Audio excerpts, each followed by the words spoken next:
Hola, hola, ¿se me escucha? Hola, hola.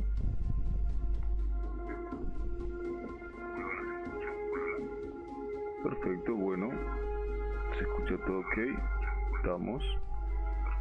Bueno, para todos los que recién empiezan, los que sí recién vienen, hoy cumplimos un año, hacemos un extensivo por la TennoCon, por el añito, y luego sorteamos skin de Citrine, de Valkyrie cuando salga, espacio Warframe PL, alguno que otro Prime, algunas armitas Prime, y bueno, esto va a durar y es para largo, así que comience la fiesta.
A ver si esto se escucha bien. A ver, algo así.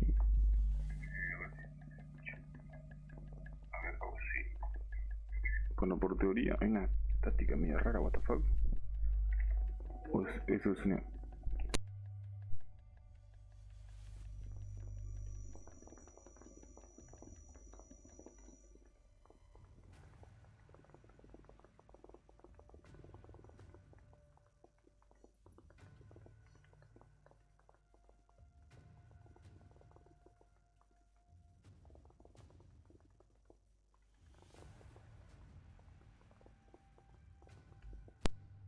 a ver ahora.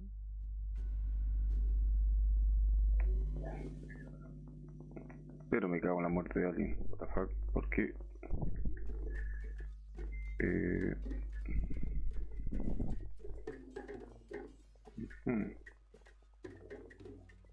Pero supongo que voy a estar tomándome... Ah, sí, pero me está tomando el navegador. Ah, que soy ese navegador.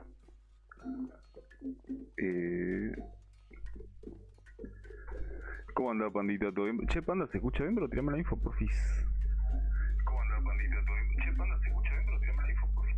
O sea, no hay eco de... Capaz si tenés los buffers altoparlante, capaz se escucha una pequeña estática, pero es porque, bueno, mi tostadora está complicada. Ayer por culpa... Sí se escucha, dale, perfecto, bro. Ayer por tu culpa, hijo de... Empezamos bien el día. Bueno, señor Humans, bienvenido, señor Pandita, tranca palanca. Anoche explotó mi tostadora, creo que soy más que consciente cuáles son las causas, motivos y consecuencias del episodio vivido en la noche de ayer, pedazo de Umbra Prime. Así que bueno, por teoría, yo quería ver el Warframe, me lo perdí lamentablemente.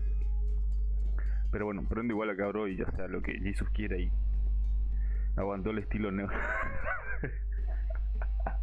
Estilo las Tarly. No, man, pasa que posta que, boludo, fueron 3 horas de seguida con música a fondo, hablando de disco con los pibes, con el navegador, con el Warframe, con el Steam.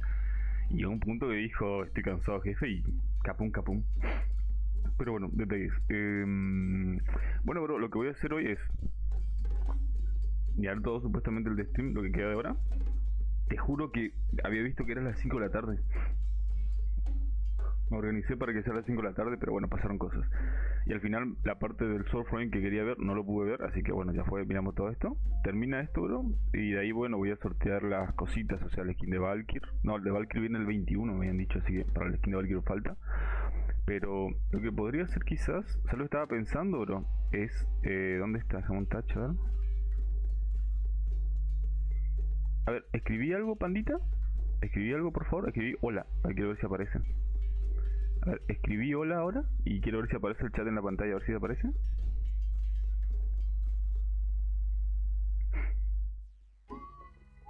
Qué buen tema, lo. Chun. Pero que escriba sola, pandita culia. Bueno, a ver, a ver si yo hago así. Vengo acá y escribo. Esto es hola, panda. Hola, panda. A ver ahora si aparece en la pantalla. No, me baiteó. Bueno, eso. Pensé que iba a aparecer el chat en la pantalla, pero al parecer no aparece, así que bueno, voy a sacarlo nomás por la duda. ¿Dónde está? Bueno, no aparece, no importa. Bueno, en cierta medida está bien que no aparezca. Así que bueno, bro, dejo esto así de fondo y bueno, que se transmita. Ojalá pueda...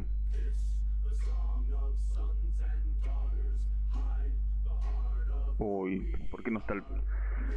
No hay ni un puto moderador? Bueno, para. Bueno, mientras que una después cafecito y todos los Pokémon tendré que hacer yo el... venimos acá, Tuki, listo, en Disney. Estamos. Todo va a estar claim, ya está. Así que bueno, señor Pandita. Después de que termine todo esto, como ayer, hacemos los sorteos de los PL, el Warframe Prime, el Arma Prime, ¿cómo decirte? El skin de Citrino voy a sortear hoy porque pensé que hoy iban a anunciar el skin de Valkyrie, ¿viste? Pero al parecer sale el 21. Así que bueno, cuando salga el skin de Valkyr, voy a hacer el sorteo del skin de Valkyr en 2 días, ponele. Y bueno, bro, hoy por cumplir un año tengo que hacer los demás sorteos. Así que bueno, también en la TennoCon, creo que termina hasta las 5 de la tarde. Y ahí hago el sorteo con todo lo que estén, como ayer. Y ahí bueno, repartimos las cositas.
Hola pandita, escuchame una cosa, bro. Escribime ahora si estás, por favor. Y bueno, buena que hayas actualizado el Warframe. Escribime si estás, bro. Quiero preguntarte algo. Así me organizo rapidín, bro. Ah, bueno, escuchame una cosa, panda. ¿Vos te vas a quedar, o sea, vos te vas a quedar viendo todo el directo acá, sería? O sea, acá por aquí. Mientras, como tenés los dos pantallitos y todo humilde. Necesito pedirte un favor por hoy, bro. Si te animas.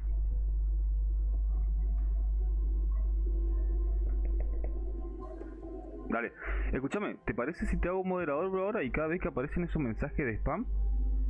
Dale, de una a una. Y te aparecen los mensajes esos gigantes que te dicen, como el que recién bañé, ¿viste? Y cuando viene, apretás sobre el nick y como hice recién, viste, apretás sobre el nombrecito de quien spamea toda esa mierda y la primera opción te dice vetar y ahí lo permabaneas y ya está, entonces ya. ¿Te animás a hacer eso o no? Para que no estés tan al... Porque parece que Café no está, Revenant debe estar en quinto sueño y el persa está por los bosques de Palermo ahora, que está ocupado. Así que bueno, dame un segundito, bro, ahí te hago moderador, te va a aparecer el cosito y bueno, vos le cambiás tu signo en la... ¿Cómo se llama? Le cambiás tu signo en la... ¿Viste? En el engranaje, en identidad o apariencia, una wea así, se llama. Vas ahí y estamos. Bueno, mira, te comparto y rapidín esto para que veas. Dame un segundito. Ahí está la magia. Ahí está, mira. Cada vez que aparece un Willy Rex, ¿viste cómo está acá que te pone hola amigo, bla bla bla bla bla? Haces clic en el nick, y la primera opción te aparece vetar. La apretás vetar y de ahí ya está permaneado, ¿sabes? Y ya está, así se dejan de jorobar con esos bots de porquería. Bueno, ahí te hago entonces, bro, moderador. Y te divertís porque están spameando mucho, bro, es una repaja. Y como mi tostadora lo está pidiendo, tengo que dar un poquitito de descanso. Entonces vengo acá. Cada vez que aparece un Pokémon o un link raro así, te empiezan a spamear como Willy Rex. Cliccito en el nombre ahí y le das un permaban. El primero es... ¿cómo se llama? Acá. El primero es vetar, el segundo es suspender. O sea... El prime chambear está 3K de educados. ¿Qué? ¿Por qué tan caro? ¿Cómo que 3K de educados? Uy, empieza. Ahí está, está toda la buena. Para. ¿Qué roles? Acá escribo. We are live Panda from the Sasa. TennoCon main stage, and we are so excited to spend the next Panda 50-ish minutes with all of you. We are here to flap, and we are here to flop it, and you will know what that means by the end of this stream, I promise. Listo, pandita, fíjate tu... We're going to be walking you through what the heck we've been up to since this time last year. Fíjate tu iconito, bro. O sea, hace clic en el cosito y tiene que aparecer el símbolo de martillito, si no me equivoco. Ya sos moderador del canal. And it's, what, 2 minutes long? Debería ya aparecerte, pandita. Yeah, what are you guys thinking over there doing? 32-minute demo. Ahí está. So, Vengo acá. so please, Bien. we gotta speed up. A ver si ya se actualizó esta cosa. Live gameplay. But first, Ah, let's go. Bien, pandita. but first, Sí, pero ¿por qué no cambia a Rebeca o a Megan? ¿Cuál es la? Ahí está, I'm perfecto. gonna start with that Bien, bien, bro. down there. está, perfecto. Hey, hey, I'm George. Let's go. from the Bueno, gracias, señor pandita. Gracias, very mucho. Sí, el martillito es Goti. Y ahí tenés todos los... I'm Scott, and I'm the lead designer. Yeah. Bueno, ¿está bien el sonido de fondo o querés que lo suba un poquito más, bro? Creo que está bien ese sonido de fondo. A ver. I'm Sydney and I'm the narrative Ahí está, designer. perfecto. ¿Listo? And dressed as Verminia. from De la gente y todo eso. Oh, Ah, sí, Verminia. ayer vieron cosplay. Igual voy a estar mirando de acá, viste, no estoy todo el rato en la computadora, pero estoy de ratito. Cada vez que tengo un break, vengo ahí, respondo, ¿vale? Pero ahí, tuki, así un tuki time rapidín. Ara. Ey, ¿cómo se llama la de cabello rojo? ¿Esa es Megan o Rebeca? Hi, I'm Siempre Megan. me confundo I'm entre your las dos. Community director. A ver, dice... Hello, my... I'm just here for romance. That's all. Esa, la I'm que just está hablando y here for la del micrófono, el vestido, ¿no? Esa que decimos también, esa. Thank you for coming. No I'm sé, no. Jeff, the creative director. Está la Godot Prime para... vos estás en el repetidor, boludo. I'm so proud of you for saying yes. ¿Sabés cómo voy a entrar en el repetidor después? Con el varo. Claro. Who's this man? De una, bro. Steve, Dale. I'm the opening Ahí está Steve. act for Bueno, the Warframe. máquina, el Steve, máquina. De una, bro. Tenés que irte enumerando las cosas más importantes. Creo que me falta 2 mod Prime, Can't win 'em all. como mucho, y el resto tengo todo, así que let's go. Where is this man? Have you He seen has this man? been found. I'm in heaven. I'm in heaven. Aww. Wah, wah. Okay, guys. We are kicking this stream off with some very big news. And this is regarding access to Soulframe. We're announcing this publicly for the first time today, and that is until the end of this TennoCon weekend, we are opening the Soulframe doors open to everyone who signs up on soulframe.com.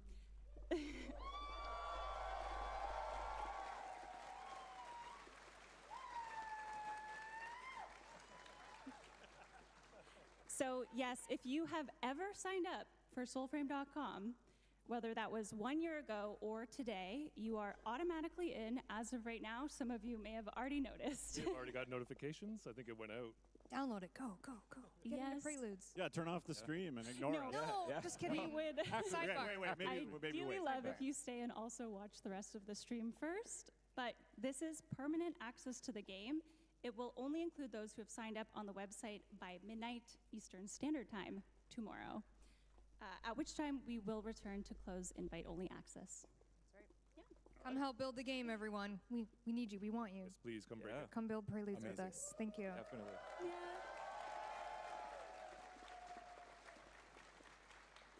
Some of you have been waiting a really long time to play Soulframe, and while we are not quite at the point where we are ready to launch permanently, we do want to say thank you for your patience and continued support.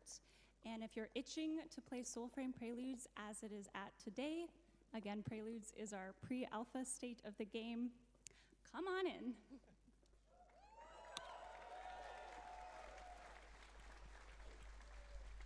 How many years will it be in pre-alpha? You tell us. You tell us. Yeah. Is Warframe still say open beta? Yeah. technically I think technically. It is. Yeah. One big happy family. Yep.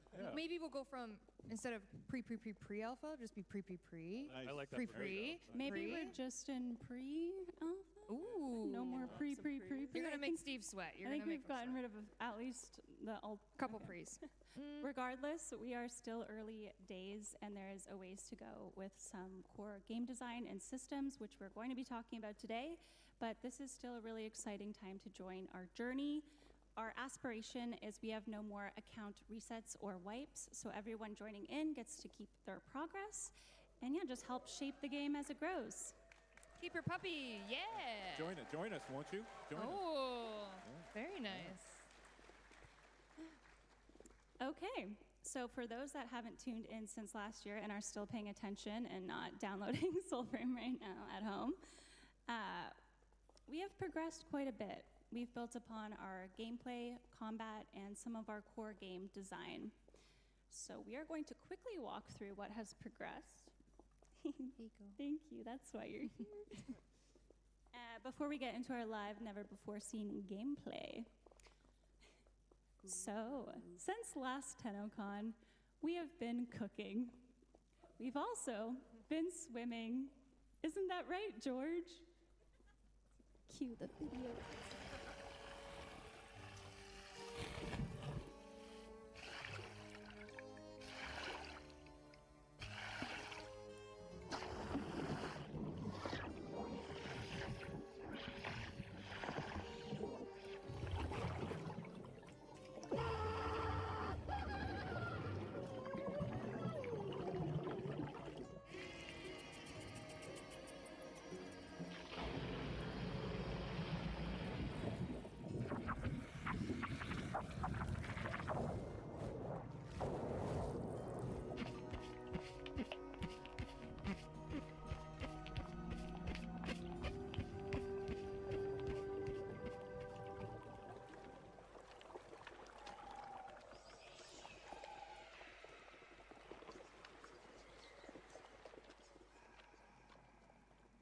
So yeah, that was our sound team in a pool.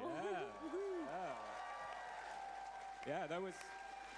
Yeah, two of our principal sound designers. Are they okay? Are they? They're okay. They survived it. They survived I it. love that Jeff is working while wrapped in a towel for some reason. Yeah. It just cracks He me couldn't up. put pants back on. You're just like, no, I'm good. It was a Towel. hot day. Yeah, Yeah, so it was that's fair. Jeff and Willem, and they're two of our principal sound designers on the team. And, you know, we needed some water sounds for the corrupted areas in the game. And why not, you know, go out and record in a pool and get the real thing. You know, we always like to customize our sounds, record unique stuff instead of using library. It's kind of like, you know, it's kind of like cooking instead of, you know, pre-cooked meal. It's like you get to add all of the individual ingredients that make it truly unique. And so we always try to do that. So, and who doesn't want to go swimming, right? I love the sound of Warframe. Just absolutely. Yeah, it's just such a part of the experience, and we're carrying that through into the love Soulframe. of making Soulframe. Totally. Yeah, dedicated audio team, and yeah, we're gonna make it sound awesome. So Okay. Now on to slightly less silly measures. Combat. Combat has come a long way. Fights are feeling smoother, more grounded, and more reactive. Movement and stagger has been overhauled with less clipping and sliding. Smite has been introduced, which is a critical hit that sucks the souls of your enemies. Bows have seen a rework, and we continue to make strides in our leveling systems. We definitely prioritized combat throughout this year. Yeah, it was a big push by the team. Coming from Warframe, which is a hyper-fast game, we have kind of popcorn enemies. It took a lot of work on the design side to get that kind of combat feeling right, and also on the content side. Enemies in Warframe don't have to react to you the way they need to react to a slower-paced game.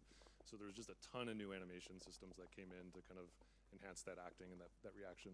And I know the design team put a lot of... Yeah, the design team spent a lot of time really breaking it down frame by frame, making sure the combat feels connected and grounded and solid. They went through a lot of iteration on making sure when you swing your sword that makes contact and the effects go the right way and the AI goes. Yep. Yeah, there's a lot of legacy bugs that we had that were not addressed, and when we have a slower pace of combat, those things are more evident. So, yeah. The new player experience now begins with a packed choice. Envoys can align with Spirit, Courage, or Grace, which also connects to one of our new factions. Our she-wolf Orengal has her own fable, and that is how you acquire your very own puppy, obviously a very high priority. Who here has a puppy? Yes. Yes.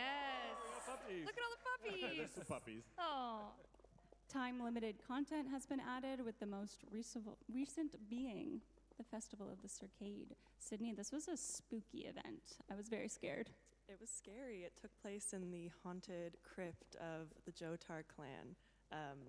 We know the Fire King Fen Jotar. He's one of our ancestors, and this one we had to track down the Circade. There was lots of puzzles and things to find. The whole community had to work together. We expected it to take 2 weeks. It took 2 hours. You guys did it overnight. Wow, incredible. Classic. So next time is going to be really hard. Ooh, get Good luck ready. with that. Midrath has been expanded. Our map can slowly be unveiled now by world trees throughout. You can also leave messages for fellow envoys on said trees. And for those of you who think I'm not watching those, I am. Please always be polite and respectful in game. New enemies have been lurking about like the spooky mendicant king, but my personal favorite is Willow Wings, our flying plant. That was actually named by our community via a Discord poll. Shout out Discord. Exclamation Shout out mark, Discord and chat to join our Join. Discord. And whatever chat you are watching, it should work on Twitch. New packs and weapons have been added to our game, including the new magic caster type weapon you're going to see Gwellen today. This really was a new playstyle added, essentially. Yeah, as much work as we put into refining the combat, We're not going to show it. Yeah, we're not going to show it. We're going to show you how we expanded combat choice. And actually, in the demo that we have to get to really soon because we're running out of time, you're going to see a bit more of a mix of range and close combat with the addition of sidearms. So We get a lot of questions about, are we going to get this type of weapon, or are we going to get these other types of weapons? And the answer is yes. This is going to be a game with a huge array of weapons and play styles. So in the demo, you're going to see a kind of more of a caster-focused range style. But there is now sidearms, so you'll be able to kind of get up close and sweaty if you want to. Spicy. Yeah. Yep. We also introduced new armor sets, and armor itself grants defense stats tied to 3 types. But no transmog yet, eh? Is that in the works soon? Yeah. Soon? We'll work on it. I feel like we should call that glamour. Glamour. glamour. Yeah. Yes. Fake glamour. I think What do you that's, guys think? Should we call it glamour? I think that's Is that a official. good name? Yeah. Heard it here. Heard it here. Okay. first. Glamour. Write that down. Write that down. Maybe you have to see a certain witch. Ooh, Good idea. enchanté. Enchanté. So yes, a lot has happened since you last tuned in. But before we jump into the demo very shortly, we're going to talk a little bit about what's next. As I said, we have a priority and a focus right now on improving and adding core game systems. One of these is the moat system, which we've been talking about a bit. It aims to offer more freedom to Envoy's gameplay and ability for weapons. Sid, these are living creatures? They are. They're hungry little sprites that live in your weapons. Yeah, this is a way for us to inject a little soul into your weapon. It's basically an earned power progression, making like a super weapon for your envoy. Early Preludes players will remember the Ode packs had an ultimate, and we didn't really like the balance of that, but we liked the punctuation very much. So this system is meant to kind of bring that back in, but give you guys more choice in how you want to equip that to your build.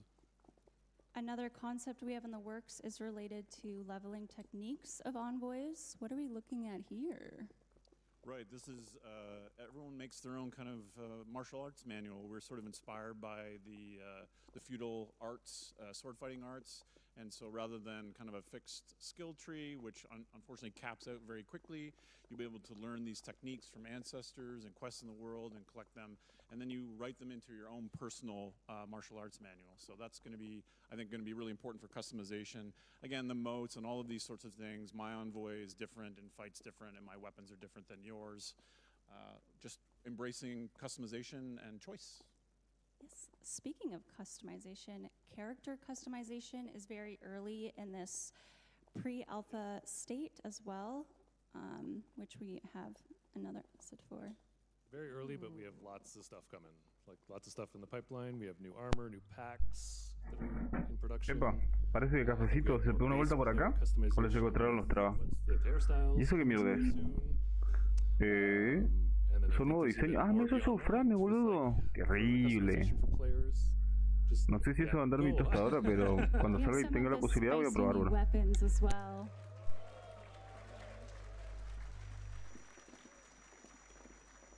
Yeah, the people in Preludes right now might have seen the bow got a really great rework.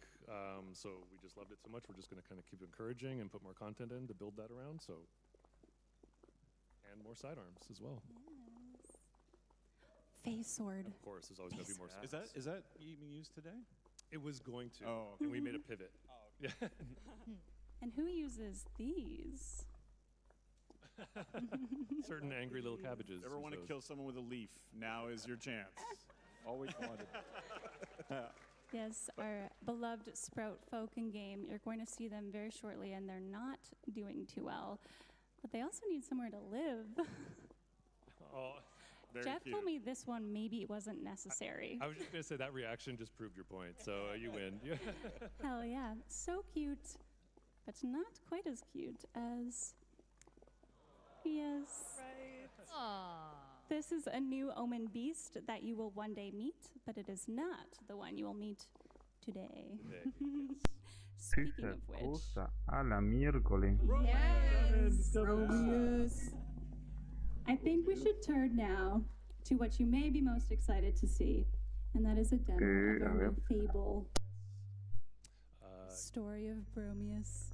Yeah, I think just we're going to jump in real quick because we're out of time, but just a huge thanks to the team. The team killed it on this. We have a lot of very creative, passionate people. Please let them know you appreciate it.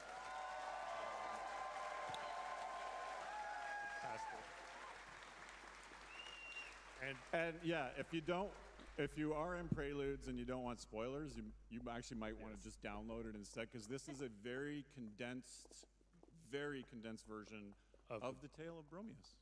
Landon and Joey from our team are going to be playing this on our live dev build right now. Over to you guys. Let's go. Thank you, everyone. Good luck Thank you. with it. Thank you. Hope you enjoy. Thank you all. Please enjoy. Thank you.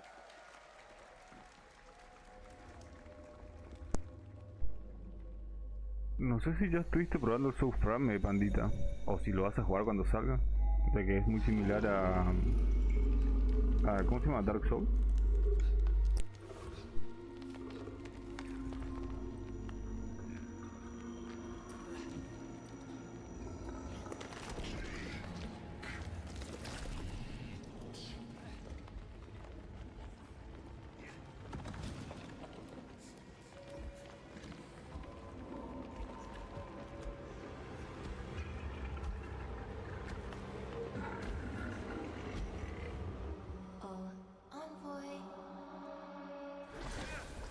Just a few puffs and you lose your head. What? What did you see? My grandmère always praised my gift to interpret such vagaries before they weighed her down.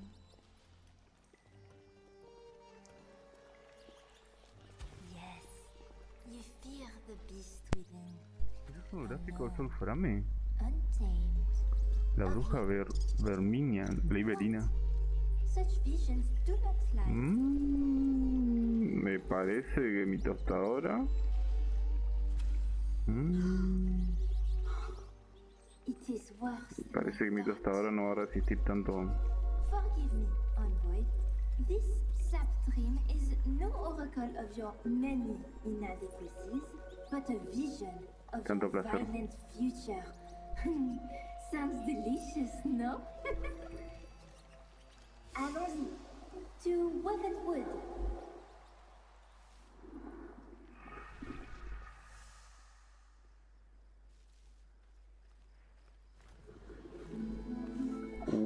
Terrible, terrible. If your fate is to battle this wretched beast, my puppets will be glad to guide you. Oh no, no, no, no, no, no. An envoy's mind is simple. More than one guide would be... Unless... a floppet. Floppet. To Weavenwood we go.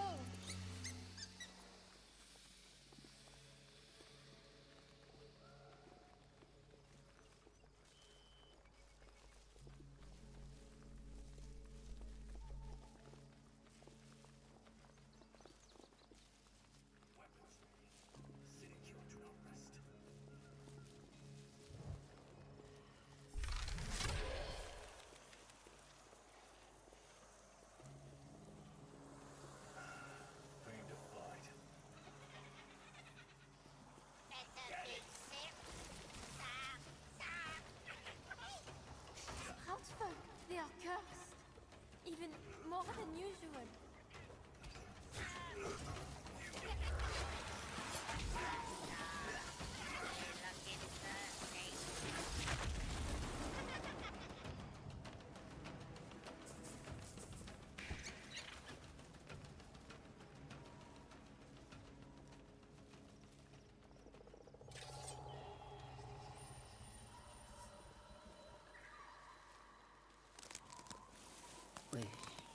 Stuck, silent now, but for the wind.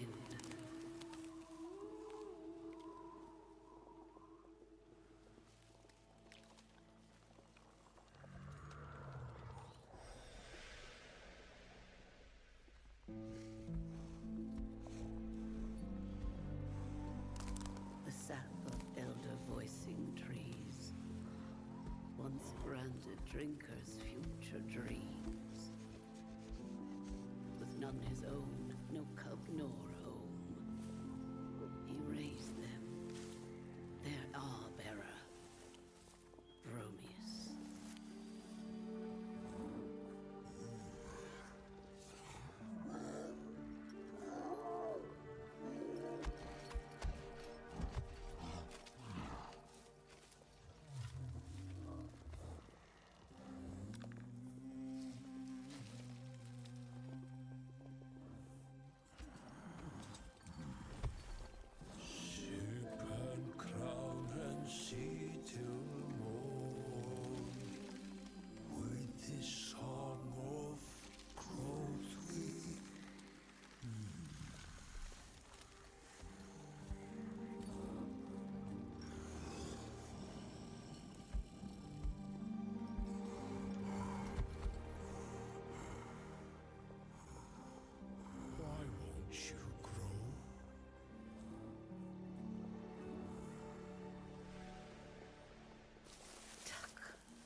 Tanto gráfico va a tener esta cosa, boludo, qué carajo. Parece el Señor de los Anillos, el Ring, una mierda así, boludo.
Carajo, era un oso.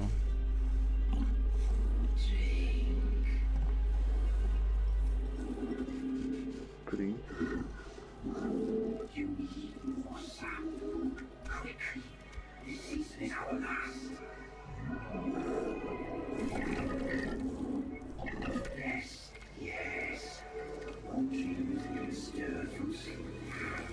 Ah, la miércoles, ¿y eso?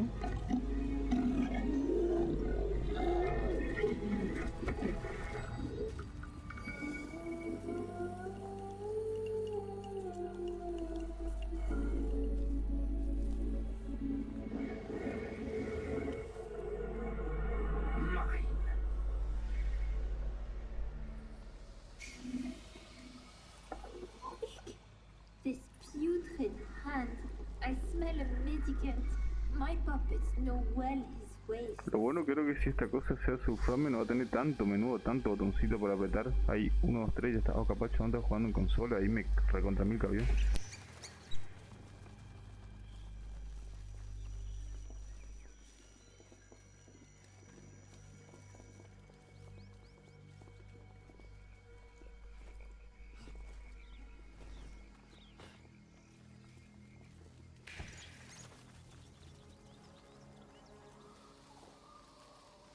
Such wretched odor. Oh, my poor nose. This Odin sludge seeps deep, you know, rousing bodies best left buried. We are close.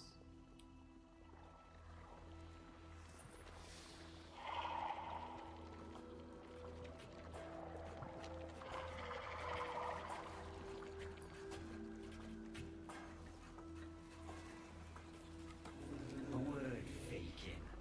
What have tree roots, corpses, bears, and seeds in common?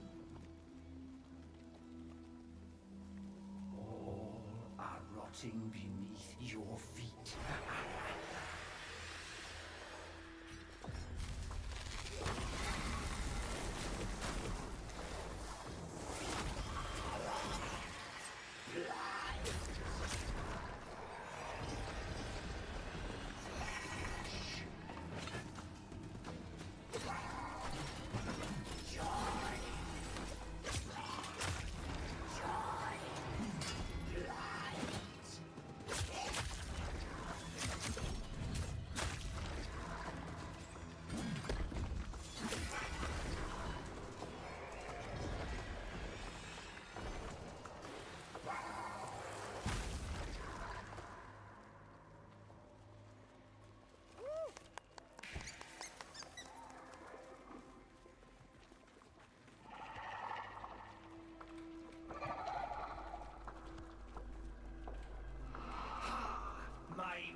mendicant in time.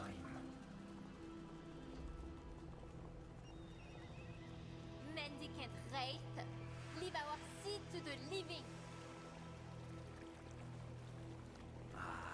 You misspeak, witch. Words have power. He lives now, my precious seed. Reborn, mendicant.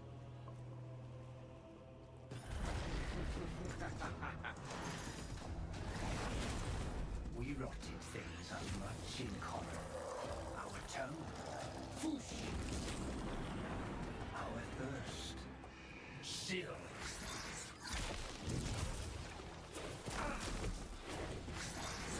Surrender. Snap.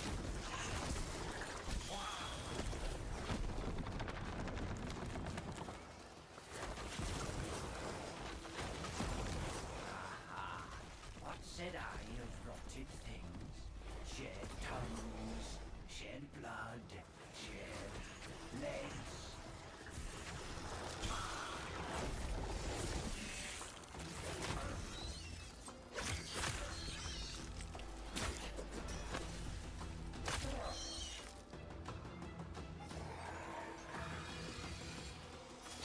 Dead do not die. Beastly.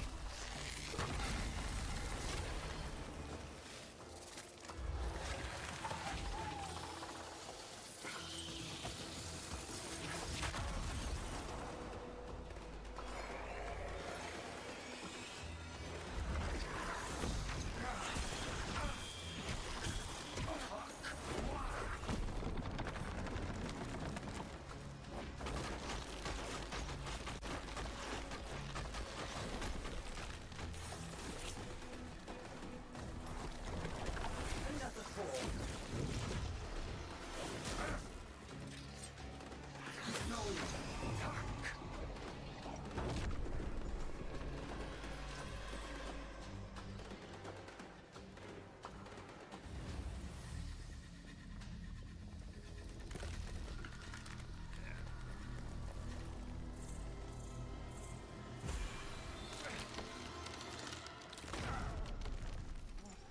Ancient roots from which you've grown. Voicing seed, take us home.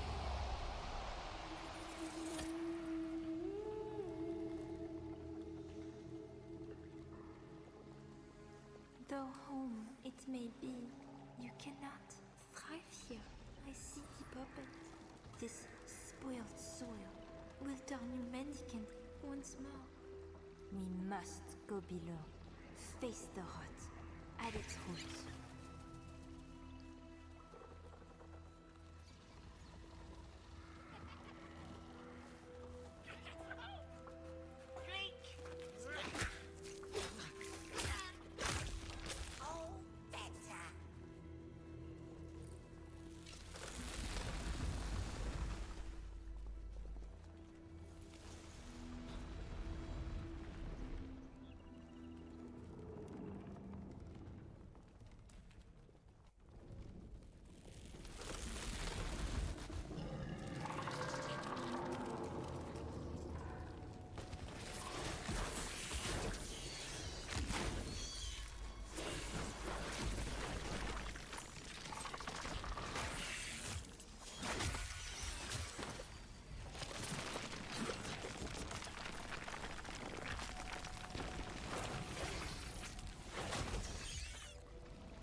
The beast. Sap smoke of his breath, no less. Fly deeper.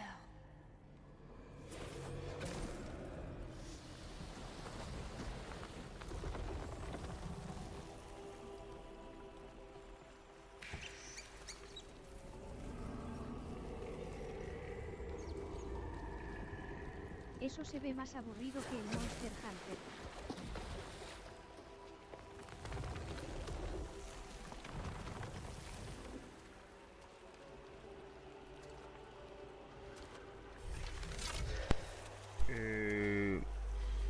No sé, bro, puede ser que tenga sus cositas.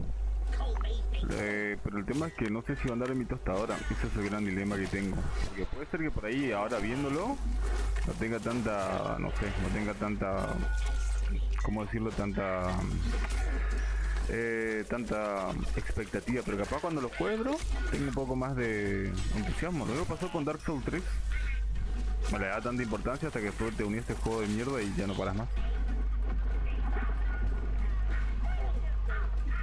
Y por cierto, bienvenido, cafecito.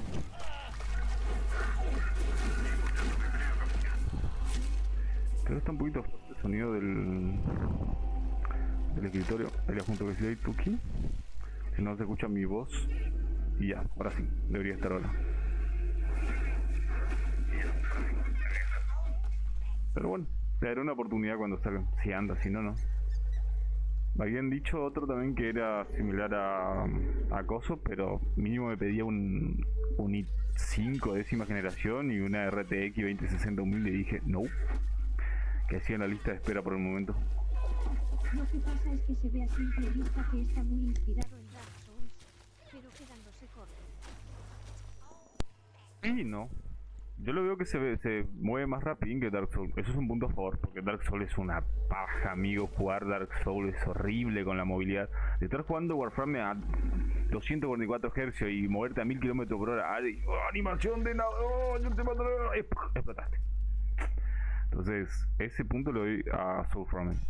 Pero bueno, no sé, tendría que ver después el tema de buildear y todas esas cosas. O sea, si hay un mago sin si hay una clase sin profesión que a nivel 60 puedo DJ evolucionar e invocar más cositas o otras habilidades y puedo tener una lanza como Quan Shin Gao Shu, de una me lo instalo de una, bro.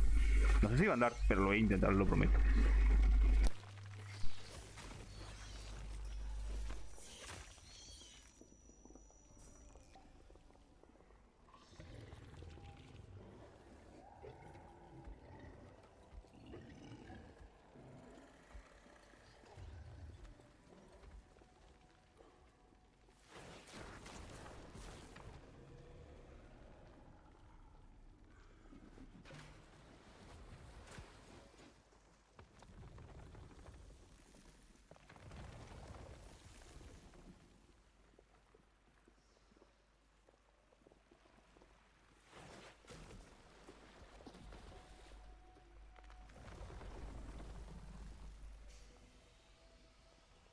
Better, barely, but our little seed needs the finest of soil. Allez, allez!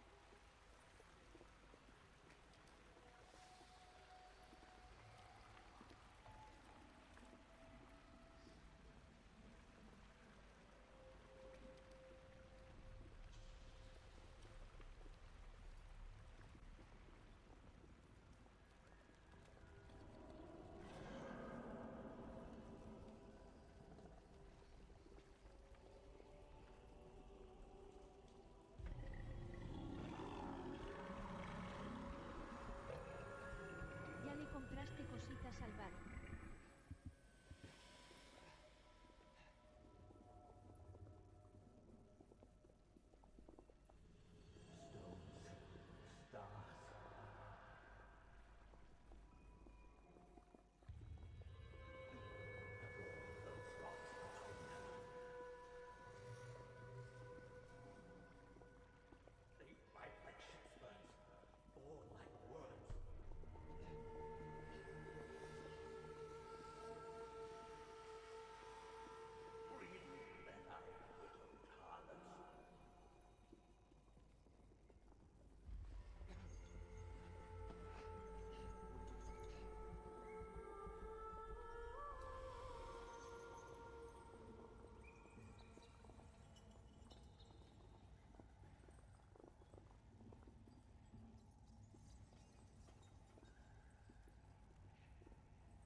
ice-washed rocks. When he stands in your presence.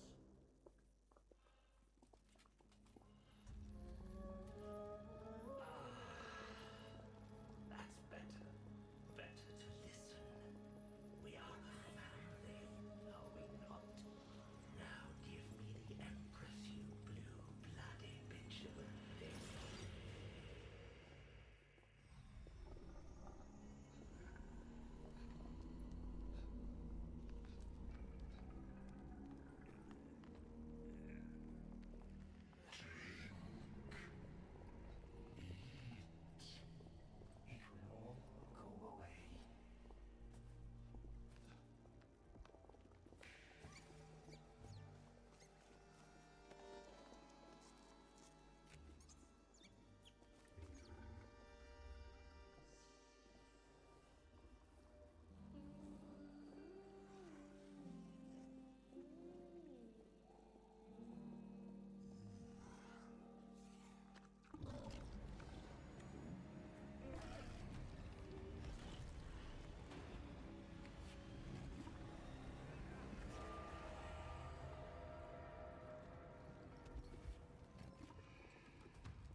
No, bro, todavía no le compré nada. Pasa que si hago alt tab ahora como estoy transmitiendo todo esto, ¿no?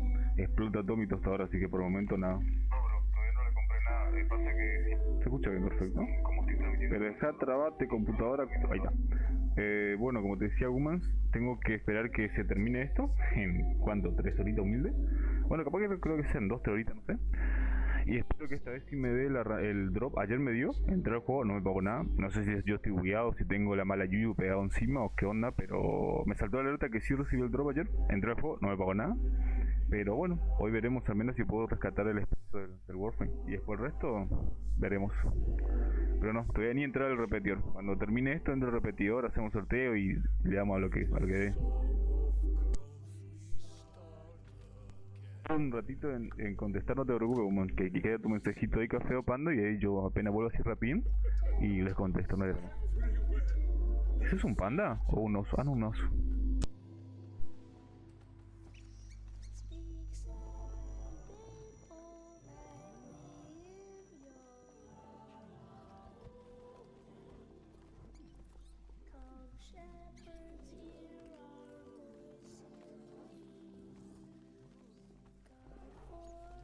Pero los panda también son osos.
Please sign up on soulframe.com. Sarah and the team is making something very beautiful for the community. Thank you for sharing this space with us. Landon, Joey, great job on the 30-minute live demo. No.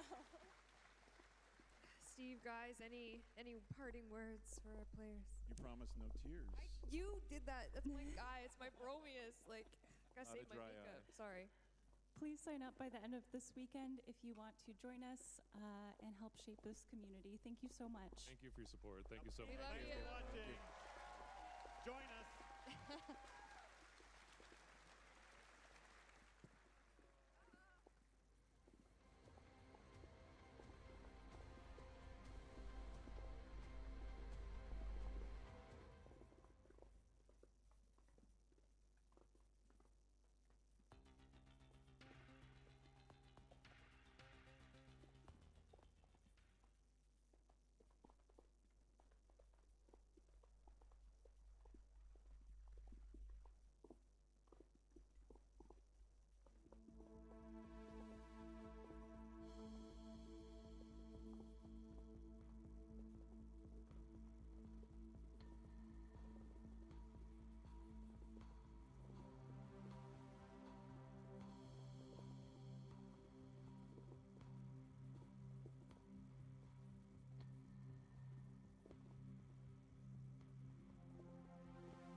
I didn't see you there.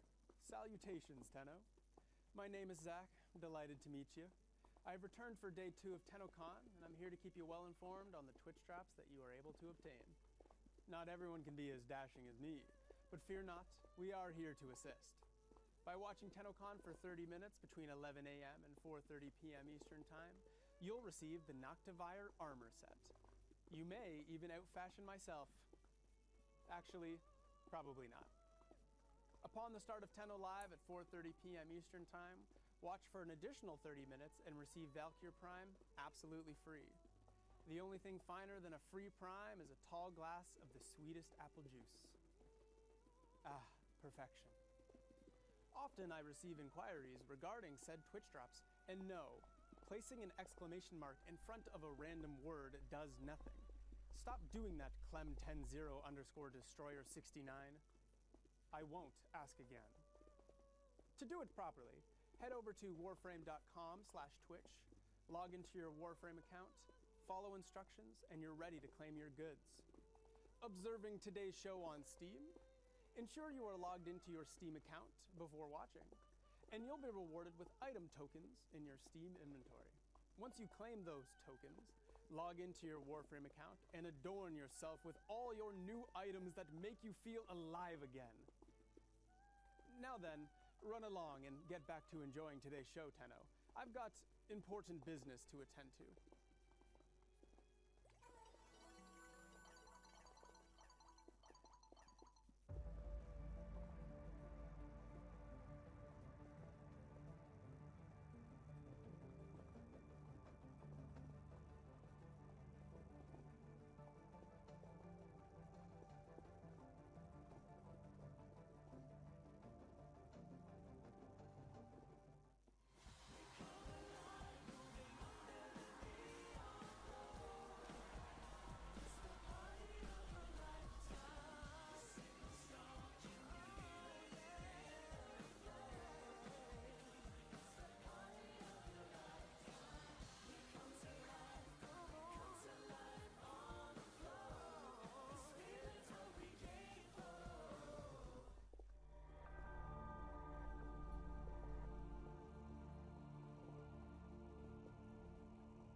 What is relaxation? It's a choice. Diverse commerce. Tenno-loving and pet-friendly. It's kicking back. It's sun-kissed meat slabs. Drums of unnerving milky fruit. Unusually big doors. Large mutant birds. Friendly faces. And plenty of rugs. It's sitting in the fresh air on the beachfront. So what is relaxation? Well, come see us in Cetus. Call 1-800-555-CETUS for your free vacation planning DVD. That's 1-800-555-CETUS. Call today.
people hear me? Can people hear me? Okay, hello everyone.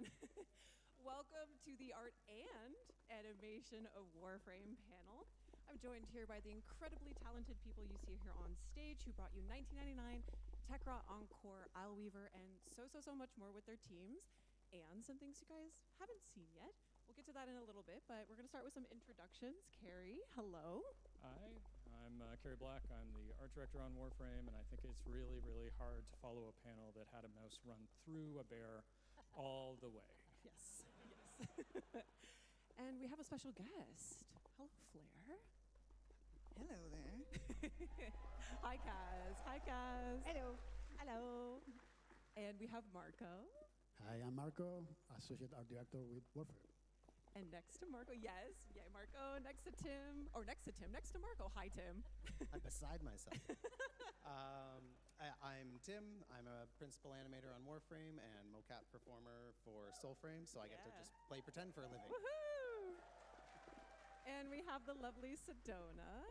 Hi there, I'm Sedona, and I'm a senior animator on Warframe. Woohoo! And we have the lovely Adele. Hello, I'm Adele. I'm a senior character artist on Warframe. Woohoo! All right. Now, what if I told you we were starting this panel by announcing the next Prime Warframe? And now, what if I told you that that next Prime Warframe is Caliban Prime? Rise up, Caliban gamers, let's go. Now, Marco, what did we want to keep from base Caliban, and what did we feel Vadim could kind of explore with? Well, first off, congrats to Vadim. That's a terrific concept. And what we wanted to keep from the original Caliban was, well, most of all, the vertical split in the middle. And we went all in with that for the helmet as well, having the same going forward, and all the VFX. We wanted to keep the sentient theme alive with all the patterns, and we kind of reflected that on the gold trims on the character. And of course, he's very agile and slender. Constitution still needed to be there. Amazing. And we kind of passed that over to his Caliban Prime summons. Yeah. So, so his Conculus, Ortholus, and Sumulus are also getting the Prime flair. How do you approach priming all these different characters? Well, a lot of it is keeping the same tints and the same colors as the main character in this case. And as always, we add those little prime bits and gold bits to the characters. In this case, to save a bit on resources and on time, we have some of the pieces that are reusable among all the characters. In particular, their head is all the same. They're triplets. Yeah. They're besties. All right, we also can't have Caliban Prime wandering around without his signature melee weapon. So the Venato Prime is also coming with his Prime access. And Kaz, the Venato already has a really fairly extreme look to it. How do you push that design even further? Well, we obviously wanted to keep that weird elbow in there. And it also rotates at the end, so we chose to emphasize that little rotating function at the end. And then the blade as well, that cool vertical blade, so unique for a scythe. Absolutely. And now we haven't had a Prime sniper rifle come out in a while. And so guess what? You're getting one. The Vaderia Prime sniper rifle. And I know, Kaz, that Vadim was particularly excited about this. So how did Vadim, marry Caliban Prime into this rifle? Well, first of all, he's been pitching a sentient sniper rifle to me for quite a while now. So we finally found a cool place to put it in. And I mean, it just so happened that he was also concepting the character. So he brought some of those elements in, like you've got the golden rib cage kind of area on it. And if you look closely, there's a cute little sentient eye. Aw, look at that little guy. Yay, Vadim, you got your Prime sniper rifle. All right, now that we've gotten a little glimpse into our future, we're going to go to the past, to 1999, and more specifically to the Hex Quest. And Tim, a lot of mocap went into this quest. Actually, quite a bit. I'm curious how many hours and sessions. Yeah, so every time we do a mocap session, all the data gets recorded into a folder with that date on it. So we went and counted up the folders we had, and we had 14 folders. So that means 14 mocap shoots.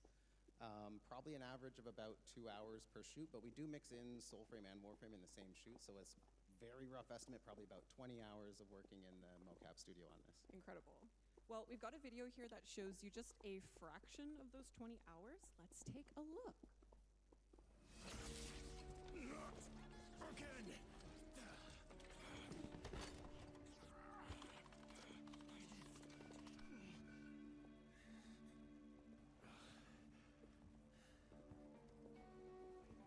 Bastard! Didn't the bastard doctor warn you?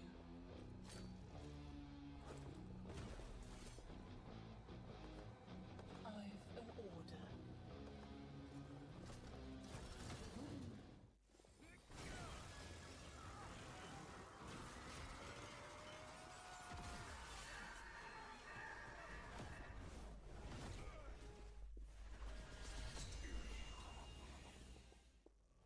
Master, my master, why hast thou abandoned me? All that matters is I'm here now.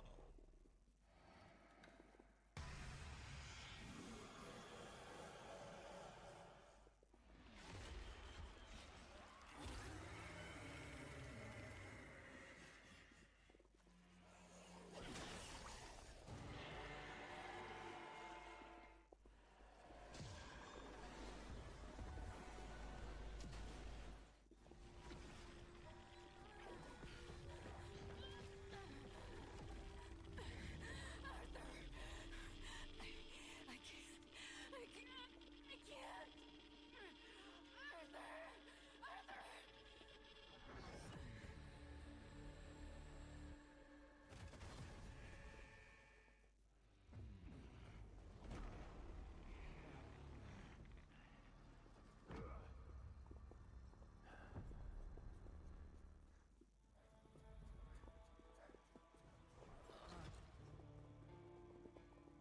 Arthur! I was too slow. Give it up for animators. Yeah. Incredible. Incredible, Tim. Obviously, our quests are a labor of love. So what were some of the standout moments of working on the Hex? Yeah, so there's a lot of like dramatic moments and kind of bombastic moments, but I'm gonna go with a little bit less obvious answer. There was a kind of a somewhat quieter scene where all 6 of the Hex were standing around after they had just seen Albrecht's message on the computer, and they're trying to make their plans for what to do next. And it's a little bit more of a subtle flex, but there's 6 characters in the scene. We only have 3 mocap actors, so we each had to kind of run through the scene twice, playing 2 different characters, and we'd have like a little chair or stool standing in for the missing character, so we'd kind of know approximately where to look if someone was talking. And we have, in the mocap room, we have 2 TVs set up, like opposite of each other, so we can kind of watch if there's any previs that has been made. We can listen to the recorded voice acting and pantomime to it, and sometimes we'll even put the waveform of the audio up on screen so we can kind of see when our cue is, so we don't miss it when the voice line comes in. And it was over 2 minutes, and it all went to one animator. Alex animated all of that. She got all their individual personalities in there, and yeah, Incredible. difficult but very well done. Incredible work. And now, Adele, you worked on Eleanor's character model. What was it like watching her come to life in the quest? It was really great seeing how animation utilized all the extra time that was put into her for, like, for instance, the tongue. We weren't sure if there was going to be enough time for it to be rigged, but I made it anyways. Yeah. And then they just used it so amazingly to bring so much life to that character. And I love how cute and just adorable she is in the kissing scene. So She really is. We made time for tongue, y'all. Yippee. All right, that actually perfectly segues into our next video. Believe it or not, the kissing scenes for the New Year's Eve kisses were actually mocapped by, well, okay, hold on. You'll see. So we're gonna take a look at Eleanor's and Amir's. Now, Tim, you and Elise had to get pretty creative around mocapping this, which we'll see right now. Yes. So first, before you do anything like this, you have to talk to each other and be comfortable comfortable, like know what you're comfortable doing. And we thought at first maybe we could try mocapping the hug. They're all supposed to be a hug and then a kiss. And we thought, well, we could maybe hug and then we'll just fake the kiss because it's animation. Mocap is never the final product. There's always a ton of manual animation that gets done after the fact. So we were confident we could just add that in and make it look believable. But it turns out that like, hey buddy, good to see you again, because we're good buddies, is not the type of hug that we needed. And so we were like, we can get into it a lot more if we stand beside each other, kind of just look out He of the corner volvido, of our señor eye and react to Cafecito. each other. Teórica, And so that's what we did, and ¿eso we qué just es? kind of, afterwards in animation, merged it together, got the physical contacts working. Ah, esto es lo que habían dicho. Sí, pero los pandas teóricamente son osos. Yeah, so Sí, no, porque un koala también es un oso.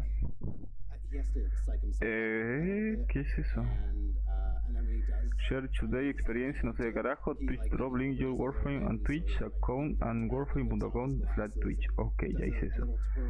Twitch draw watch TennoCon for 300 high units, no sé qué hueá de eso. MWA, ok. Esto se estira hasta las 5 de la tarde si no me equivoco. Y ahí por teoría ya deberías poder reclamar tu Valkyrie Prime en teoría. Así que bueno, por hasta las 5 y después voy a poder jugar tranquilamente. Ojalá que me dé el drop este día, boludo. Ayer me tiró la alerta, pero cuando fui a reclamar el drop no me dio nada. I'll give you a quick little lesson. And so he taught us how to not get tangled up so that we could do a little spin. And so very happy, very approximate anniversary, Jason. And thanks for the tips. Congratulations, Jason. Thank you for the dance moves. Now, for some of us who were successful in our Kim conversations, the romance continued in the back room. Now, Carrie, this looks very No, mira, café, está la flyer de ayer, bro. now. This was an early concept. How did it kind of transform from this point? ¿Y eso qué carajo se supone que es? Beginning, it was actually going to be in the city. ¿Qué onda? ¿Se unió Harry Potter, Voldemort con Warframe o qué onda, bro? ¿De qué me perdí? Kind of sort of fit, and then you'd have your sci-fi mad scientist room in the back. But then, as narrative happened, we needed to get it into the mall so that everything was going to wind up working, and then we went with a 90s loft conversion instead. So. And we did, and we have a video here. We're going to take a look at how the back rooms came together from start to finish. In a moment. Believe me, it's very cool. We shall see the building blocks. Actually, we should start talking about it. So, when the pieces started coming together, Carrie, what were some of the kind of energies that you wanted to bring in the space, or kind of the player considerations that you had in mind? Well, I think one of the big ones we were looking for this was actually to do a space that is really cool. Everybody could, know what story we were telling, but then actually be able to strip it back so that somebody wanted to really be able to put their own thumbprint on it. Not all the way back to a simple box, but as close as you could, and still have the other version be able to tell the story. So it was kind of like consciously making sure that with all the decisions, there was the ability to pull them back and still have the floors, walls, and ceilings stay up. Absolutely. And I learned something really interesting about the helmet room, where actually when I was doing research, Carrie, I'm quoting you here, I'm sorry. But it was inspired, the chair that you sit in the helmet room was inspired by, and I quote, a creepy dentist chair, which feels appropriate for the room with lips on the wall. Absolutely. Marco really drove a lot of that with I think it was Corey and a couple of other Nuevo people. cuarto de Gelmito en Hologania, ¿y eso? Traumatic dental surgery when you're ¿O será una skin para la nave? You can all sit in that moment, right? So Thank you, Carrie. I'm here for it. Yep. And let's give a round of applause to our environment artists, programmers, level designers, lighting, material, and textures. These guys bring these worlds together. All right, now outside of the back room, roam the Skuldra, and we see here some of Minky's work, which was foundational to that faction. So, Carrie, can you tell us from Minky's work here what was kind of pulled in to create that faction?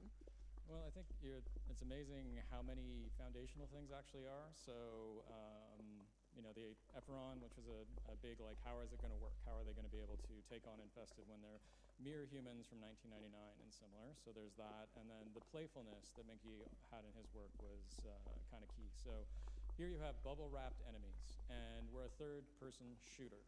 And, it's not quite as on the nose as we are right at that moment, but that came through the whole way, and I think that playfulness was a nice way to get this thing started.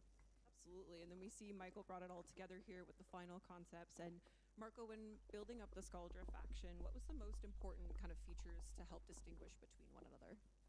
Well, leaning in a bit on the different silhouette Esos enemigos changes. serían So you have Valkyr, has a huge head, Rhino, stop, Grendel, with a big skirt, and try to help Bolt, with some of the y este quién verga es.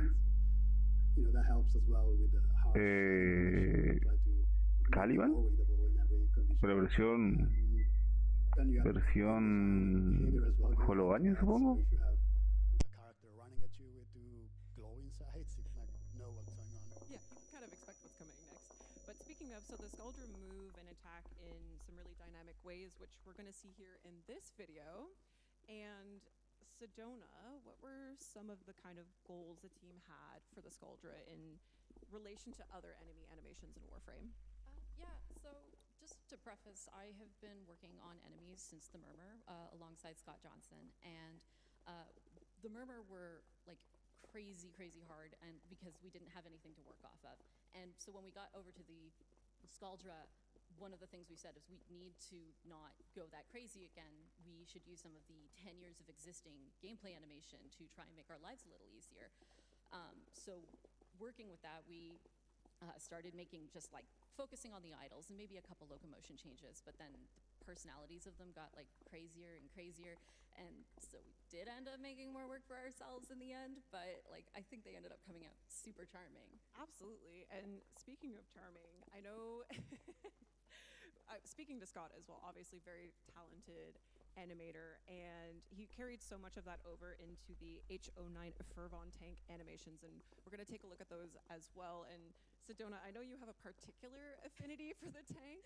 Yes, watching Scott work with like vehicles in general, like he's usually the vehicle guy, and we have a term that we use when we're giving notes, and one of the things is like give it a little Scott wiggle or Scott shake, because he adds it to everything. And so he of course added it to like the Skaldra, and he added it to the tank. And when we were having anim reviews, like everyone was sitting there going, this is so cute.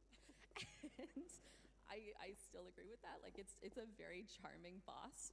And but yeah, it's talking to Scott, he said one of the things is he's like, I'm not working on a battle sim, I'm working on a weird sci-fi game. I'm going to have fun with this, and I'm so glad he did, because I think he came out great. Absolutely. I never thought I'd call a tank endearing and charming, but here we are. We also can't talk about the Skaldra without talking about Miss Major Nessie Rusalka. And yeah, yep. Now, Carrie, how does one begin to even ideate such a bold standout character? I'm going to be completely honest. This one you largely leave to Rebecca and Liger, because, you know, me asking for a V-neck that is quite that V is a very difficult thing for me to ask for. So they drove a lot on that one, and then of course the iconic performance and the great sculpt by Scars and everybody else. It really came together. Absolutely. I heard the word bravado was thrown around a lot in her design, and I think the V-neck speaks to that especially. And her big claw arm, which was inspired by, as I understand it, it would be the Orkin. Would be the Orkin. Bit of a nod that this is, you know, at the base of that. Absolutely. And again, shout out again to Michael Skyers for the incredible character model Rusalka here, as we know and love her. Yeah, absolutely.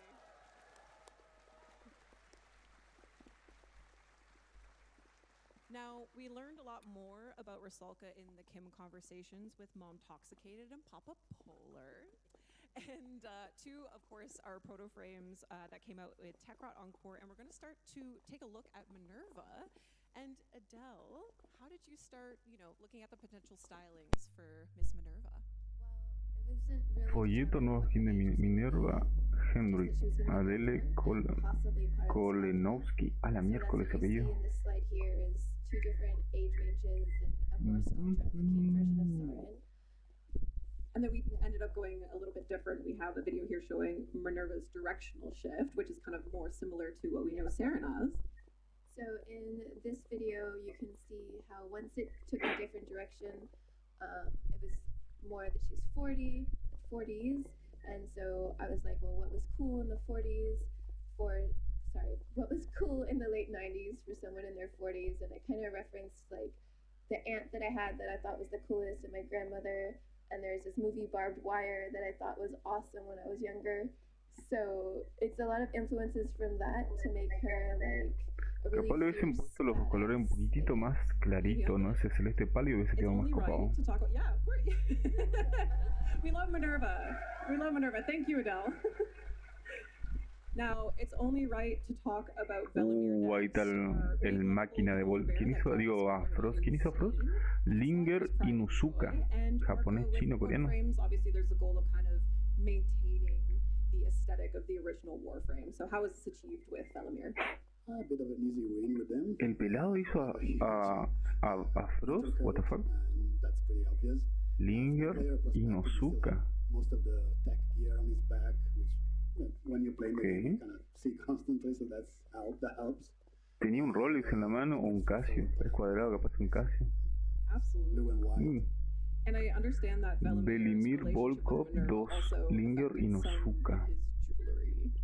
Nada mal el folleto. On the concept that Liger did had a cross, so we wanted to not force any religious connection there, and we were trying to find something else to go with it, and Adele had the good idea to have a reference to one of Minerva pieces to go in there instead, and we went with that. That was great. So sweet. Now, our headlining Warframe and Protoframe in Techrot Encore was Temple, and this glam rock sentient guitar. Uy, ahí está el preferido de Revenant. Back in 2018. What was it like to have the opportunity to revisit this and actually have Temple come into the game? Yeah, so I think all of the artists have some little ideas for what kind of Warframe they want to make in the back of their heads, right? Okay. Right, guys? Everyone thinks about that stuff when you work on this game. So I was just thinking, what are my favorite themes? What have we not done yet before? Like, what would be the coolest thing that I could possibly do with all of my tastes? And I couldn't get like a rock star out of my head. Started out with like 80s rock and stuff. I've got like Slash from Guns N' Roses in there. I've got like the fringes and stuff. The one thing that didn't change from this concept would probably be the shoes. But this was the original concept. And then we have where it kind of transformed from there. So we're seeing obviously Temple and also Flair's, like Temple's Protoframe, Flair, and big shout out to Nathan who worked on the hair and the makeup as well. Yeah, really bringing the glam rock together there. And now, last but not least of our Techrot Encore crew is our temporal teenager and Nova Protoframe Kaya. And Kaya is so interesting because she has the most visible Cayo Velasco por Nathan out of de the other Protoframes, Jardin. particularly on her arm. Carajo. So, Adele, how was this achieved?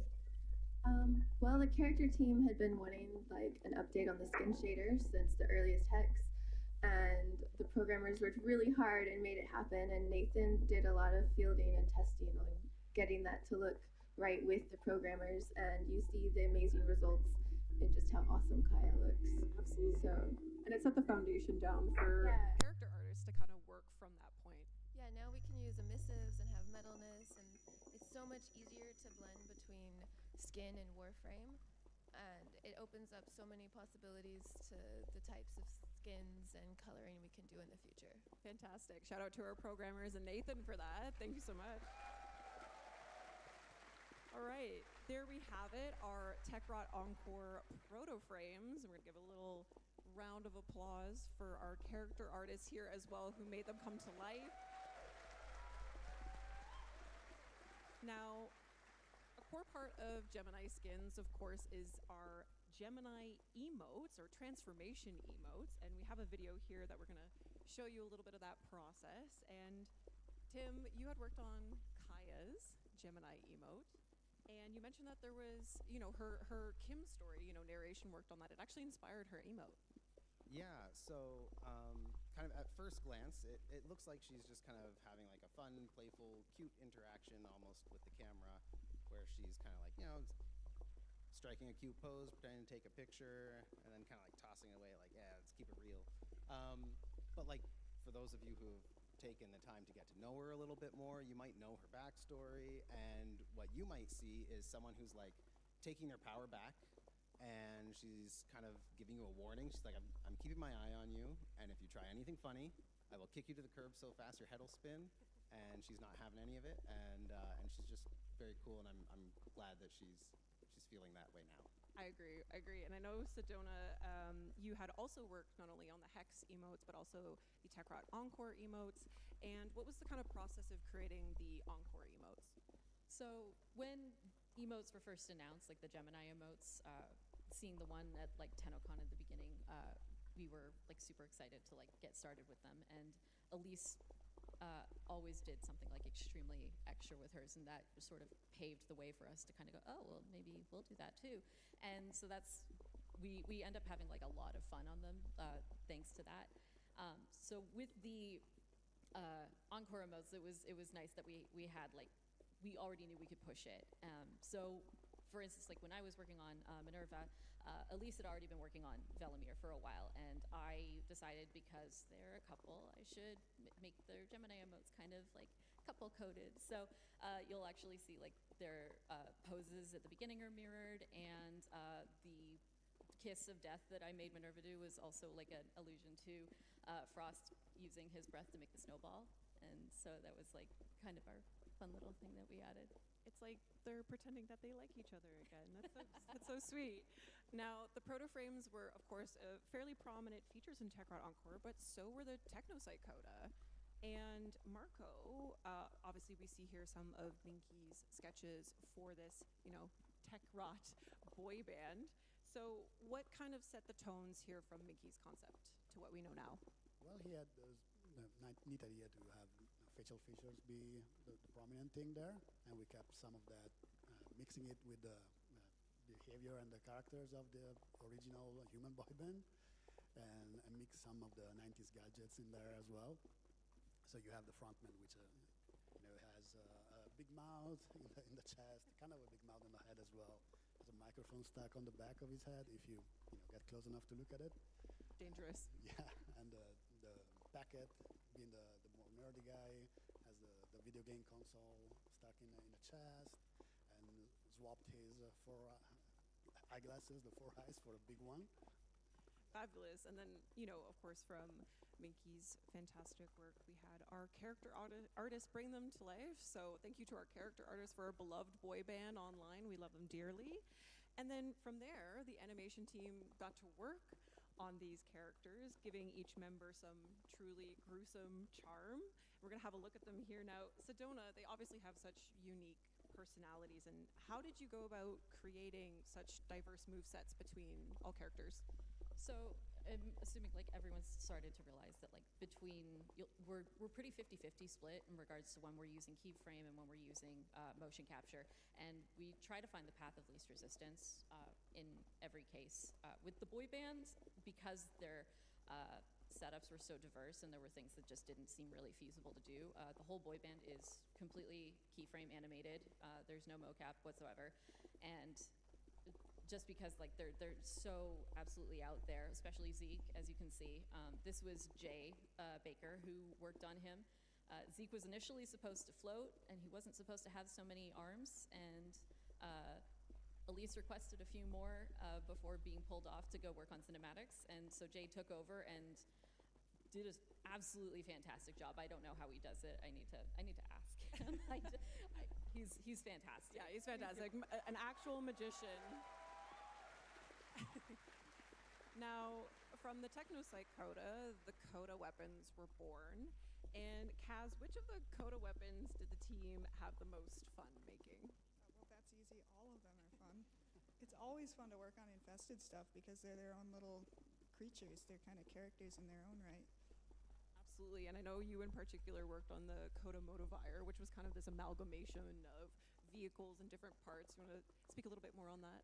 Yeah, that one's based on a scooter. I had like 2 particular models in mind for it, and I approximated it here and there. And yeah, we wanted to get 3 different damage types visible on it. So we did 3 different heads, and there was a bunch of different ideas about like how we would do that. Like, is it going to be a scooter? Is it going to be a blender? Is it going to be a wild washing machine motor, like in the videos where they throw the rock in it and it just goes crazy?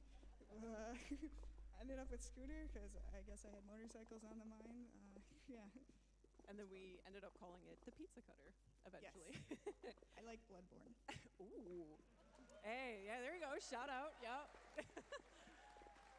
And then, of course, our weapons artist took it all the way and created our fantastic set of our fantastic Coda weapons. Now, we had a little interim moment between Techrot Encore and Isle Weaver, and that was our magical water girl, Ureli Prime.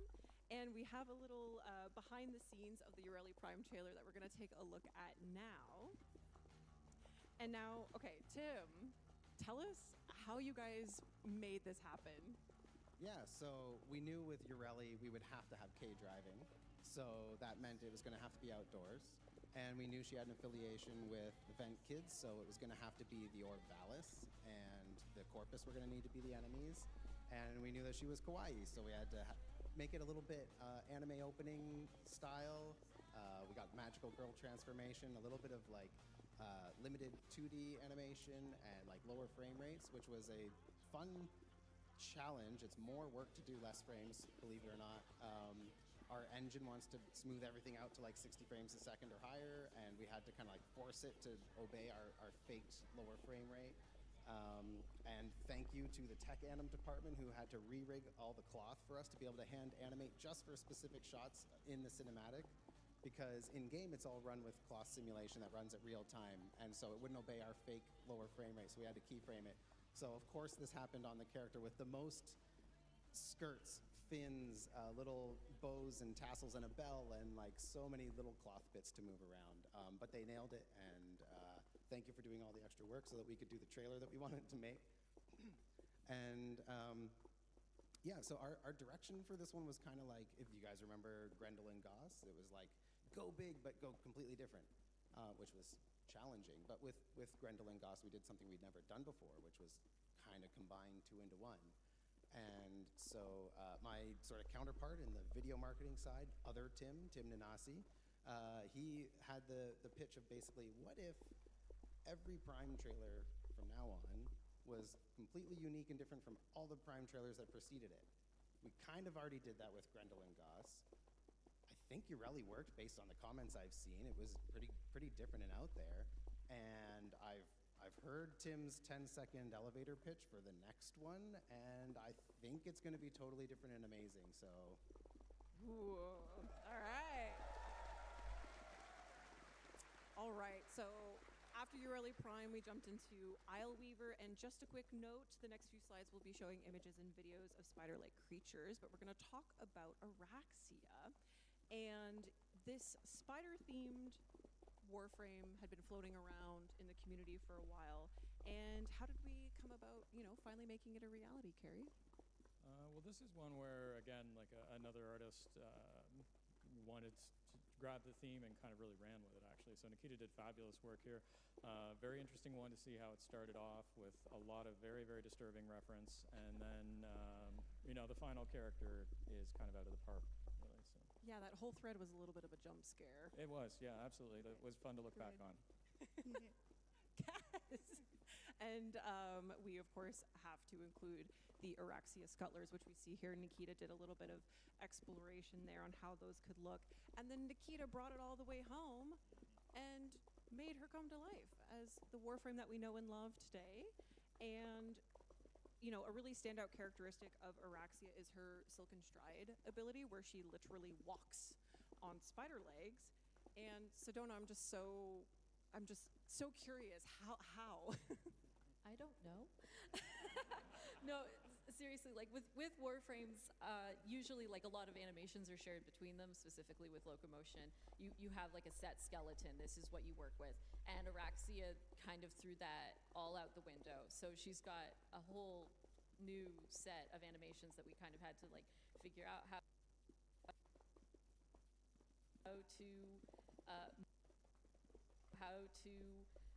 make work and play nice on these spindly little legs. And this was, again, Scott Johnson and Jay Baker and Eric Stoible, who, again, it was a team effort. I don't think we could have done it without, everyone coming together for this. Also, yeah, kudos to Eric on the scuttlers. He did such a good job. They're so cute. Wow, incredible. We also had a new enemy enter Duviri in Isleweaver, the Unseeing Herald. And, you know, another Minky concept. This is actually part of a bigger kind of murmur exploration that Minky had done. So what was kind of the deciding factor in bringing the Unseeing Herald into Isleweaver? Well, that was actually like talking with Pablo, and you know, he had an idea for an interesting character to try, which, you know, maybe someday we see, maybe we don't. But trying to get something that was ranged into the mix was kind of the gist of that. And then in the back corner that we hadn't used yet was, you know, this guy, which is, all right, well, we can do something with a mouth, and then it kind of kept going. Yeah, and it kept going into this. And Marco, how did we get from Minky sketches to what we see here? We wanted to keep the same idea of the big anatomical parts that's pretty common in the wall elements, and kind of go home with it and try to make it stand out from the other enemies in the Murmur faction. Definitely stands out, Marco. So give it a good different silhouette. Behavior again works well there. But yeah. Absolutely. And then Sedona, you had the honors of bringing this Murmur mouth into action. And how do you even begin to animate something like this? Well, I was lucky enough to have a lot of experience working with the Murmur already. Any floating Murmur enemy was animated by me, essentially. And so... Woohoo! Yeah! Sedona! But yeah, I love people asking me to animate a weird little guy, and I believe he falls into this category. So my goal every time with the Murmur was try to upset the animation department with it. So I think he's charming, but others might not agree. I understand. Do you guys think he's charming? Yeah. Absolutely. All right, so something we haven't shown yet is a deluxe skin. And yeah, a lot of people have been annoyed at me for this for apparently about 10 years now. So. Yeah, this one in particular is very special. Because not only was it shown on DevStream number 79 in 2016, it is also another Minky project, and also, Carrie, you had worked on it as well. Can you take us back to that time and what the experience was like working on it?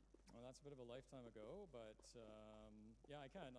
We were looking at Zephyr, who was at the time a rather relatively noisy Warframe. So, you know, standards have changed with time, and we were seeing so with a deluxe, let's do something that's maybe a little bit more clean and see what some influences might be. So there was, you know, some 5-star stories, and then how can you have that be with a tribal theme, and then some kind of classic Warframe in the mix and everything. And yeah, it was a little crazy because I did actually have her walking around in the engine 10 years ago, and it's taken a while to get to next steps, But we've arrived, and she will be walking in the engine.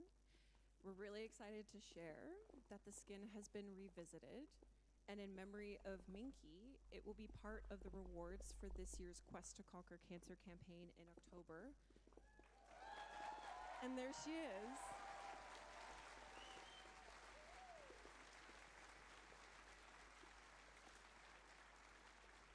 And she's absolutely stunning. We included some of those Conquera elements into her. And what was it like to revisit this blast from the past with Olina?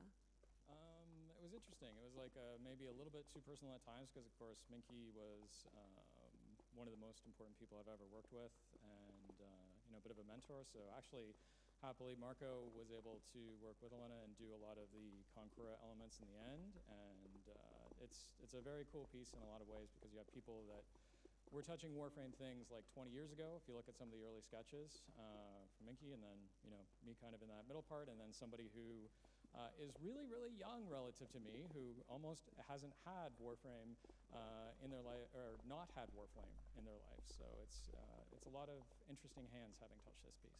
Absolutely, which makes it that much more special. Absolutely, yep. And another thing we haven't shown yet is a new Warframe. And Minky's influence continues with the Devil Warframe.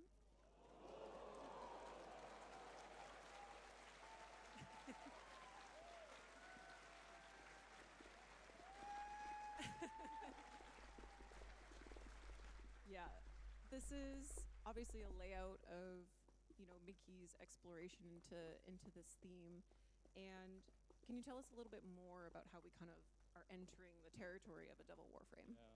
I guess, actually, right off the top, he wasn't apparently super comfortable with having his sketches often seen, which is something I didn't know until relatively recently, which is a bummer because there's a lot of them. But, I mean, there's just so much energy in his pieces. And there's actually 2 pages of these.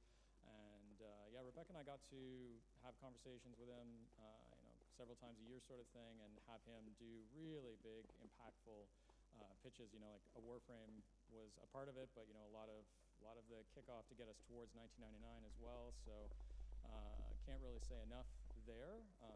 But yeah, I mean, it's just a great, exciting theme. A little ironic for like the nicest person that you could ever hope to meet to have this be their last Warframe. Hola, volví. Sí, pasa que yo estoy de rato, justo me agarraste con la mano en la masa, pero tranquilo. Estoy en lo mismo prácticamente, señor Panda. Pero no sé, parece que... O sea, hasta el momento estaba viendo de fondo está mostrando los diseños de todos los protoframes y supuestamente quién creó y toda esa mierda, ¿viste? Los folletos. ¿Eso qué mierda es? El Warframe maldito, what the fuck, de Sergey Deminov. No sé si es turco, si es ruso, pero... ¿Esto no será un skin para Boruna? Si es para Boruna puede ser que esté de Goti. Lo primero que se me ocurre es Boruna, porque para que sea croma, no sé. Aunque si es el nuevo concepto de la nueva aventura que ha venido de Warframe y aparece esto acá como apareció en su momento el Excalibur Umbra, no estaría mal.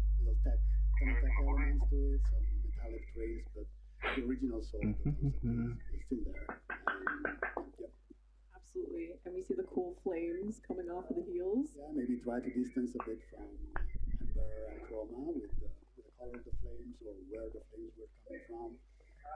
And in general, the Constitution, try to keep that nimble devil look that was crucial to the original sketch. Absolutely. So, for clarification, esa parte me la perdieron, no vi la parte del Caliban, pero... I know. Don't worry, that means that there's another one. Caliban es para fin de año, ¿no? Si no me equivoco, porque viene Jire y después viene Caliban, o es Caliban y después Jire. Gracias. Otro lapso. Speaking for the community, when I thank you all and obviously everyone on the art and animation team and Warframe team for the magic that you create. Qué raro que no apareció Daniel, la piturrona que antes era... O vaya a echarlo en el carajo, yo ni enterado. La que antes era representante manager de la parte social, pero bueno, calculo que en 2 meses. 2 meses le queda a Yareli Prime. Ok. And yeah, thank you so much for sharing your talents with us. Uy.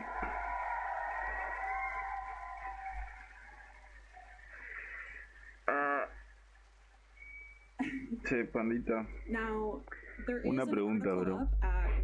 ¿Qué posibilidad hay de que estés caminando tranquilamente y venga una puñetera abeja y te pique en el oído, bro? ¿Qué posibilidad hay, boludo? Es como que sales de tu casa y te cae un meteorito entre pecho y espalda. La mala yuyu que tengo, hermano, es mitológica, milagrosa y legendaria. Qué cosa bárbara. And it involves Tim being way too close in proximity to Jeff throwing things around in the mocap room. So we're going to take a look at that, but thank you guys so much for watching. Enjoy the rest of TennoCon. Thank you again.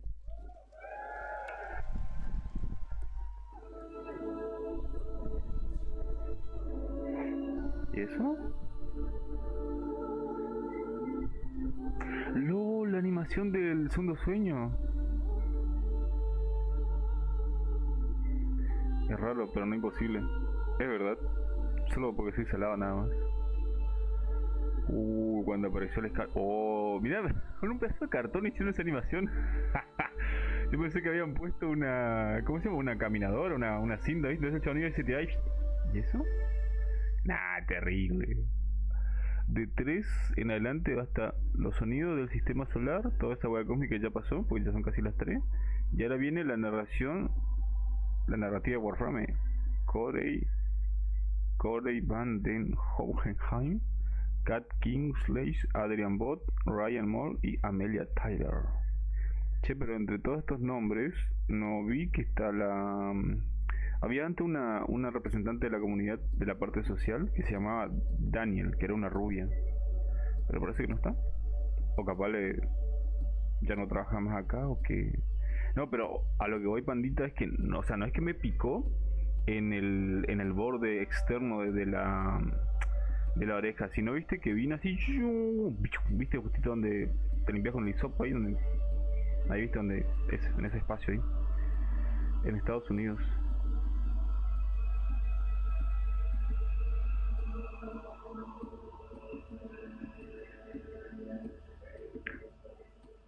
Ah, tenés razón. 1:50 ya, claro. O sea que ahora vienen los sonidos del sistema solar, sería toda esa hueá cósmica. Y después a las 4 acá y a las 3 terminaría con la narrativa de Warframe. Por eso el horario. Ah, ok.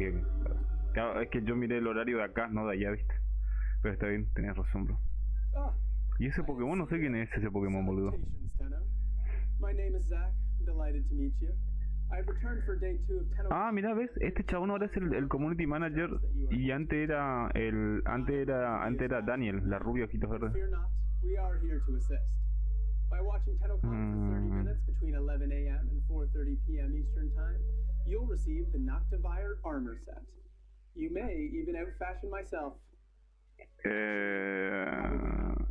What? Upon the start of Tenno Live at 4:30 p.m. Eastern Time, watch for an additional 30 minutes and receive Valkyr Prime absolutely free.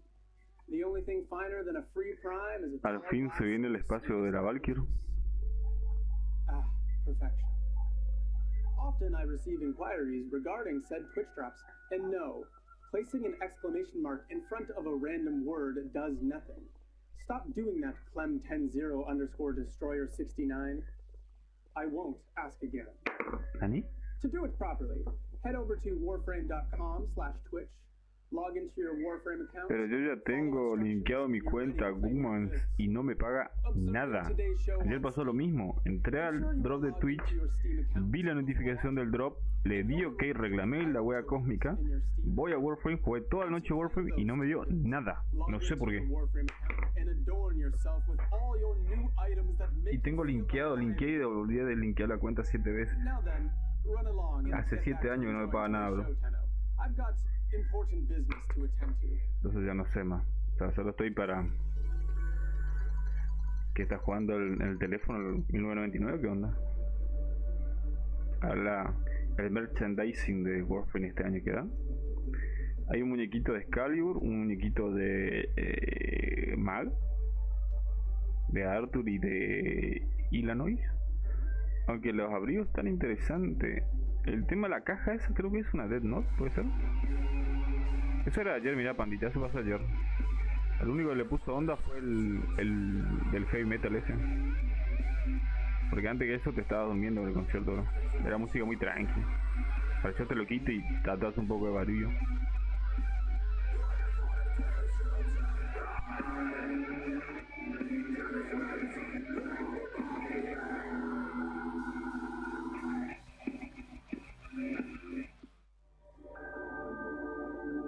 Trivia, ¿qué es eso?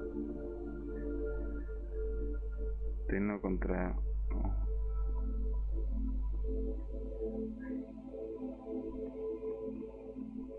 ¿Eh? ¿La... caso? Me cago. La U. Let's go. Le pegué. Soy buenísimo, bro. Uy, ese modo de cadrada, amiguita, ¿eh? Terrible. ¿Quién era el otro día que estaba sufriendo con esto? Estábamos en café el otro día y apareció Caribe y no podía hacer la misión de los... Creo que era 100.000 puntos, 3.000 puntos con la cadrada que tenía que surfear y saltar, ¿no? ¿Cómo la padeció?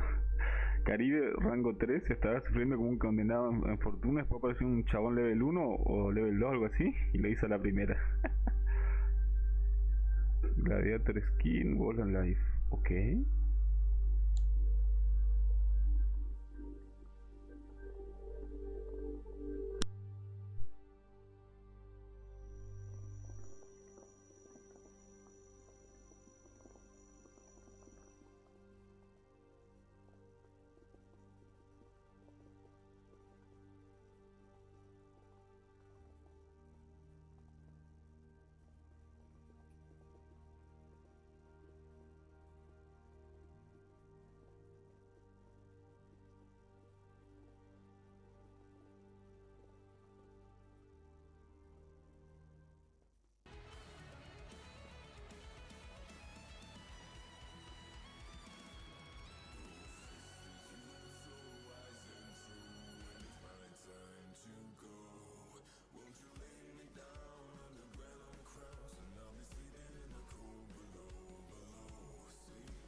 está bueno es la versión metal de las hermanas de Parvos. Bueno, bien supongo. Che, pero Panda, ¿vos pudiste reclamar tu drop de Valkyrie Prime? O sea, ¿ya te llegó en el juego o todavía no te llegó? O sea, yo todavía no quiero tocar nada, ¿viste? Porque donde te hago clic afuera y ¡pum! Explota todo, así que...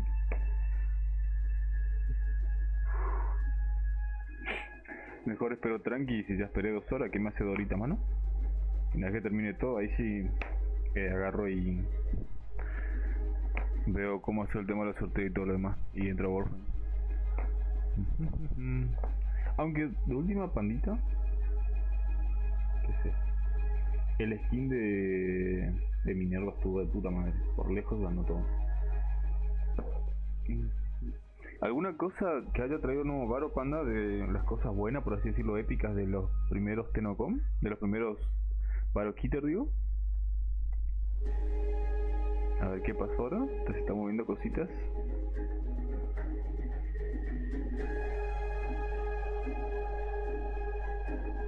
De Dubiri Paradox, TennoCon 2019. Ok. Cuando mostraron el caballito. Sí. Cuando recién había mostrado el viajero. Ok, la Songs of the System. Hello everyone. Welcome back to TennoCon 2025 and welcome to this year's Oh, me apareció el Pokémon de entrada. We've got an amazing showcase of all the amazing work that these panelists have been working on in the past year, but before I get started, it's my pleasure to introduce these amazing faces on the couch today. Starting at the end with a face and voice you know and love, please give a warm welcome back to Matt Chalmers. Ah, pero estos son los de ayer. Mira, ese estaba cantando ese chabón. Ese estaba cantando y la chinita japonesa esa también y bueno, eso no. Bueno, ese no sé bien. Big hello to audio lead for Warframe, Eric Preston. Hey everybody, how's everyone doing? What's up? Can I get a Clement chat? Can I get a Clement chat? Spam Clem. It's already there. Clem. LOL. Beside him, she's our Atomi Cycle riding master of Magnetic Queen. Please give it up for the voice of Aoi, Alpha Takahashi. Oh, LOL, hoy. Konnichiwa! So lovely to see you here today. Thank you for coming. Starting us off with our fresh faces to the couch. Era japonesa, ¿verdad? No era mentira. Sound designer Paul Christopher Akos. Excited to be here. Sí, no sé quién es, pero bueno. To his left, please welcome sound designer Chris Teixeira to this year's panel. Hey everybody. Pensé que hacía la voz de Grender. And last but certainly not least, please also welcome Laura Dickens as a sound designer for Warframe. Trinity. Welcome. ¿Quién será? Hello, hi. Bueno, no sé quién es. My name is Zach, and I'm a senior community manager, and I will be your auditory pilot for today. And before we get into it, let me hear you guys. Who was at Tenno concert last night?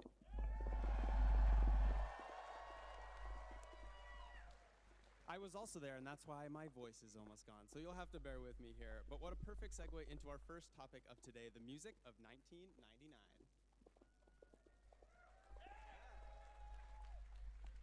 Matt, the last time we chatted, we had only teased some 1999 songs. Now we have over 20 original songs in 3 albums across 1999 and TechRod Encore, the most we've ever done for a single update. Tell us a bit about that process. Where did it all start? Well, it started a couple years ago with Seeing the Flesh, where we played that in 2023 at TennoCon. And yeah, that just started with Eric being like, hey, we're getting started on this 1999 thing. And you gave me some references, and I started to figure out what that sound would be, and while still sounding like Warframe. And then, yeah, we just did basically every genre after that. Love it. I absolutely loved hearing them at the Tenno concert last night. It was a rager. What was it, your first time at an arena? Tell us about that. Yeah, first time at an arena, first time as a singer on stage. Yeah, it was weird. Yeah, usually my main instrument is drum, so I'm usually just behind, just chilling. I don't have to think about how I'm moving. So yeah, that was a lot of new stuff for me. It was absolutely spectacular. Eric, we travel across so many different vibes in each of the songs, some even lending themselves to a proto-frame. How does each personality form through the songs? Yeah, it's a really fun process, actually. We take a lot of time, like Matt and I will listen to a lot of references, like you said, and usually what it comes down to is just trying to create an interesting, like, diverse playlist of all the tracks.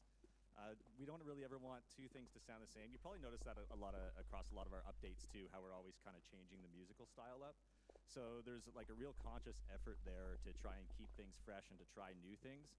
And like, as you know, Warframe, we go to so many cool places in the game that it's a real treat for us to kind of work with that and try to introduce new melodies, new textures, use new instruments, just to create a lot of different flavors of ice cream. So 1999 was like a playground for us. Basically, doing our research, I listened to a lot of music through the 90s growing up, so it was a real joy to be able to go through all those tracks and just figure out which ones to share with you guys. So, yeah. As someone born in 1999, I really recognize those 90s songs. Yeah, they really resonated with me. So it took me right back to high school dance. Love it. Of course, music is just one aspect of such a huge update. The sound effects play an equally important role. Laura, how was it designing sound for 1999? Was it different than a typical Warframe update? Yeah, for sure. For sure, it's different. So I worked on the ambience for 1999, kind of creating the sounds of the environment across 4 different seasons.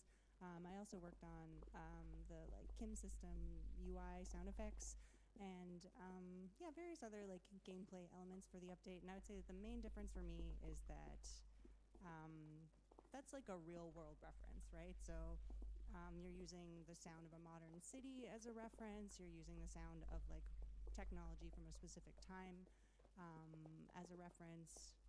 So that's like really helpful, but it's also kind of a challenge because you want to be able to convey that to the players. So yeah, I did a lot of like field recording around the city of Toronto, across 4 different seasons and in different weather. I went out to like High Park really late at night once and ran into a coyote and was like, oh, I shouldn't do this. But yeah, so in that way it was different, whereas like other environments are a little bit more fantastical and you have like a lot of like leeway. But having like real world references is also like the limitation is also a great source of inspiration. Yeah, of course. And one of those designs you did was actually the helicopter sounds that you hear around Holvania, and you made a behind the scenes video for us. So let's take a look. Hi, my name is Laura and I'm a sound designer at Digital Extremes. Working on the ambience for Warframe 1999 was a big challenge. It involved a lot of field recording, studio recording, and editing to create a realistic modern soundscape. But you might be surprised to know that some of the realistic sounds you hear in 1999 were completely synthesized. For the exterior ambience, we wanted to create the impression of a large and active Skuldra military presence in Holvania. To achieve that, I designed the sound of distant helicopters using the Korg MS-20M synthesizer. To start, we're going to set the VCO1 waveform to noise. Then we'll send the LFO to the low-pass filter. Then I'm going to set the waveform to a downwards ramp shape.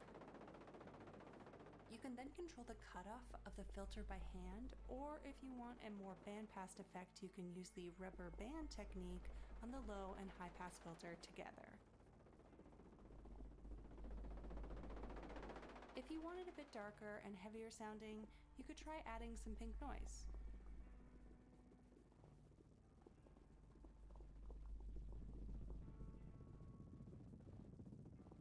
In Reaper, I also added and automated an EQ, comb filter, distortion, and a chorus to add some more movement to the sound.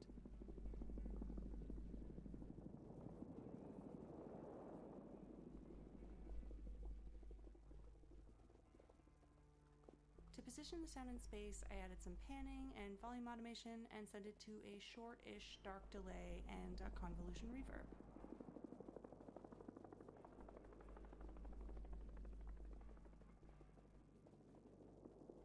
And as you probably noticed, you can also hear a noise sweep layered in. Finally, in context, this is what the distant ambient helicopter sounds like in Warframe 1999.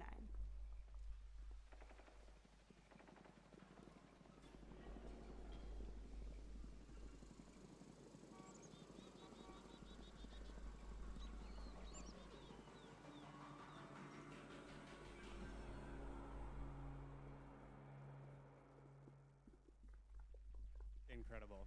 Well done.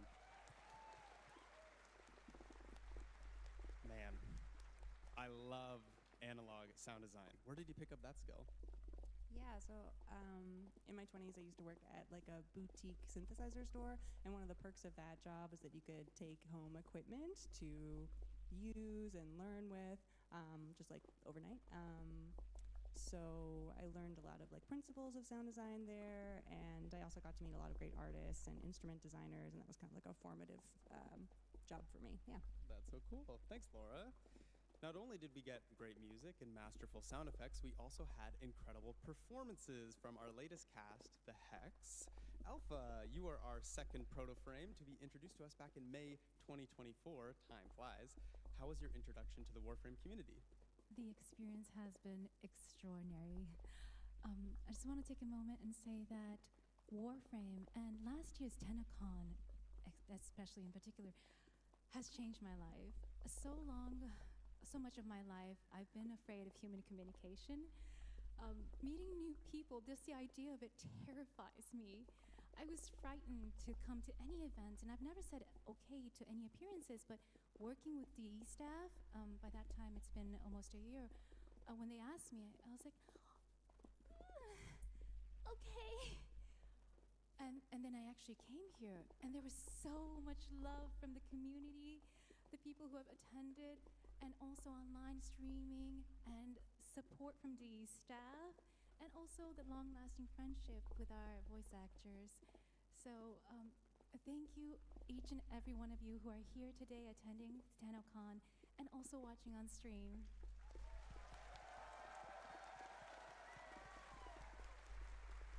No, thank you, Alpha, for lending your voice to my favorite character in the game, so...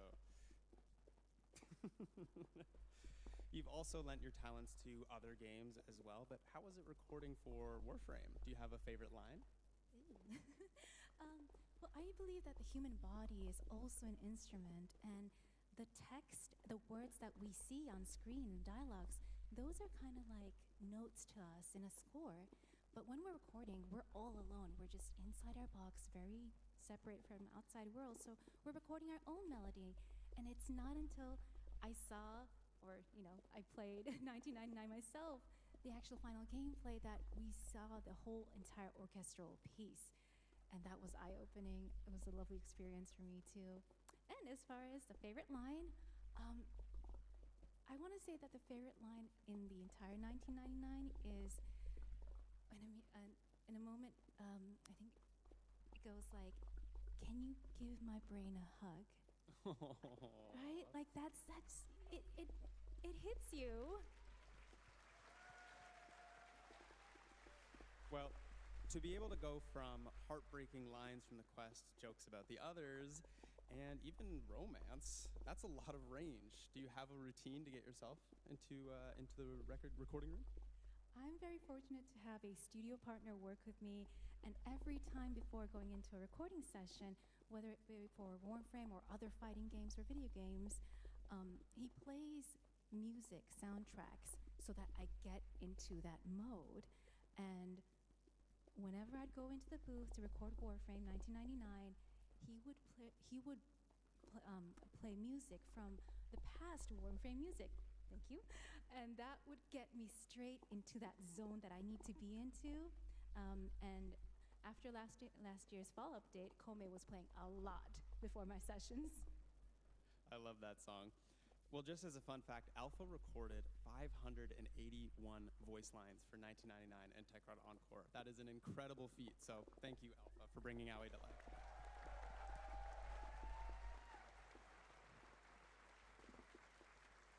Of course, 1999 brought with us two polar opposites, the Tekrot and the Skuldra. Not only unique in their looks, they're also accompanied by masterful sound design. Paul, you worked on both these factions. Tell us a bit about step one with the sound design for these guys. Yeah, so every time we work on a new faction, our first step is establishing their voice. We always find that's the most important aspect, because not only is it the most recognizable one, it then kind of dictates how all their abilities will sound. So with the Tekrot, we obviously had a lot of their voices established because of the Whispers in the Wall quest. One of our sound designers, Giovanni, he really kind of pioneered that sound. So when it was time to work on 1999 properly, it was just about kind of following that blueprint that he had laid down. We used everything for the voices, our own voices, any device from the 90s that would produce a sound, like a pager or cell phone ringtone, dial-up modem, arcade jingles, all that kind of stuff. So yeah, and as a fun fact, when I was working on the Babao, it was obviously our mini boss of that faction. It was very hulking, it was very intimidating, and I was like, hey Eric, let's check it out. And I was like, I think I got to a pretty good spot. And you were like, it's missing something. And you were like, how about you try using James's amazing Ollie lines into the Babao's vocals and just kind of distort them and blend them in. And yeah, I was like, all right, I'll give that one a try. Let's see how it goes. So yeah, whenever you kind of fight the Babao now, you can kind of hear the occasional in there. So yeah. Yeah, it was really cool, yeah. That's awesome. Yeah. Well, we've worked with enemy factions before, obviously, but this has quite the military touch. Is it easy to work on things that are closer to our timeline? I think so. It depends on how you look at it. It depends how much creative liberty you have. If you're trying to go like real milsim and kind of like really emulate our own world, it can be quite difficult. But with the Sculptor, we had full kind of creative liberties.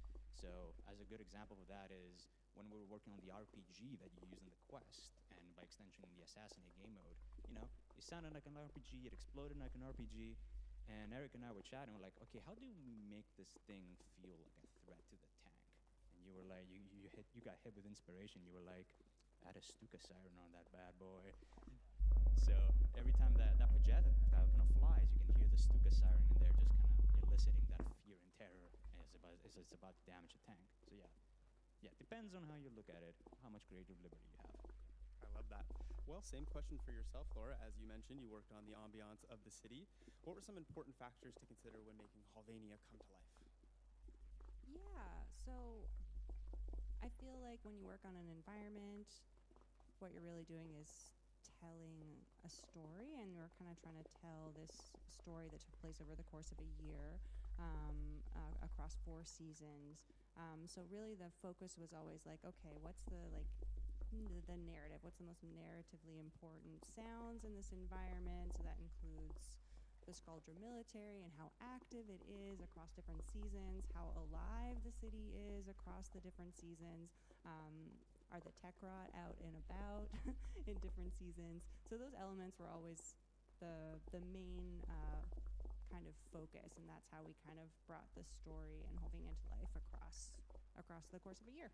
It's so cool. It feels like a true city, and it was so interesting seeing it come to life for the first time of something we've never seen before, but it also felt like home. And you mentioned you recorded sounds in Toronto in the park, so that's pretty cool. So. Yeah, I did, but it's like kind of a challenge to like find places in a city that are like kind of removed from the main action. So I'd like go in alleyways and like parks at night, and it was a little dangerous. Yeah, sound design is a dangerous line of work. You're going in alleyways. You'll find us in strange places all the time.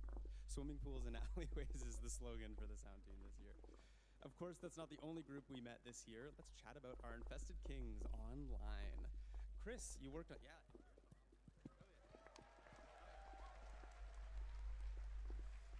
Chris, you worked on the actual Technosite Coda fight with the first of its kind literal arena. What were some of the challenges you faced with bringing it together from a sound design perspective? Yeah, for sure. I would say the most challenging part would be the mix. We have the amazing Party of Your Lifetime track there. That's kind of the centerpiece. And then we have the stadium hazards, the pyro, the lasers. We have explosions everywhere. Then we have the Technosite Coda. There's 5 of them you're fighting. We want to make sure that all sounded good together and was all cohesive, and you could hear the amazing track in there. And I think we landed somewhere where it was sounding good, and it was a really fun fight. So I think that was the most challenging part. And then the second part of that maybe would be the crowds. We wanted to make sure that you really felt like you're at an arena or a stadium, like you were mentioning. From the concession area where you walk in, you hear some crowd walla, to when you walk onto the stadium floor, there's crowd cheering. And then throughout the fight, the finishers, there's so much crowd in there. And then something I do want to mention as well is between fights when you're playing multiplayer, there's a little encore section and people are chanting online. I don't know if you remember from TennoCon last year, but that was you guys saying online, and that's in the game, and that you hear your own voices. So that's pretty cool. I love that. I love that you guys added that in. So thank you for implementing that. And I wanted to shout out Jeff, my partner in crime, working on the Technosite Coda. Like, he did an amazing job, and I think we are really proud of our work on those enemies. Incredible job. But the real question is, do you have a favorite member? That's tough. That's tough. I'm gonna say DJ Rom, because his like, I feel some kinship there because he's like music producer, audio kind of thing.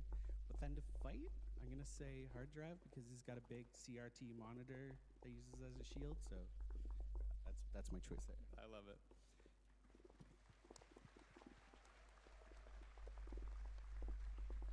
Well, Matt, you worked on these songs with online. How was it seeing mesh into the gameplay? Yeah, super cool. And writing those songs was such a interesting process and learning experience with Keith. It was super fun to just go back and forth with lyrics. Sometimes we just spend 2 days in a row just like every single line just meticulously like choosing what's the best way to say this or like the coolest way. And yeah, I mean it was just really cool and awesome to see in context. And yeah, that mix sounds like a nightmare, so good job. Paul, let's go back to you for a moment, as you actually had a hand in cooking up the sounds for the coda weapons that you get for these fights. Have you worked on the infested weapons before? No, it was my first time, and as a matter of fact, as far as I know, this was the first infested weapon batch we dropped in a really long time. So it was interesting to kind of revisit that faction with the lens of the tech rod, obviously, right? So I really wanted to give each of the 3 unique weapons their own personality and kind of vibe, and I spent a lot of time just thinking about, what's the through line for each of these 3 weapons. Obviously, with the dual Torxica, I tried playing around with an infested gunshot, but what we found was just relying on a real natural gunshot and then having something on the tail to tell you that it's an infested weapon worked at the best. So every time you're kind of shooting that weapon, it feels nice and punchy, and then when you stop shooting, you kind of hear the spin down of the barrels, and you hear that little infested screech in there. Sells it perfectly. And then obviously the Coda Motobo, wow, what a weapon that was. A big hammer wheel with the occasional teeth and or spikes on it, depending on your damage type. That's crazy. So for that one, I really wanted you to hear kind of the sputtering engine, kind of revving as you hold the weapon, and kind of the spokes on the wheel too. And the occasional kind of infested vocal in there really kind of sold the vibe. And then, of course, we had the star of the cast, the Coda Bass Assist. Wow, what a weapon that one was. Just weaving in dubstep sounds. I was like, okay, let's do this. Let's see how that works out. Yeah. I can tell you from experience that weaving in any form of tonal or musical element into a weapon is like a recipe for disaster, because you spam it so much, it can sound super grating and annoying. So Eric and I, we did a lot of back and forth, figuring out what's the right balance, how do we want to make it sound, and at some point, I think I had like 24 notes that would play like a whole song. We stripped that back to 8 notes. It made that feel more satisfying, a little bit more tame too. And yeah, I haven't seen any complaints on the forums. I think we did a pretty good job with that one. I hope. There you go, fan favorite. Well, you did spoil us, and you put a little video together of how you did the sounds for the Coda Bass Assist, so let's take a look at that. Hi Tenno, my name is Paul, and I'm a sound designer at Digital Extremes. Today, I'm going to give you a quick breakdown of how I made the dubstep sounds of the Coda Bass Assist. First, let's take a listen to how it sounds in-game, and then we'll jump over to my Reaper session.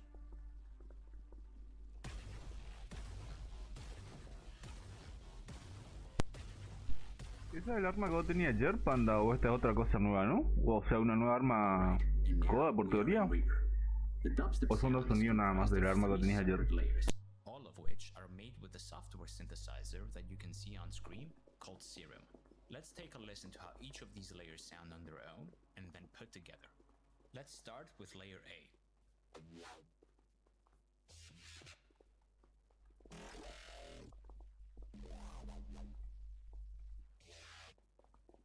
And now everything layer A combined. Let's move on to layer B.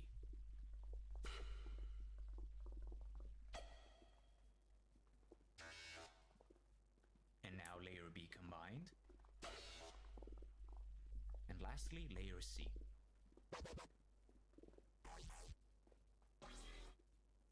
And everything in layer C combined. And here's all three layers combined with the processing used to create the final sound asset that goes in game. And to wrap things up, here's a few variations that include the dubstep layer, the punch layer, the shot layer, and the mech layer. All these sounds put together create the final result you hear in game.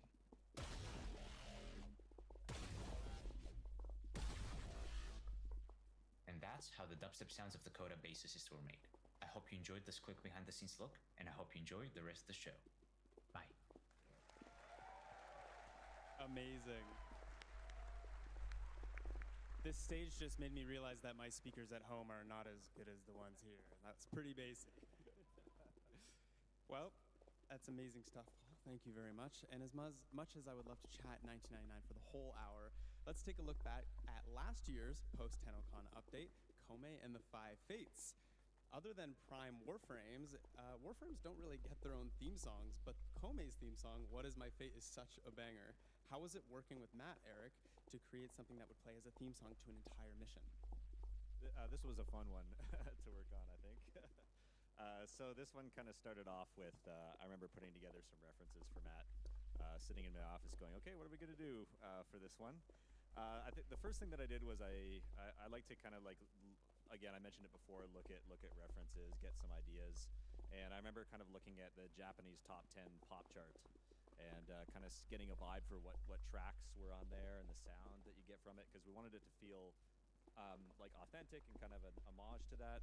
And ended up finding one cool track called Tokyo Calling. I don't know if anyone knows that track. But if you listen to that one, there's some influence that comes from that kind of gives like the drive and that kind of like poppy in your face feel to it. And then, yeah, I mean, Matt masterfully wove that in with other themes and elements, different instruments that are inspired by kind of the visuals and the vibe of the update. So yeah, that one was super fun. I think it turned out great. So. Yeah, it's so unique. And you just mentioned the instruments as well. Do you know the names of some of the unique instruments that you guys were using for this? I had a bit of koto in there, but the main thing was the vocals, and I had an amazing vocalist, Chihiro, help out with the vocals, but also the Japanese translation, because I wanted to make sure that it made sense and I wasn't just using Google Translate. And so when I was working with Chihiro, I was like, okay, here's a line. How do I say that? And then she would give me the pronunciation, and then I'd be like, oh, okay, it's that many syllables now. And then I'd be like, well, if I shorten it, which word can I take out to have it make sense still? So yeah, I was very careful about that. And Alpha, did I do okay? Kono toki Whoa. matita. Kono toki matita. It goes, I think it means something like, I have been waiting for my fate. Yeah. There's a lot of like brutal lyrics. I can't remember all of them, but there's some creepy stuff in there. It's engraved in my brain at this point. I think that's my favorite song. Thank you. It was so cool. Such a banger and such a unique update for so many reasons. Chris, you had a hand in bringing the Kome Warframe to life. Tell us a bit about that. Yeah, absolutely. Kome was probably one of my favorite Warframes to work on so far. Really unique frame. There's so many special things about Kome, but kind of all started with the gamble frame, right? So started with the dice rolls. So I was rolling dice on different surfaces. How does this sound? How does that sound? You're going to hear it all the time. So I wanted to make sure the dice were good. And I think I hit that mark when Eric sent me a message, and he's like, I think you got it. It sounds like I want to eat them. And I was like, yeah, I think that's it. It's like M&Ms or something in your mouth. So Eric. And I was like, I get that sense too. So yeah, I think that was good. And then it was really cool to work with, Japanese style instruments. So I got the koto when you roll sixes, and I got Japanese Shinto bells in there. There's so much to it. Also, I found the heels looked really cool, and I was like, I think this frame needs like unique footsteps, like some clicky, kind of like you're walking around. So I made footsteps for different surfaces. Anything you walk on kind of sounds like heels. Felt like it matched the character. So yeah, that was a really fun one to work on. It's so cool. And of course, the ability sounds of every Warframe are always super unique, but you put a little behind the scenes video for us together to show you how you did it. Yeah, let's take a look. Hey everyone, it's Chris from the sound team. Today I'm going to show you how I made Komei's Bunraku ability sound. Komei's fourth ability, Bunraku, blasts enemies, giving them a variety of status effects, but what's most awesome is she turns enemies into marionettes.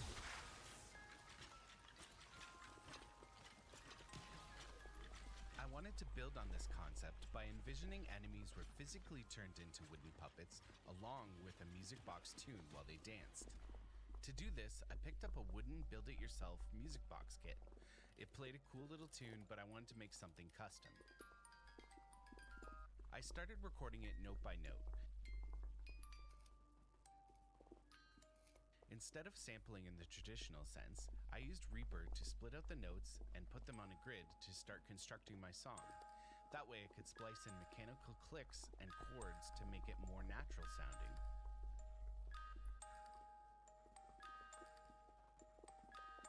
After experimenting a bit, I came up with 2 unique loops that can play on puppeted enemies.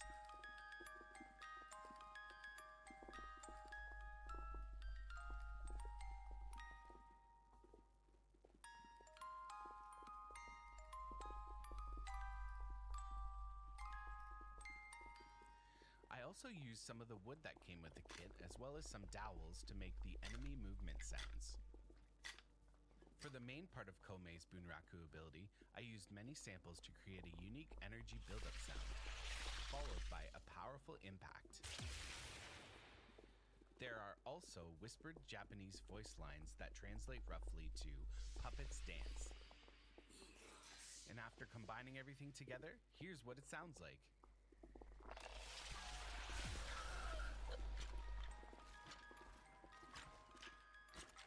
Thanks for watching. Enjoy the rest of TennoCon.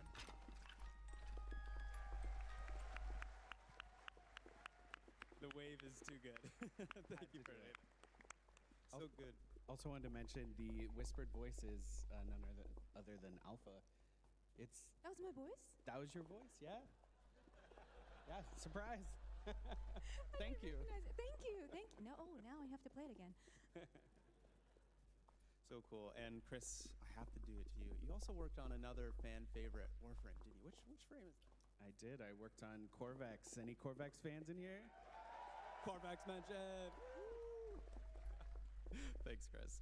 Well, let's jump ahead to a very recent update where the spider frame came to life. Oh yeah. Paul, you had the pleasure on working on the sound effects for Araxia. What was your reaction when you were told we were doing a spider frame? Oh, I was so excited. You have no idea. I was so excited, in fact, that I went directly to Eric and I was like, can I work on this? Please? Pretty please? And yeah, First come, first serve. Yeah, exactly. Yeah, and usually we're on rotation too. So because I did Side 09 back in December, I wouldn't have worked on a new Warframe for a few more months. But yeah, I kind of cut the line with that one. It was too cool. Yeah, I love it. And a lot of sounds you use real life recordings. Did you record any spiders for this one? So no, spiders don't really make a sound. That's the problem, right? So it was very interpretive. And what kind of happened was, because I was so excited for Araxia, I kind of had a very specific sound for her in mind. So I just went directly in my software Reaper and I just started designing. And by kind of happy accident, I had already designed the fourth ability in like the first day. So that kind of informed all the other abilities. So I didn't really get to record that much. The only thing I did record was for the Syotid, her signature secondary weapon. I really wanted a cool kind of fluid web sound for it. So I kind of just recorded like anything that was kind of a spray that I had lying around my apartment. So like deodorants, foam sprays, shampoos and stuff like that. Just giving that fluid, organic, whooshy sound. And fun fact, when that weapon was done, I was just playing with Araxia daily, just checking in, all the abilities were done. And up until that point, whenever you would have the fourth ability active and you would dodge, you would just roll like a normal Warframe. But one day, she just started latching onto walls, and I was like, no one told me this. What's this? What? So yeah, I was like, okay, happy accident there because I already had recorded all that stuff with the Cyodid. I was able kind of to reuse the same source, and yeah, I think it turned out pretty cool. Yeah. Pretty cool. Okay, so we got pools, alleyways, and bathroom materials for sound design now. Yeah. Love that. And I also have another fun fact for you. So, same like Chris, the same thing that Chris said about the footsteps of Kume. I saw the same message where someone was praising Kume's footsteps. I was like, it would be cool if we did something for Araxia too. So I was like, what do we do? And Rusalka is in this update, and she had some pretty badass sounding heels in 1999. So I was like, and I worked on those. So I was like, how about I kind of bring that stuff over and kind of give it a little bit more of an Araxia spin? So yeah, she's kind of using Rusalka's footsteps in a sense. Interesting. Much to think about. Yeah. Speaking of Rusalka, Alpha, how would Aoi react to Rusalka being in Duviri? I would run personally, but I was so happy to see her back. Like, Rusalka is one of my favorite characters. The design is spectacular. Like, won't you agree, right? I love it. And of course, to accompany such a design, we needed something with emotional music.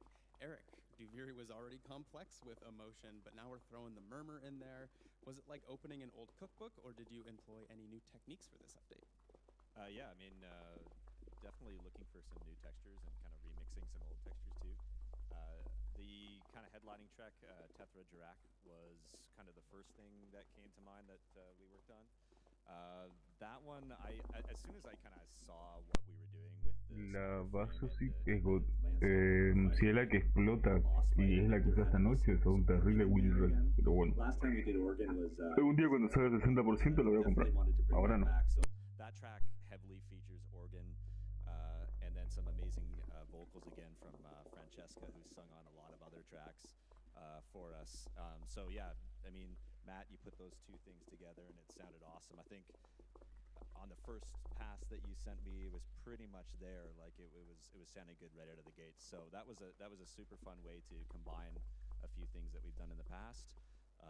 And then obviously bringing in the void tongue is always so fun to combine. So yeah, a lot of that was combining like void tongue, void chanting with kind of those Duviri elements. And yeah, the lead violin section in the combat track was really cool too. Yeah, shout out Xiao who played last night at Tenno concert. She had a very difficult part that I wrote for her and somehow did it. I was like, is this possible? She was like, give me 2 weeks and I'll figure it out. And then she came in and nailed it. So yeah, that was a lot of fun. Combining all the classical stuff with the creepy, if Valkyrie struck already, all that kind of stuff. Yeah, very fun. Yeah, it's so fun. And whenever we can, we always try to add live elements to the music. So those little touches kind of on top really push it over the edge. So yeah, hope you enjoyed those tracks. Yeah, did a great job on them, Matt. It's such an incredible mix of themes. And guess what? I'm going to take advantage of these big speakers again, and we're going to showcase a little bit of Isleweaver's featured track. Let's take a listen.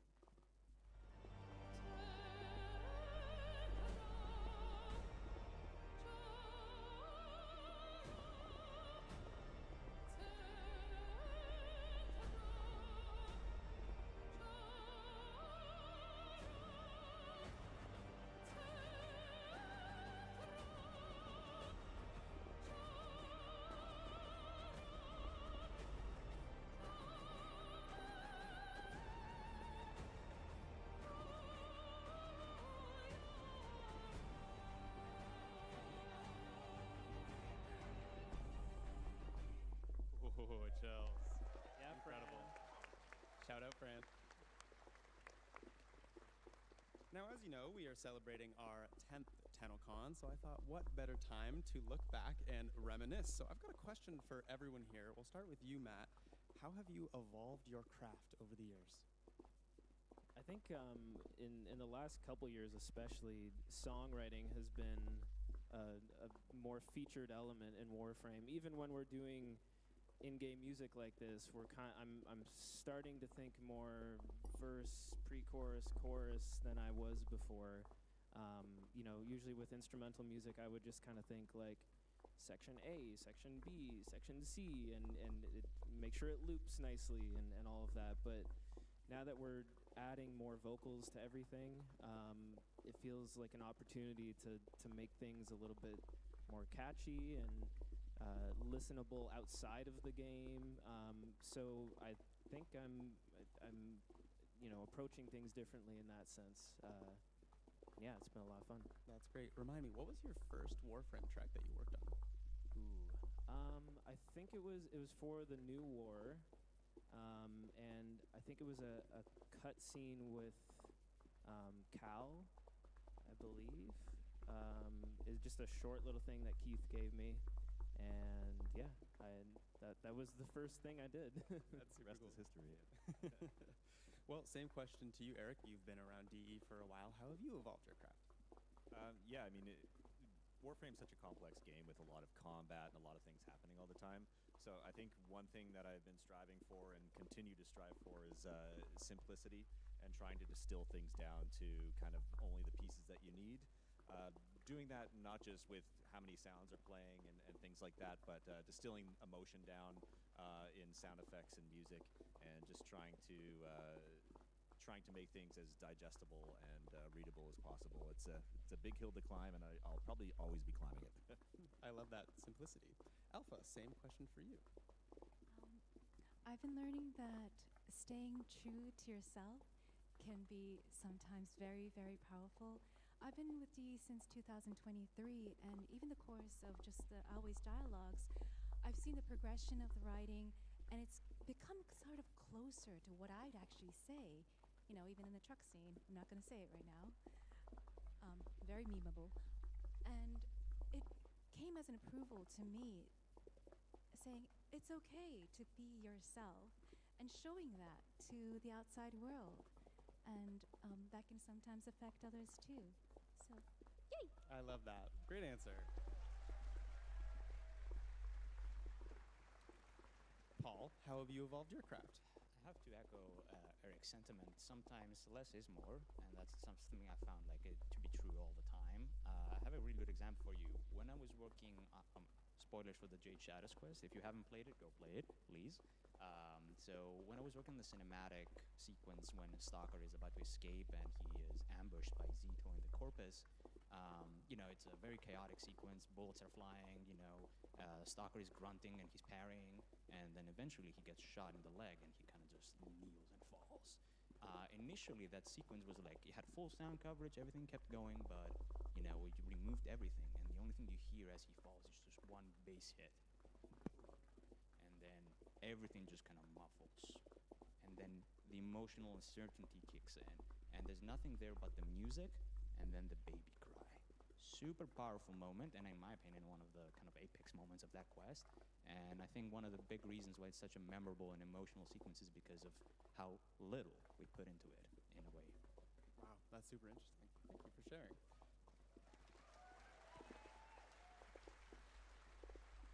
And Chris, on to you. Same question. Yeah, for sure. I think when I would record something or start layering in samples for a sound, that would kind of be the sound as is, kind of like that, maybe seeing effects and things like that. Now I would say I'm more creative with time stretching and pitching, and the sounds I recorded aren't so sacred. I will mangle them in special ways to make, to wrestle really cool sounds out of them. One example would be Stalker's ship. I took some of his weapon sounds and his voice, and I pitch shifted it, and then it turned into this crazy sci-fi ship sound just from his voice and his weapon sounds, pitch shifted, stretched out, just as simple as that. So. Wow, it's almost like molding with clay, but for sound. That's super interesting. Thanks, Chris.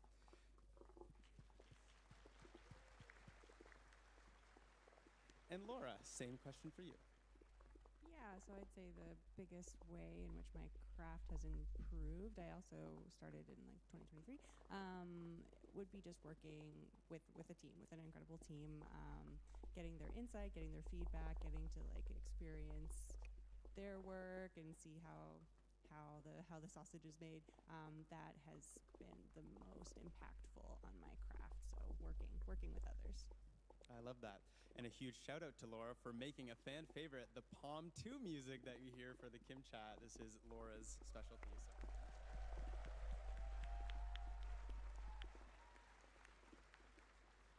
Well, community is, of course, a huge reason why we can celebrate our 10th TennoCon.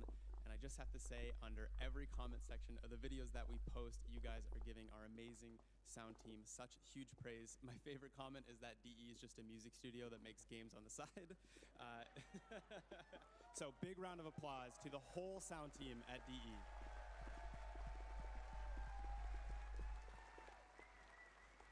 Incredible.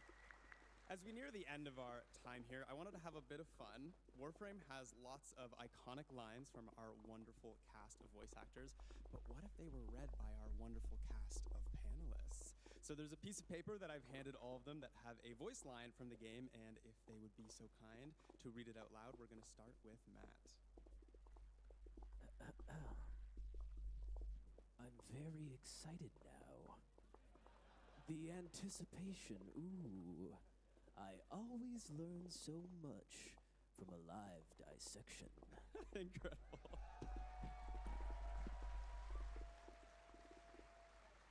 And of course, that's from the amazing Till Rigor. Okay, Eric, you're up. The Void Storm's intensity is approaching level 5. 5 is the worst, by the way. Amazing. Thank you. And Alpha, your voice line. Objects that have affected one another continue to affect one another even when they're separated. I've missed you. Oh. Love it. All right, Paul, you're up. Your weapons make music, and the enemy calls for a song. Amazing. And Chris. Remember to take care of yourself, operator. Pressure creates diamonds, yes, but it also creates rubble. Awesome. And Laura. Dream, not of what you are, but of what you want to be.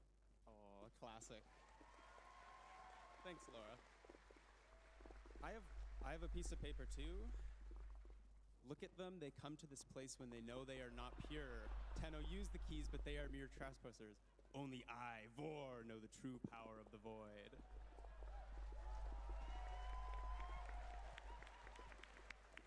Thank you all. That was fantastic. Now, I can't just end the panel without one more thing. We're just 2 hours away from learning about the next chapter of Warframe, but how do you guys feel about a little bit of a tease?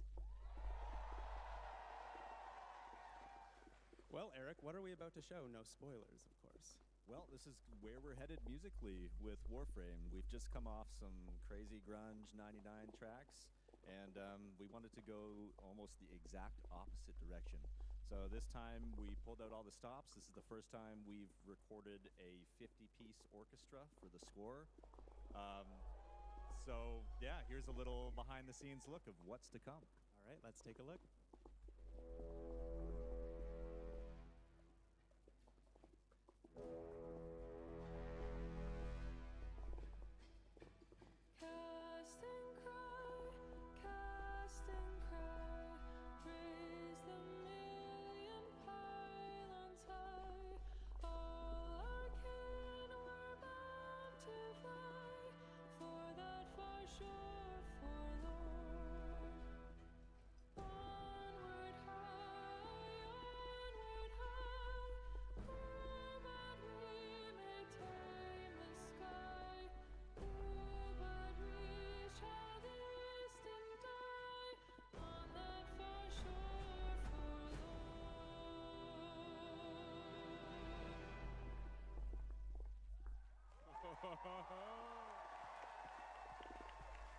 Chills, chills, chills, chills.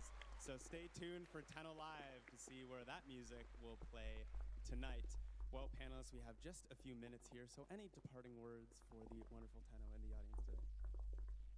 Thank you all for playing Warframe and coming out to this convention and being part of this special event.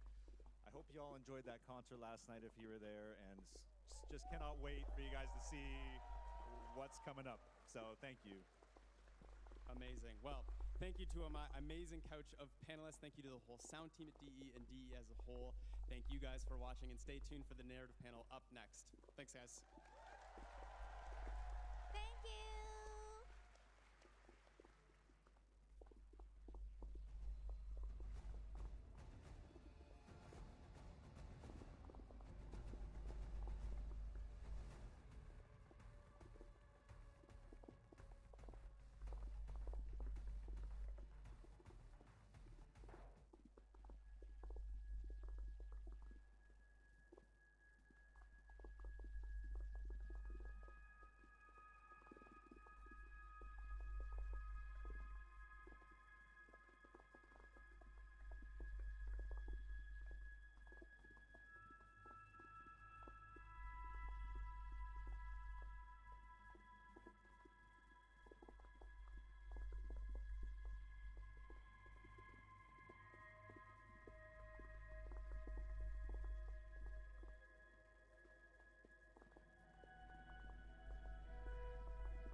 Ah, bueno, mirá esa Ember Pop. Ah, boludo, sé la presentación. Yo pensé que era una animación, pero es una maqueta real. Mierda. Cuando lanzaron ayer, creo que era ayer, la Ember Pop, cuando antes de que empiece la TennoCon, lanzaron el video, el reel de esa Ember, pero yo pensé que era una animación en plan del juego nada más. Pero al parecer es una maqueta a tamaño real, gran flauta. Aunque el Excalibur tampoco estuvo mal la maqueta. No leí la pregunta, ¿qué decía? What is the name of the homesick bird you own? Ok.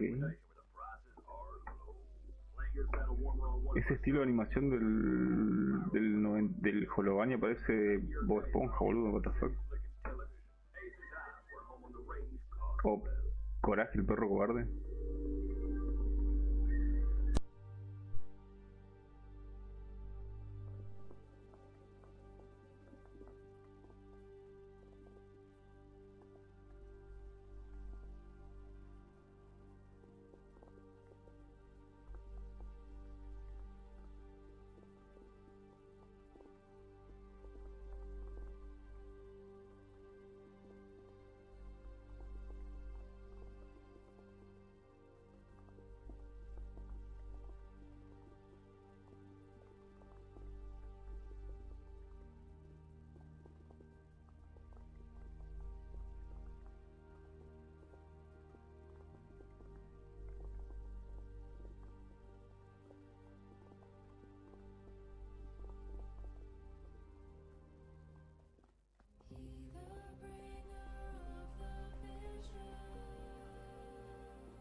Tenno here, there, everywhere. Those of you joining us in London, those of you watching online across the globe, welcome to the first of its kind, first main stage Warframe narrative panel. Can we pop off for that? Yeah, we can do a little pop off. My name is Corey Van Den Hoogenband. I'm a community manager here at DE. Today I'm your host / moderator for a 50-ish minute presentation going over the lore of Warframe, the universe, the quests, the characters. But let's be real, you're not here for me, you're here for the panelists. This is the dream group of people. If you were going to be talking Warframe, you'd want this couch. So without further ado, let me introduce them to you. I am joined by Warframe's lead writer, the keeper of knowledge, the void tongue specialist, Adrian Bott. Hey, Tenno.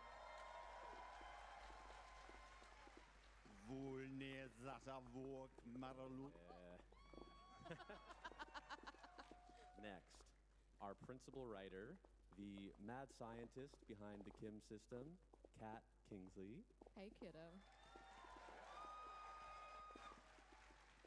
Then, lead narrative designer, a man who has named so many weapons that he can't keep track of them, Ryan Mole. Good day, everybody. And you know her as the voice of Eleanor Nightingale in Warframe 1999, Amelia Tyler. Well, hello, darlings. So, the aim of the panel today is really twofold. Of course, first, it's going to be a deep dive into the universe of Warframe, the characters, the quests, but also for anyone out there who is maybe an aspiring creator or storyteller, we'd like to kind of offer an insight into the craft of writing, but also recording, acting, directing, as it's all intertwined. So that's our plan. I have a spoiler policy that I'm about to share today, and that policy is we will be spoiling the game. So we're covering everything up until Isle Weaver. We're going to be big chatting. Let's see. I'm going to start by asking you about characters. And because we have Amelia here, of course, I want to talk about Warframe 1999. We debuted the Hex at TennoCon 2024. And that update had the largest kind of cast of ensemble characters we ever brought to a Warframe update. So I just want to ask in general, what was it like delivering that cast? Frankly, amazing. But one of the things that we wanted to make sure of was that when the player arrives on the scene, the sort of status quo between the members of the Hex is very much established and intense. So we did a lot of work into setting up the relationships, the grudges, the attitudes, all of that kind of history that they had between them, so that when the player kind of turns up on the scene, there was a kind of powder keg ready to explode. But we did a lot of that kind of detailing of who the characters were by using a technique that I picked up from a guy called Andrew Ellard, who is an advisor on scripts in the UK. He worked as a Red Dwarf consultant, amongst other things. And love Red Dwarf, smeg. Yep. But one of the things that you do, which seems kind of counterintuitive, is you don't kind of start out by detailing who is the character in themselves. You describe them from the point of view of the other characters. So it's not like necessarily who is Arthur, but what does Owie have to say about Arthur? What does Quincy have to say about Arthur? And because of that, you get away from this idea that there is a kind of sort of single objective view, and instead you build up this kind of subjective web of relationships between the characters that is incredibly fruitful. And that really, really helped us. The design of who the Hex were going to be kind of began at the concept art level with the astounding art that we saw. We didn't initially know which Warframes are going to be proto-framed. And so we kind of learned as we went along, and their background kind of filled itself in as well. But it really also helped intensely when they were cast. I mean, I remember when Arthur was first introduced, Rev and I had a discussion about him and came up with the kind of key phrase of a paladin in Kevlar. And he existed as a concept, but then when we heard Ben Starr delivering the dialogue from Whispers in the Walls, and we heard that sort of gritty warmth and exhaustion come through. I instantly knew a lot more about the guy, what he'd been through, and all of that. Well, we also have, yeah. So again, the voice behind one of those characters is here with us, Amelia. What can you tell us about your journey with Warframe and with Eleanor? Oh God, I didn't know it was for Warframe when I first got the audition, so I got the audition sides. And when you're an actor, it's a death knell to fall in love with a character when you audition for it, because you do a lot of auditions, and more often than not, you won't get the part. So that's, if you fall in love with it, you're doomed. That's the death of self-esteem and joy. And I read this audition brief, and I was like, oh no, I'm doomed. Because this is going to be that one where I audition. Esa ya es la voz de Nick. Ok. Because she seems so in depth, and there was a lot of me to it. There's a lot I could identify with, and I was excited about trying to bring that to life.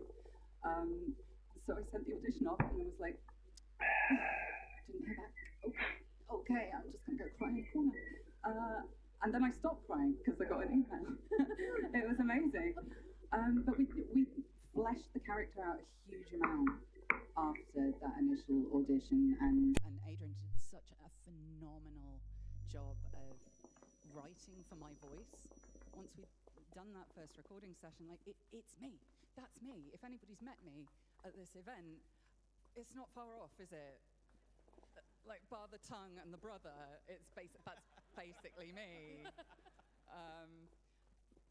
So it's at the point where I can sit on my couch, and I have sat on my couch just sight reading the Kim system, and it's effortless because he's captured my voice. It's, I pride myself on my sight reading, but it's not that good. That takes an amazing relationship with writer and director and team as a whole. I think it's very easy to make this kind of thing when you like a character just about the actor, and really, we're just the face of it, we're the voice of it. It's a team effort. It's finding that way of communicating together and building a character collaboratively. It is kind of wonderful because we were given that opportunity with all of the hacks. They really did become that third partner in the dance, and so much of the voice actors backfed into the Kim system with Amir and Quincy and Eleanor, and it backfed into so much of the characters and the personas because you all brought so much life to what otherwise would have just been words on a screen. I've learned so much about Eleanor from reading the Kim system. A couple of times I've been like, oh, thank God I got that right. That changes everything. There's always a point when... Sneaky slides. Ryan, do we jump ahead? Okay. You got something, Ryan? Let's hear it. Yeah, I was going to say that there's always a point in between when we have the writing on the page, but we don't have a voice actor yet. And it's a nebulous kind of voice in your head, and you think, oh, it might sound like this or this. And then once you find that person, once you find that actor and that voice, and then you can hear it. And so when we have the auditions, and then maybe we'll do our first voice session, and from that point on, the writing changes. It becomes so much easier because you can hear that person talking to you. And I think that actually does tie in perfectly with, I think, what you were just about to show. You can put that on there. Yep. Yes, so I am about to share with you all a very confidential document. This is a look at a casting sheet, an audition sheet for the early days of Warframe 1999. This is what the actors first see, and this is really, I guess, some of the first Eleanor writing that's made its way onto paper, right? This is the initial sort of putting together an idea of who Eleanor is from kind of source material in my head. So it's not to say that we are deliberately aiming to sort of imitate tropes that already exist, but it is saying that this is kind of the hinterland behind who the character is in my head. So it really helps. Oh, good. The Evelyn in The Mummy was really helpful for me because it could have gone too serious. Yeah. That showed that little hint of humor and bisexual nightmare. Well, speaking...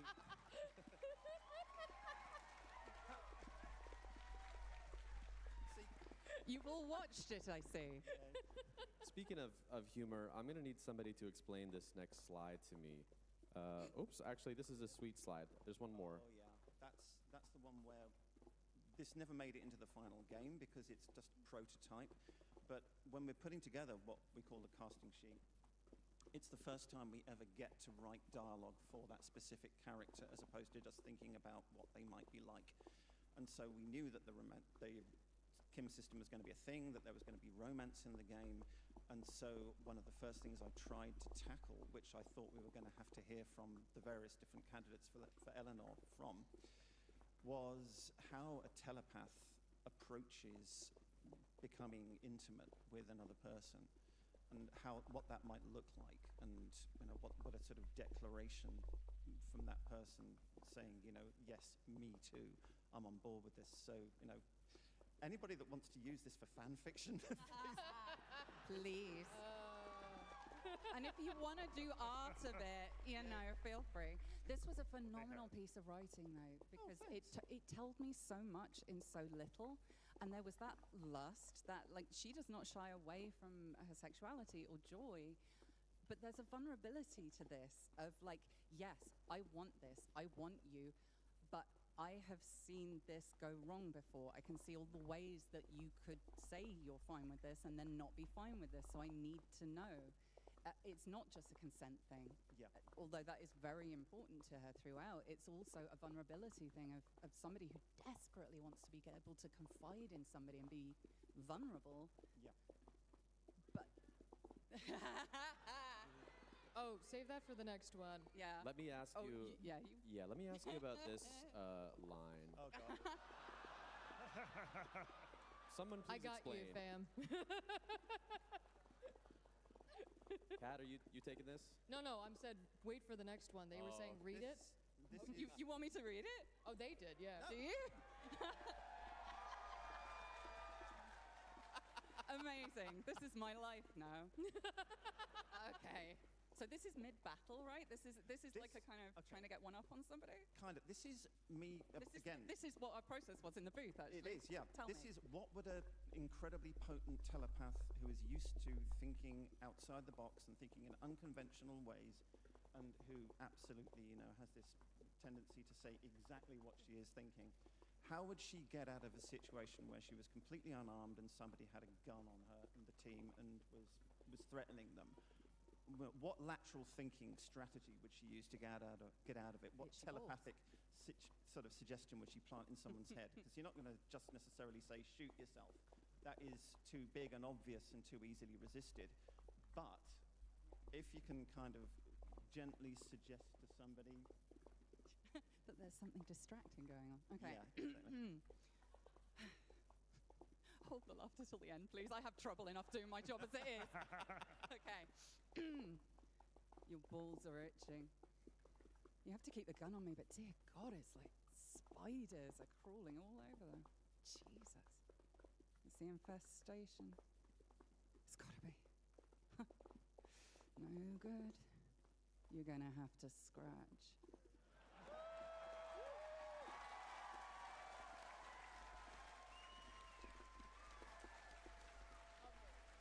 Mark that as a take. Thank you. That should have been Araxia's 4, honestly. So not not too many people know this, but Amelia, you did play 2 characters in Warframe 1999. Let's play a clip.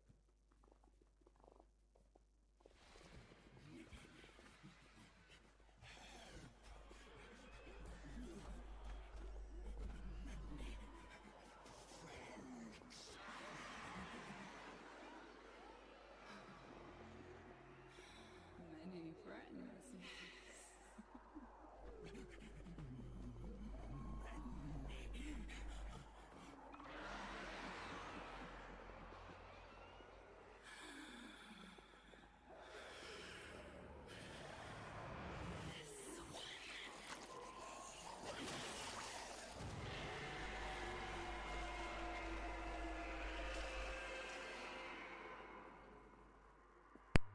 Después de todo, la Nix tenía la lengua funcional, ¿qué carajo? Well, started the recording session. We recorded all of Eleanor's stuff for that batch, and then Adrian went, so, we've got another character in this scene, and we just thought it would be cool if you could do it. We don't know if you can, but we thought we might try it. Would you be up for trying it? Can you do this sort of thing? And I was like, I have never.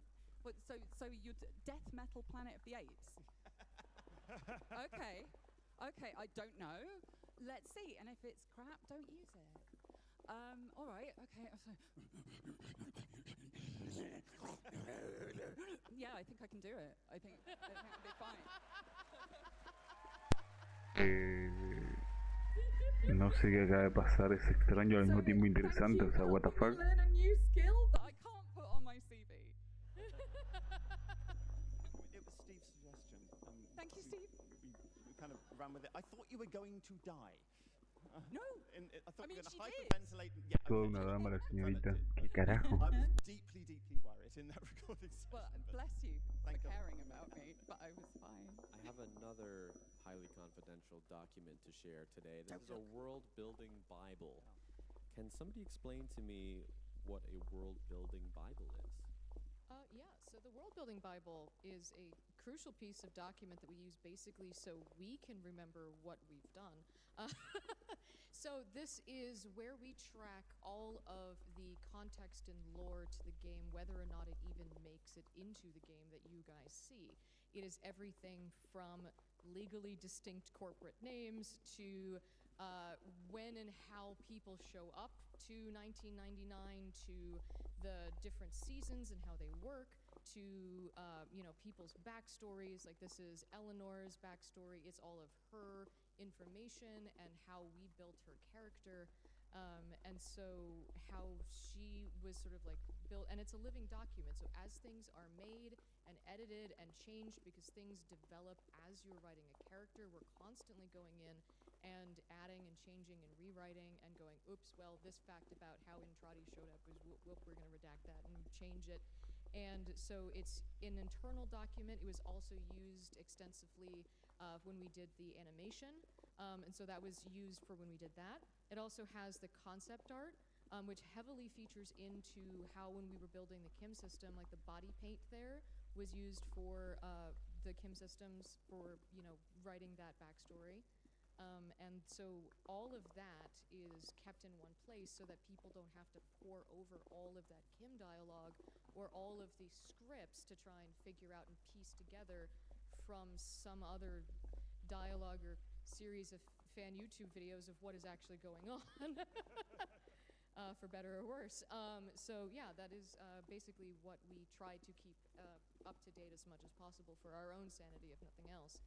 And this is a little bit more of like the background information of how we created Eleanor. And so, for example, you can see that we created things like such as what might seem silly and trite, like a lunch option. It's so perfect. That's so perfect for her. It sums her up in food because it like starts out very well-meaning and very healthy, and curiously lack of meat for somebody who kills people with her tongue, and then just gives up at the end and has a flapjack. And that's me, really. That's every day of my life. Because it's like, who are you when no one's looking? Yeah. And that's the way absolutely. to think about a character. Is like, what do you do and who are you when no one's paying attention? Exactly. Something like this gives us the interiority of a character and lets us explore who they are through things like, a category you don't see here is, it sounded absolutely ludicrous, but I said, okay, which dog breed would each of the characters be? If they were a dog, stuff like that. And I think because there's been fan art of that now, hasn't there? not All of us as that dogs. directly, but other people got to the same place. I kind of want to know, independently. honestly. Later. Yeah. Tell me. They were later. shockingly accurate. There's also things that don't necessarily make it into the quest, but maybe unwind through the Kim system. There's this character, Christopher. Yeah, so this was interesting to me because, for example, it's amazing how much we can work in after the fact. So Arthur's artwork has the skana with the red bandana tied on it. And for a soldier to carry a sword with a big red flag on it is a giant shoot me sign. And Arthur's a very military, serious, down-to-earth, brass tacks kind of guy. So that had to be incredibly emotionally important to him. So we worked together on how this could be woven into his story. And so Arthur had one half of it, and then Eleanor had the other half of it. And it became this sort of amazing thing that you can unlock between the two characters' Kim systems.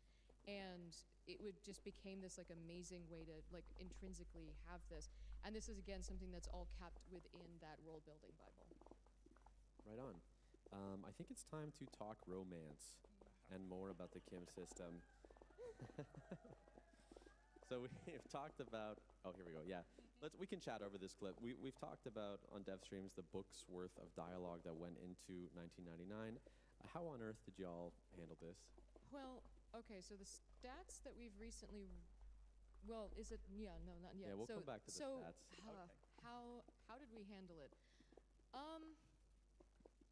One spaghetti noodle at a time. So branching dialogue is a lot. It is a exponential curve, and it is so much fun though. And I think about it as sort of unwrapping an onion. People are like an onion. You know them in layers, and it was interesting because Warframe's syndicate system was very easy to sort of piggyback off of and automatically think about it as, okay, so every time you rank up with these characters, you're getting a little bit deeper into their personality, and you're getting deeper into the groove with them, and you're sort of going further into their stories. But the characters are just so deep and rich and interesting.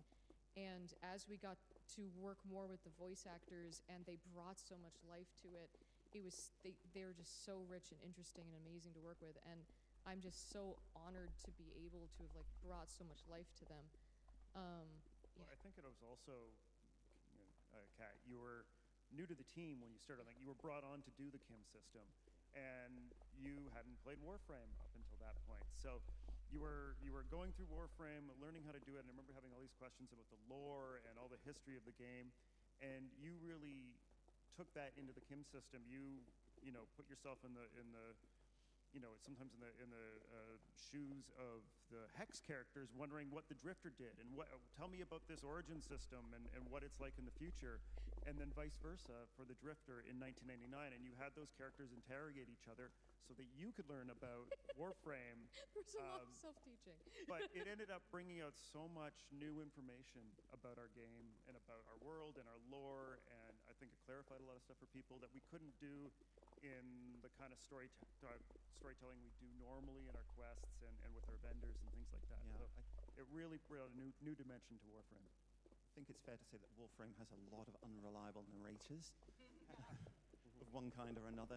But one of the glorious things about how Kat handled the Kim system was that the Drifter has no need to be an unreliable narrator. The Drifter is trying to explain to the Hex, who are from a completely different time and background, what they have been through. And so in that extremely kind of distilled and human exposition of all this outlandish stuff that Warframe has to offer, it essentially functioned as a way for players who might have been a little bit more alienated from the lore and the backstory than we would wish to catch up with that. And I was seeing people come out of the Kim system knowing a lot more about the system and their particular role in it and what was going on than they had hitherto done.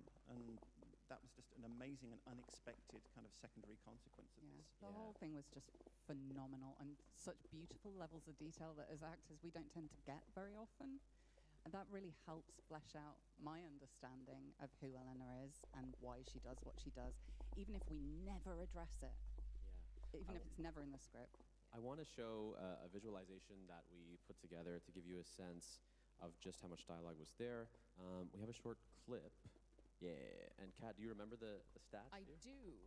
And it's the reason why this video is glitchy is because this is a manual zoom out in Illustrator because every other software crashed. This is 240,000 words of dialogue. This is all Eleanor. 280 conversations. There's Letty on the right. Yep. Yeah. Yeah. And 16,000 strings. That's right. So this is everything that is currently in the game. That is the Kim system visually represented. And yes, it crashed every single thing. Wait, why is it moving? Did you... Did we check with Reb? Is this cool? Are we... Spoiler policy, spoiler policy. Spoiler policy. Cat, explain. That is right. There are going to be 3 new proto-frames.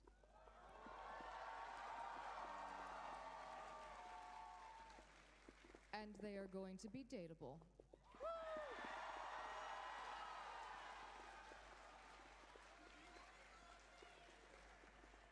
And you're going to meet 2 of them tonight.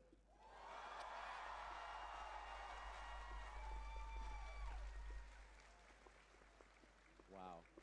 Incredible. We are, we're going to move on to quests, but I know, Kat, you wanted to say one last thing about the Kim system before we move on to quests. So, I was hired on to do this primarily. I joke that I was Deus Ex Rebecca into this job via the weirdest LinkedIn message of my life. And when this was announced at last year's TennoCon, I was sitting in the audience, and no one knew who I was or why I was here. And I lurked the Reddit like a champ, and I watched all of the commentary, and it was mostly jokes, and 15% like, please, dear God, don't do this, and a bunch of people being like, let them cook. And when it came out, though, the community embraced it with an open mind and met it on an open playing field. And I do not know of another games community that would have ever done that. And I'm sorry, I'm tearing up. I do not know. I cannot explain how humbled and how honored I am to write for a group of people that embraces something like this in a freaking Space Ninja game.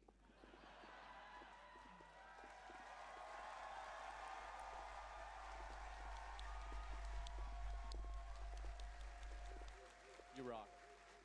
I will write for you all till the heat death of the universe until I'm able. Cut. Thank you all. You rock. You're the best. All right, let's... Love you too. Peace and love. I want to talk about quests, sort of a big retrospective about our existing quests, what came before. But I want to ask, how do you balance answering some questions while leaving others unanswered for future storylines? Well, a lot of what we do in a given quest is very much a Rebecca level decision, because we get to tell the story, but we do not steer the ship. So how much is revealed is, kind of fundamentally down to the creative director to say. That said, I think it's fair to say that we always need to leave the players, certainly on something like a main quest chunk, knowing more when they come out than they did when they went in. We've always got to keep incrementally kind of pushing the knowledge boat up the river. Yeah.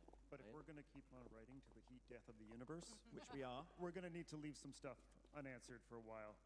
And it's so much more interesting playing a character like that, where there are still questions, where you don't get to the end and go, and that's the thing about me. So I guess we don't need to be friends anymore. You know it all.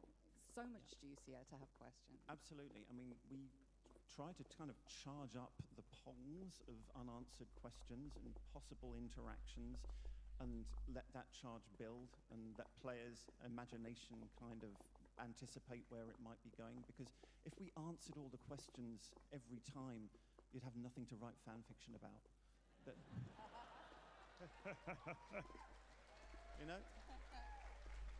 it's your imagination, your creativity, your response to what we're putting out there that is what vivifies the game and makes it live.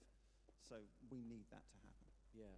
Well, on that note, to what extent does the community influence future storylines, the direction of the game? I know people loved Call 175, and then came Veilbreaker. Yep. People loved Rusalka, and then came Isleweaver. Is that, again, more of a Rebecca creative director? Yeah, I think so. But, I mean, in terms of responding to community sort of ideas and reactions, I mean, going back temporarily to the Kim system, if I may, I wanted to have the Eleanor conversation about am I a minefield? Because a lot of people had felt, not everybody by any stretch, but some people were feeling like they were being not given a fair hearing by Eleanor when they were in the middle of a conversation. They said something that caused her to react in a given way, and maybe end the conversation there, which is how it was originally written.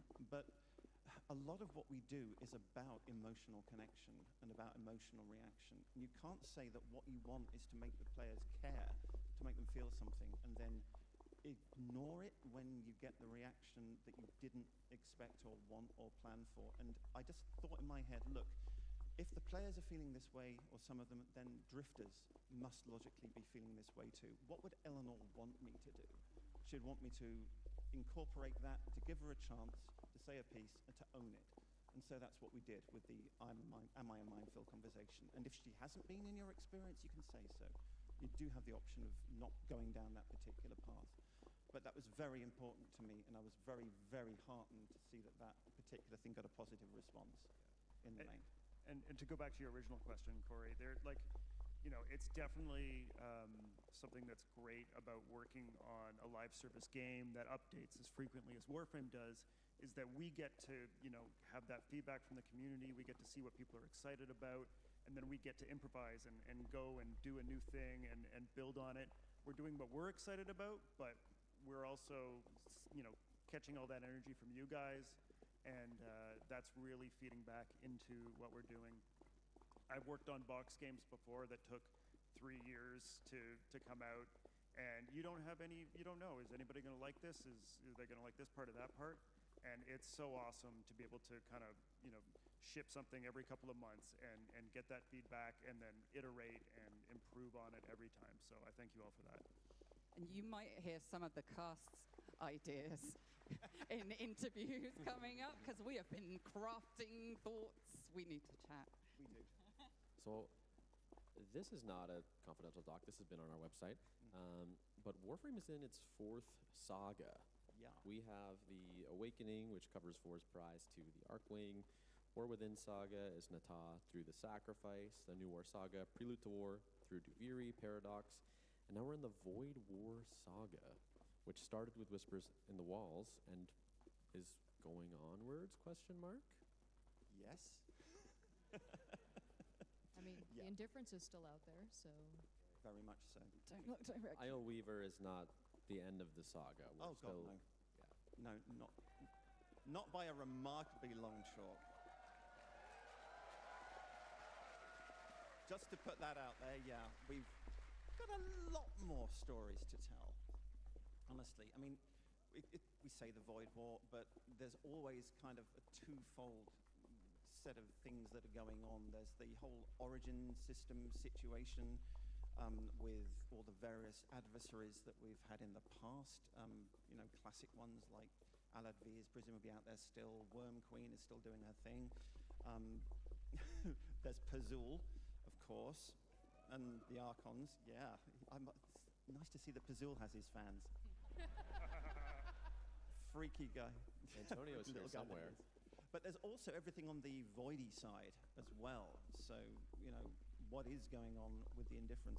It was brilliant in Isleweaver to be able to show something which is pretty darned unique, which is the indifference working through a living human agent. Because it can imitate, it can mimic. I'm not going to give away too much detail about exactly what the indifference is and does, God forbid, but Nessie's situation is kind of unlike others. We've seen the indifference mimic other people, as I say, including our own operator, including Entrati, including Lloyd. But Nessie still exists as an individual. And I think it's allowable to say that despite Eleanor's fingers mentally having gone through Nessie's skull like wet chipboard, I think love that line. Thank you. She is still there somewhere, I think personally. Right on. So you sort of answered this already, but the Void War Saga is ongoing. Listen, I'm not here to get anybody in trouble, but is whatever we see at Tenno Live a continuation of Void War Saga, a new arc? Possibly speak to how it fits in, but it will I think, seem like a natural and obvious continuation. Cool. He said awkwardly. Is there any one quest or bit of story that you think is like important table setting for where we're going next? I don't know that I can say, okay, in the next hour and a half, rush out, play these particular quests, and come back, because people wouldn't necessarily have time to do that. No, again, I can't really give anything away about that, but I would say maybe brush up on old lore. Hunhau's line, "We severed worlds," and the implication thereof. There you go. We got something. Do I keep my job? Help. All will be revealed. Anything else? I know we're in like dangerous territory, so I can move on if we don't want to talk any more quests. We can go talk about universe. Let's talk about universe. Let's do it. So I want to ask, what are the core principles, key tenets of writing for Warframe? So I'll give an example. I work on the TennoCon program, and we have this line, Cass has this line, which is weird first, cool second. Do you have any similar philosophy? Weird first, cool second. Yeah. No, that's we don't say that, but that kind of sums up how we think about it as well. Totally. Yeah. One of the guiding tenets we got handed to us, down to us from Steve was drive it like you stole it. Really, like he literally said that if it doesn't feel like it's dangerous, you're not pushing hard enough, and that's reflected a little bit in the way like of writing Lizzie. I was like, oh no, I've created another Eldritch god in a form of a infested guitar. Okay, as you do. Cool, roll with it. And I remember we were going through this, and he's like, "Are we writing checks we're gonna have to cash?" And I was like, "Yeah, but it's fun." And another one was about making sure that through these giant, enormous space epics, where it would be so easy to lose yourself in just blowing up spaceships and just the enormity of it all, that we never lose that sense of human connection and the human story behind it, and that we are experiencing these through that deeper connection between people, because that's where you get these immense stories and that what really resonates with people. Totally. I mean, I'm a lore nerd. I love it. I can obsess about it for weeks and happily to engage anybody in conversation about lore until the sun goes down. But one of the pieces of feedback that I got from Steve while doing quest design, which was extremely important to me, and because I want to explain everything, I want to make sure that the player understands entirely what's going on. And Steve's kind of one-line response was more Kirk, less Spock. It's focus on the human connection, on the emotional impact, and make me care, and do not stress so much about getting everything to join up precisely. I mean, I'm very British in the way I approach things, and Kat's very much more American. I'm sorry, you're British? Yeah, sorry. Oh God, I'm so sorry. I didn't mean to be. When? Oh my gosh. But this whole time. Sorry. Case in point, I kind of fret about, is everything buttoned up right and everything in place and everything protocolically correct, and Kat is like, woohoo, bang. Yeah. You know, screw it. Let's drive it like we stole it. And so, yeah, the team really kind of vibes well with one another in that regard. Yeah. We all bring something to the table. There's another thing that Steve, especially in the early days, would say about our game when we were a much smaller studio, where we didn't have the resources to do the kind of animation and big stuff, is that, when the other games are going big, when they're going bombastic, we're going to go small, we're going to go human, and we're going to tell real interesting stories that grab you and bring you in. And I think that's what we've done every time. And even though now we do have all those resources, we still want to tell the small, intimate stories, but in a big setting.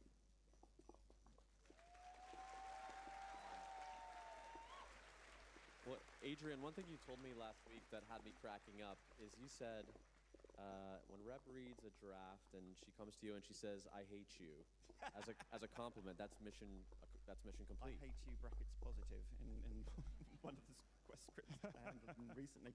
It sounds awful to say it, but my kind of job description is making Reb in the first instance, because all writers have got a person that they write for in the first instance, their kind of audience, and so Reb is kind of mine.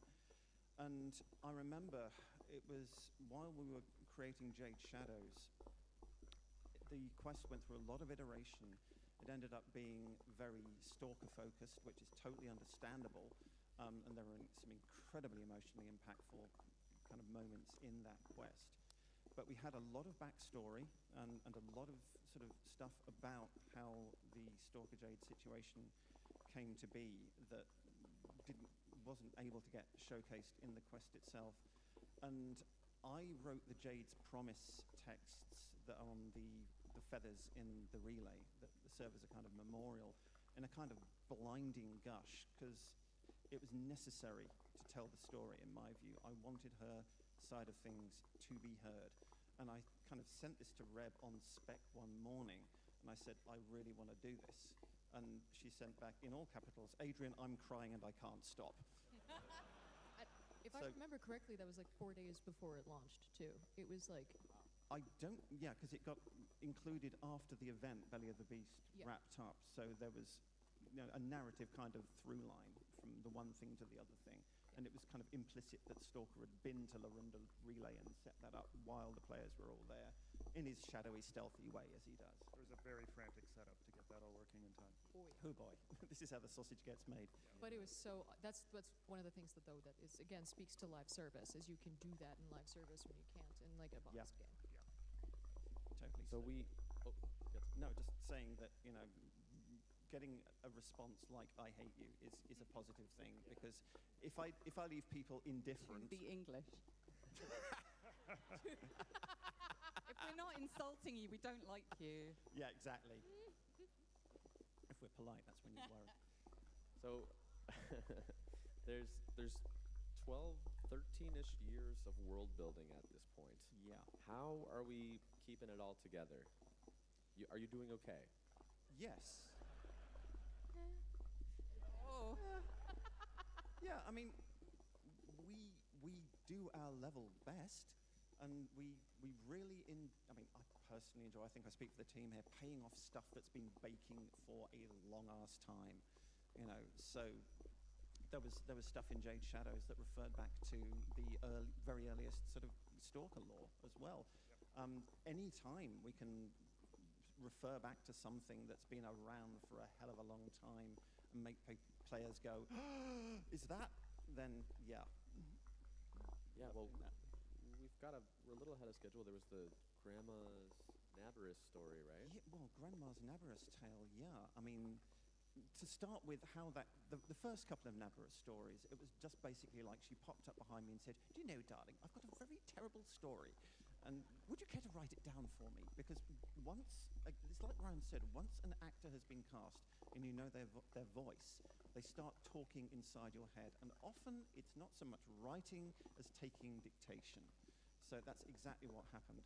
But people wonder sometimes, do we kind of leave little Easter eggs in the game, in the text, in the VO?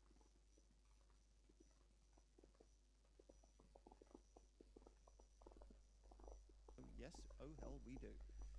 Lots of it. And one of my favorite little points is in the very first Nabarus spooky story, where grandmother is talking about the silent girl and says, with a little laugh, she skated away. And that one word, skated, carries a hell of a lot of weight. So I'll say no more than that, but... Yeah, rock on. Can I tell I've got a fun Easter egg. Sure, let's hear it. This is a double Easter egg. And this one is, the expansion content for the Hex that came out with Isleweaver. Everybody thinks that I'm put in an Easter egg for Quincy, where he is talking about Amir voicing the legally distinct Super Bruno's Brothers cabinet. However, this is a double Easter egg. Because this is actually reflective of a true story, for the voice actors when Treve, the voice actor for Quincy, found out that Kevin, the voice actor for Amir, was actually the voice actor for Mario and Luigi, and flipped out. Where are you guys?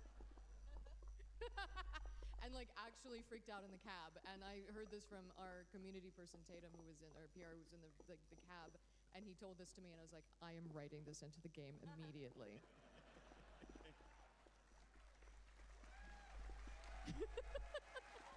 Because that was just so like they've become like brothers to me in my head, and like being able to write that arc for them of just like the two, because Quincy was just, I was so terrified to write him at first because, I mean, look at me, and oh, the fear. But once I could hear him in my head, he just became the most joyful person, and he became another persona that I could just, like, he just takes over. And all of his dialogue in the original Hex was written in 9 days in that Kim system, and it just took over. He was just like, hey, I'm here now, you're just gonna sit there and deal with it. And it was such a joy. It was just a joy and an honor to be able to write for that character. That's the collaboration, right? Yeah, and Treve has so much to thank for that. Yeah. Because I watched his recording sessions, I would listen to him talk, I would listen to his feedback on the multicultural London English and how that would be used and how that would factor into that culture. And I was just sitting there and I'm like, please give me more, please give me more. And I would listen to every single one of his recording sessions, and I was like off camera and muted, and I would be writing while he was talking.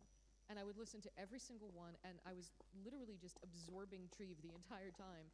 And that became so much of Quincy himself.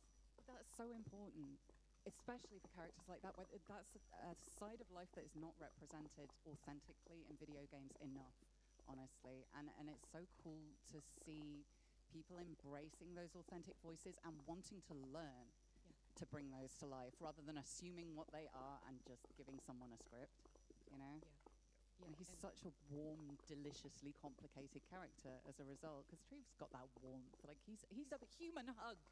He is, and I love him, and I just, yes, Yeah. it's Well, such a wonderful. Yeah, shout out Treve. Okay, yeah, let's do it. Treve. I think also this was his first video game credit. Yeah, I think so. Yeah, he's never done a video game before this, I believe, and he just rocked it, absolutely rocked it. Yeah. Real quick, there's times I wanted to ask, like, what needs lore and what doesn't. Obviously, we're working on a live service video game. For instance, Kat, we were talking about how if you walk up to Arthur as Arthur, there's not like a special line. So can you tell me about that, like, decision-making process? If you react to every situation, you'll never stop, and then the game will just be 17 gigabytes or 17,000 gigabytes. So at a certain point, you just have to lampshade it and just be like, no, sorry, we're not going to have Arthur react to you wearing Arthur, talking to Arthur. So at some point, you just have to assume the mechanics of it, and just say, it's a game, sorry. At some point, there is that fourth wall break. But it's that exponential curve. When there's a point of diminishing return, and you just have to sort of decide where that percentage point is from just a mechanical standpoint, and decide where we can just sort of go, there. There's also just only so much time. Yeah. How fast we're releasing things. You know, a lot of what we do and we don't do is what do we have time for, and you know, we try to do as much as we possibly can in the time we have, and what is the best bang for the buck. Yeah. And sometimes those little tiny Easter eggs, it's like, that would be cool, but it's not going to move the needle the way doing something, you know, that's going to be, everybody's going to see. It's going to do it. Speaking of time, we do have to wrap very, very soon. Ryan, I know you had something you wanted to say. Yeah, I really just want to say, I think from the bottom of my heart, and from probably everybody else at DE, I just want to thank all the Tenno here and at Qué home interesante han for your dicho. support on this game over the last 13 years. We couldn't make this weird. ¿Qué onda? ¿Cómo anda Keep on making it weirder and Snake? different and better. Guys, Skin nuevo de Zephyr, 3 nuevos protoframe, porque hoy ya no se sabe exactamente cuáles son. Ya pasó el tema de todas las músicas de Warframe, diferentes escenas y todo el show. El tema de los nuevos protoframes. Y también se lanzó un nuevo enemigo que se llama Devil Warframe, algo así. Yo pensé que era una skin de Boruna, pero al parecer va a ser de la nueva aventura o para la nueva parte de ¿cómo se llama esto? De la nueva aventura que va a salir, pero la parte de los Hex, así que bueno, eso, en pocas palabras. Esta loquita hace la voz de Nyx y está bastante perturbada, mira, ahí está. Y también mostraron algo sobre Soulframe, pero como no te gusta y no te importa y no te interesa Soulframe, entonces lo dejo pasar, ¿no? Pero eso fue ya al comienzo cuando estaba Megan. Yo. That's our panel. Thank you so much, Tenno. We have to wrap. See you at Tenno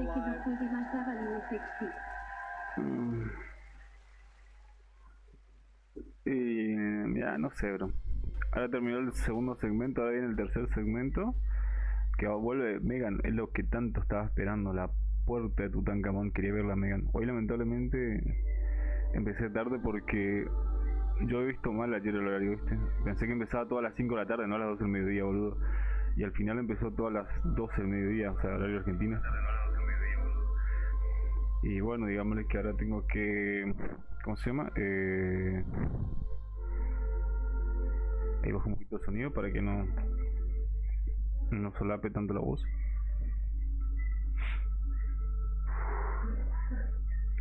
Y nada, o sea, al fin lo voy a ver a Rebeca.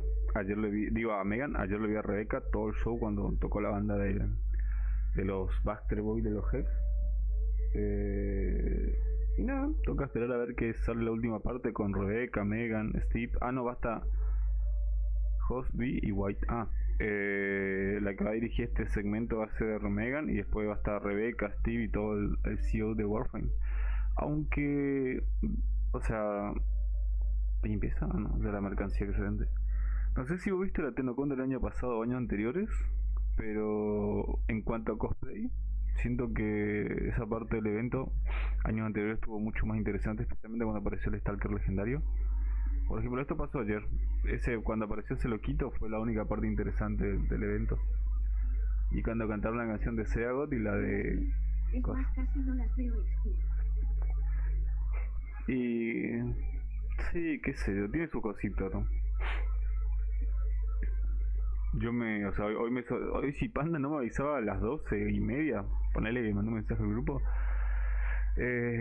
Si Panda no me avisaba, boludo, que ya había empezado la TennoCon, yo estaría en Narnia ahora, pero bueno. Van a ser las 5, mirá. Recién estaría regresando y diría, 7 minutos para que empiece todo el show, la bestia. Dice, what is on the name of Letty Star? Uy, andás, Berminia, supongo. No, Anita creo que era, porque es mexicana. ¡No! Bueno, F. Nena, no sé, Berminia. Tomá. Pero bueno, no sé, bro. Harán cositas. Pero bueno.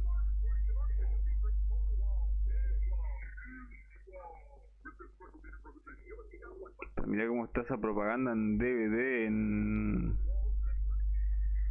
y esa hueá cósmica. Lo malo... mira algunos... Che, pero vos pudiste ir... No pude entrar al juego todavía. No, sabés que si quiere llego a entrar al juego ahora, abro Steam y explota mi tostadora. Lo bueno de ayer, aparte que cuando llegó el chabón ese gavito largo metalero, cantó 2 segundos y se fue a la mierda, fue el cosplayer de la Ruskaya. Ese estuvo muy viola. Ese lo hicieron muy bien. Lo único cosplay bueno de ayer. Después, ¿qué te iba a decir? No puedo entrar ahora a Warframe porque está esto, acá está. Hago alt tab y explota todo como anoche cuando estaba jugando con el desgraciado de Panda y no sé quién el otro, y Cafecito, me trababan toda la PC tuve que se enchufó la computadora a la pared, boludo, para que se apague la mierda. ¿Cómo se llama el nuevo WS que van a sacar? No se dijo todavía, a menos yo no lo escuché.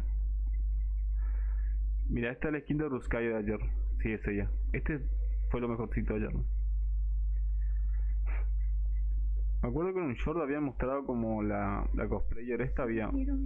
Pero no me acuerdo si vi. Nah, andás a ver, yo no estaba, yo estaba rato ahí nada más.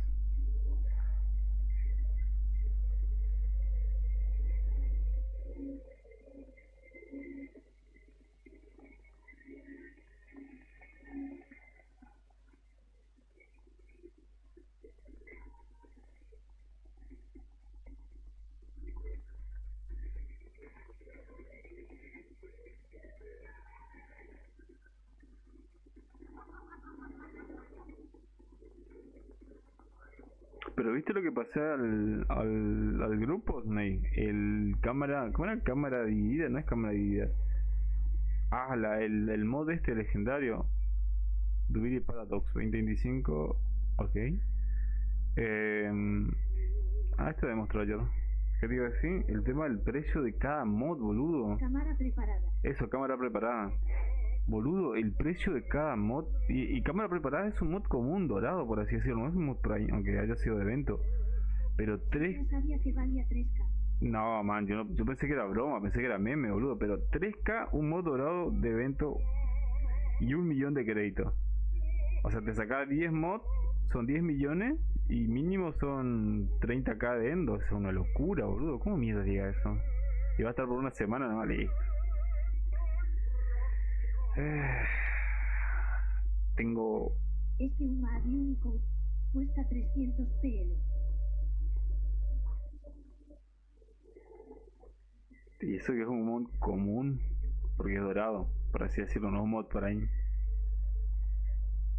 Pero ni quiero imaginarme cuánto estará el mod Prime entonces, hasta 5, 7 o 10K de endo. ¿Qué carajo?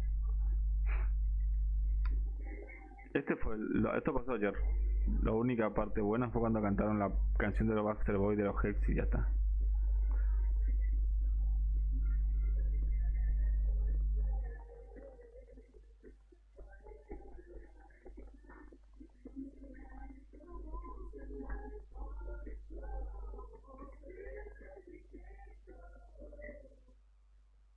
Everybody knows there's nothing like a delicious slice of Big Bites pizza. And it's perfect, just before online hits the stage. My favorite bite? Pepperoni with extra cheese, of course. Let's connect over a slice of Big Bites pizza.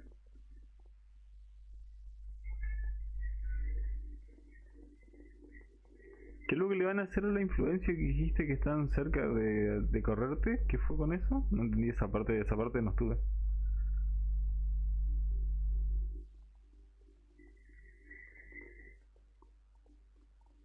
Influencia arcana, estamos hablando del arcano, ¿no?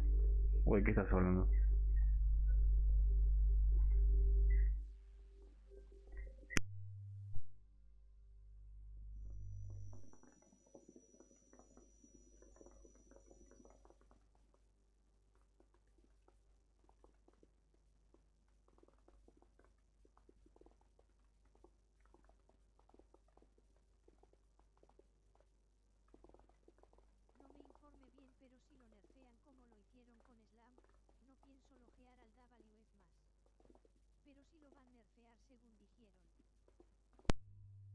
¿Por qué tan drástico? ¿Y si no juegas más Warframe, qué vas a jugar? Terraria, Tetris, Buscamina.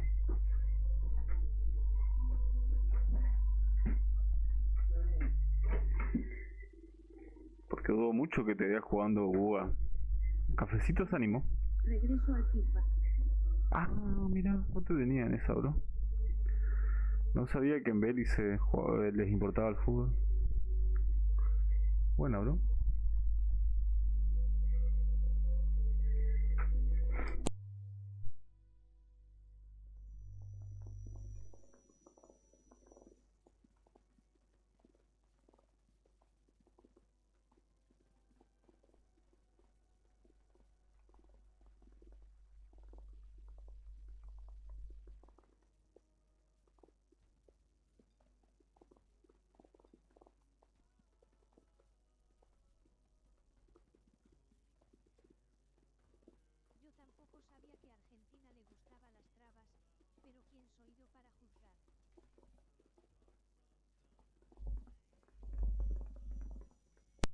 A ver, señor Wilrex, no generalice, o sea, que Cafecito tenga sus gustos particulares igual que el persa, o quizás Panda también que está dando vuelta por ahí.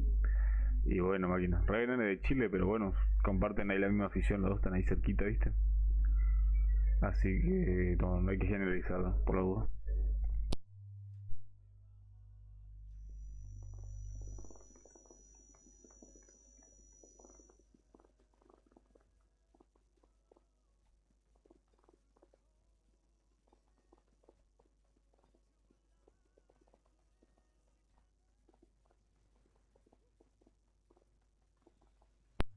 Pero mirá lo que es esa animación, papá. Porque tiene una papa. What the fuck?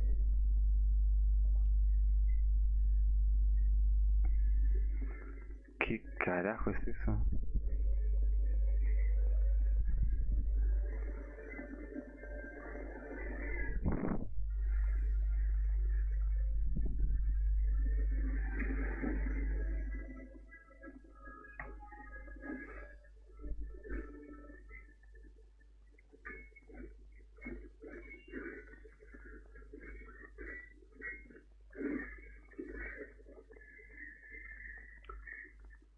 Ok.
¿Qué carajo hacían eso ahí en medio de una alcantarilla? ¿Qué carajo?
Sí,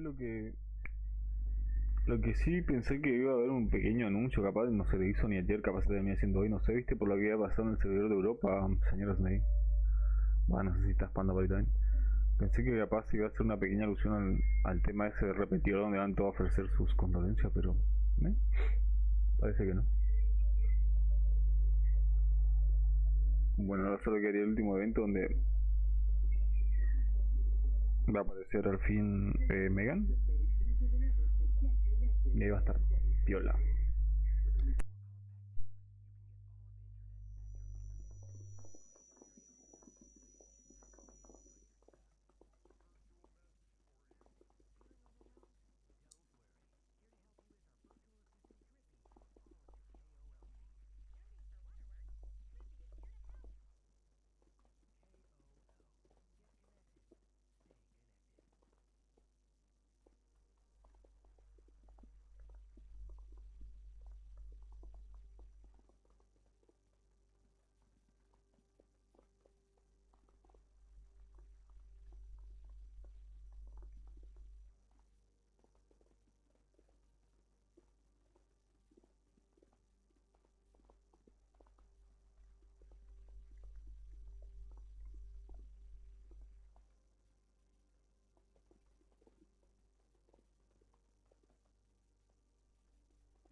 Tiempo, boludo, para que empiece. Faltan 18 minutos. ¿Qué carajo?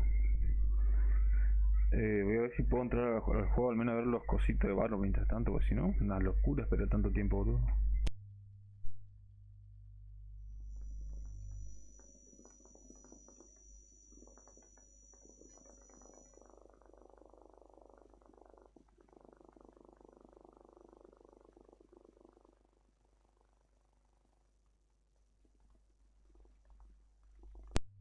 Si no explota todo en breve, podré ver lo que trajo Bar.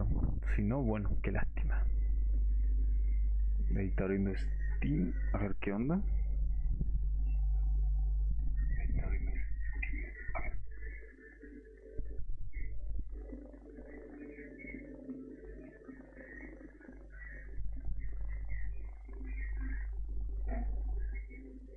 Uy, como se empezó a trabar todo.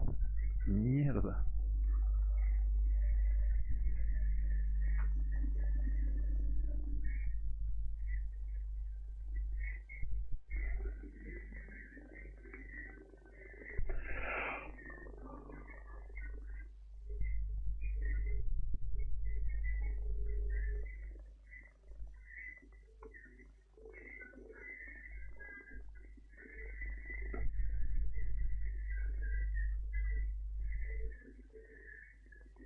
Che, Snake, si estás, ¿dónde supuestamente está el... Uy, que me está actualizando Warframe, what the fuck.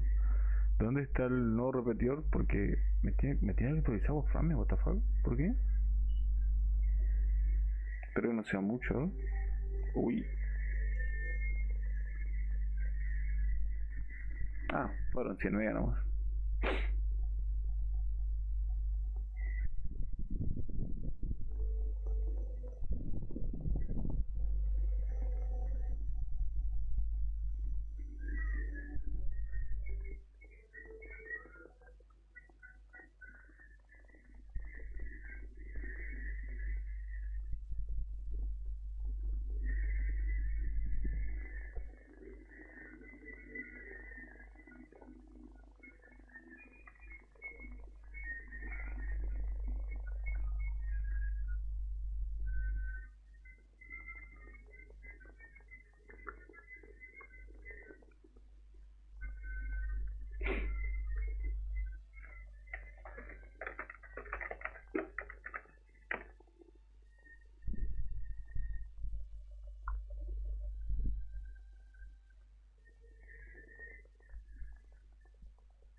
Che, no entiendo por qué. No entiendo por qué no me. Voy a bajar un poco la resolución de esta cosa si no consume tanto recurso. Aquí. Ahí está. No entiendo por qué no me pagó ni una sola recompensa, boludo. No sé por qué. No sé por qué carajo no me pagó ni una sola recompensa. ¿Qué onda eso, bro?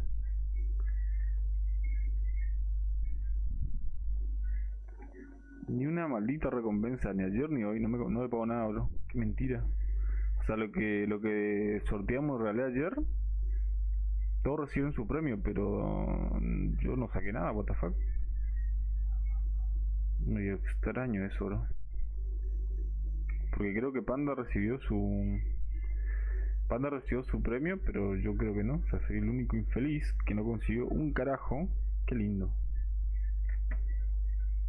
A ver, ¿dónde supuestamente está el repetidor? Acá aparecieron 3 cosas. ¡Hola madre en coche! ¿Y esto? ¡Ah, la mierda, carajo! ¿Y esto, amigo? Santa madre Tutankamón, o sea, ni siquiera... ¿Qué? Es gigante, boludo. ¿Qué carajo? Repetidor de la TennoLive 2025. Repetidor de la TennoLive 2025 y el operador de fondo. ¡Ah, la mierda, boludo! ¿Qué carajo?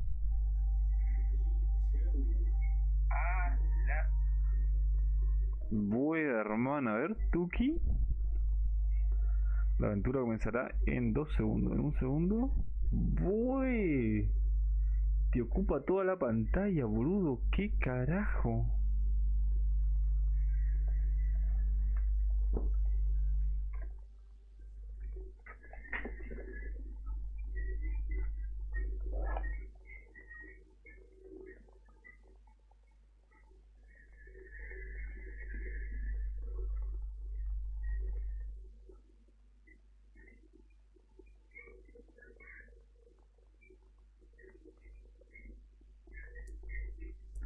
LOL, acá está toda la gente de...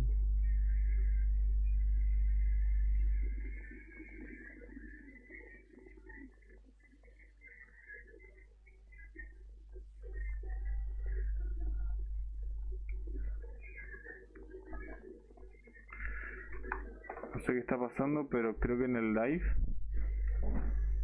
A la miércoles, boludo, mira esto. ¿Y acá está el barro legendario? ¿Dónde carajo está el barro legendario? A la miércoles, creo que hay tanta gente, pero a ver.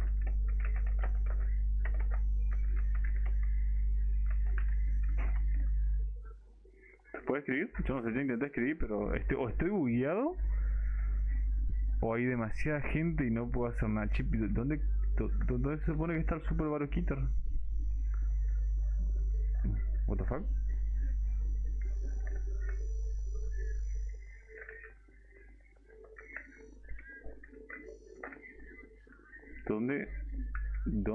¿Por qué están bailando? What the fuck? Che, pero ¿dónde se supone que está el super barro quitter, bro?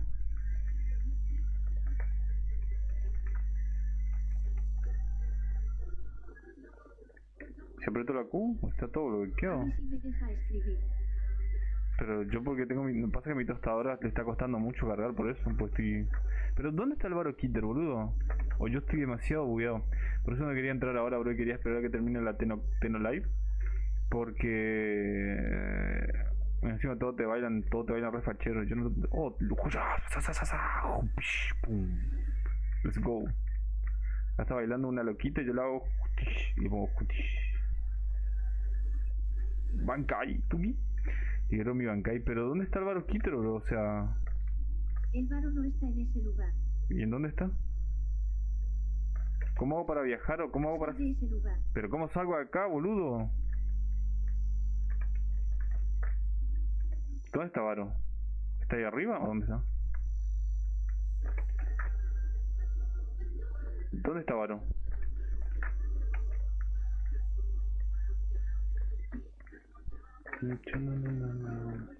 ¿Tengo que seguir subiendo o cómo hago? Pones cómo salir de un repetidor. Abandonar repetidor de Tenno. Pero boludo, este repetidor de la Tenno Live, pero what the fuck, pero qué onda, este repetidor solo puede venir la gente que tiene el coso, ¿no? El varón no es real, no puede hacerte daño. Es una repetidor que ese lugar es algo parecido que hicieron cuando pusieron los Rex. ¿Dónde chucha está? Y yo entré y había una cosa grande, enorme que tapaba toda mi pantalla y decía repetidor de TennoLib 2025. Ah, por eso se me actualizó el juego. Ah, más bien, lo quita. Pensé que este era el exclusivo para los... ¿Esto no es entonces exclusivo para los que tienen el pase de la TennoCon? Pensé que era exclusivo para los que tenían la TennoCon. Porque que yo recuerdo esto el año pasado no estaba, ¿o sí? Creo que no. Bueno, me voy a la Verge Tuki. Salimos de acá.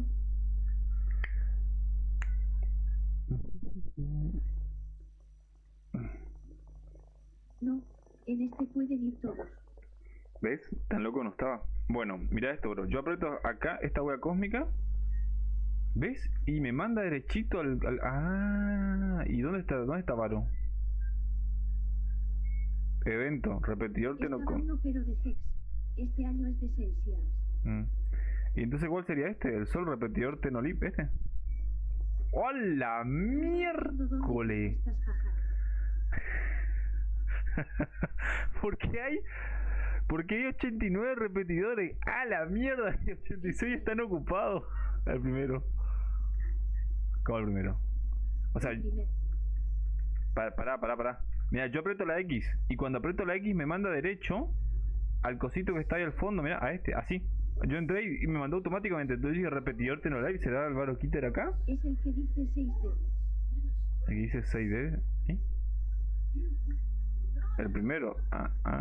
Y el otro dice 13 días. O sea, este es el repetidor, este grandote acá, y este donde está Varo. Ok, voy allá. Uy, empezó. En la tierra. ¿Empezó ya el bardo, ahí está empezando la TennoCon. Mierda, huevón, va a explotar mi tostadora. Está empezando la wea cósmica, bro, y mi tostadora no capta la jugada. Dale, salta animación de mierda, dale, salta. ¿Explotó esto? ¿Y dónde verga está Varo? ¿Dónde está Varo, bro? Pero entonces es el Varo común, boludo. Yo pensé que iba a ser algo diferente, en plan... Un repetidor normal. Tampoco es nada especial. Nah, anda cagada, boludo. Yo pensé que iba a ser algo más mítico y legendario, el Varo Kitter, y aparece. Pero pregunta, ¿este Varo Kitter lo pueden ver todo? ¿O solo lo que tenemos? Como siempre lo buscas al Varo. Claro, pero ¿este es solo para los que tenemos el pase de la TennoCon o es para todos? Mirá, me falta uno. Limpieza de Corpus Prime. Ese mod tengo que comprarme porque no lo tengo. Me falta eso. Un mod Prime por momento. Son los que tienen el boleto. Let's go. Bueno, de los mods prácticamente tengo... mira acá, cargador. Bueno, esa porquería que voy a comprar porque ya está. Loco, de los mods Prime solo me falta uno nomás. What the fuck. Ese solo los de boleto. En el que estabas pueden ir todos. Claro, pero estoy viendo los mod Prime que trajo y solo me faltan dos. O sea, cargador, el capacidad cargador. Pone abajo, ocultar obtenidos. 1, 2. Uy, empezó el bardo.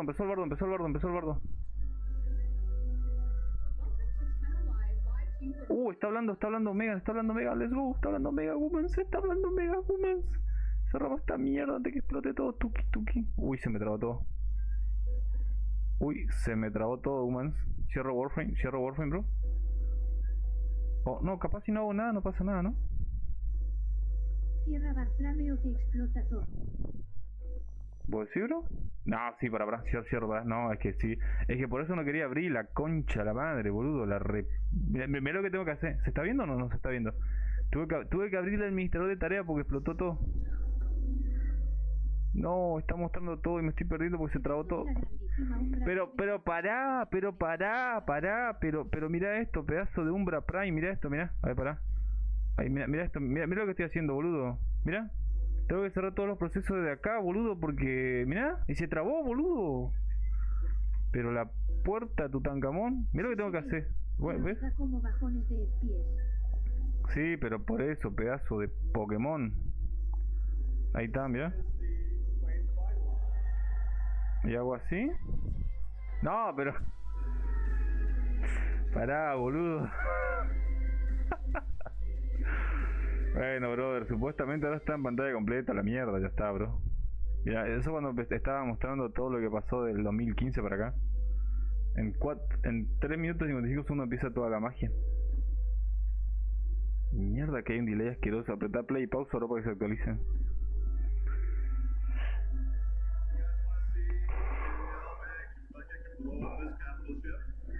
En 2018 salió Fortuna, 2017 Cetus. Y está mostrando todo lo que prácticamente pasó años anteriores. ¿Por qué hay tanto delay? 10 segundos de delay por ahí. No sé por qué hay tanto delay, bro. La verdad no entiendo. Pero bueno. 2019 salió Dubiri. No, la nueva guerra. A ver, ¿dónde está ahora? Por eso era, boludo. Claro, ahí está. Porque tenías un proceso activo llamado conejitas con zanahoria, señor Gamkur. No, jamás, bro, jamás. No sé de qué estás hablando, máquina, lo prometo. Ahí está, ¿se actualizó ya la mierda? Bien, sí, ahí se actualizó. La pinchila no se actualizó, una mierda. A ver, pongo F5. A ver, en 2020 con la pandemia y todo el show. Por teoría 48. Sí, ahí está bien. Quedó bueno, más que eso no puedo hacer bromita. Hasta ahora lo está dando toda máquina. Llevo 5 horas haciendo una retransmisión, bro. Estas cosas van a explotar en cualquier momento. Así que bueno, por el momento es lo que hay, bro.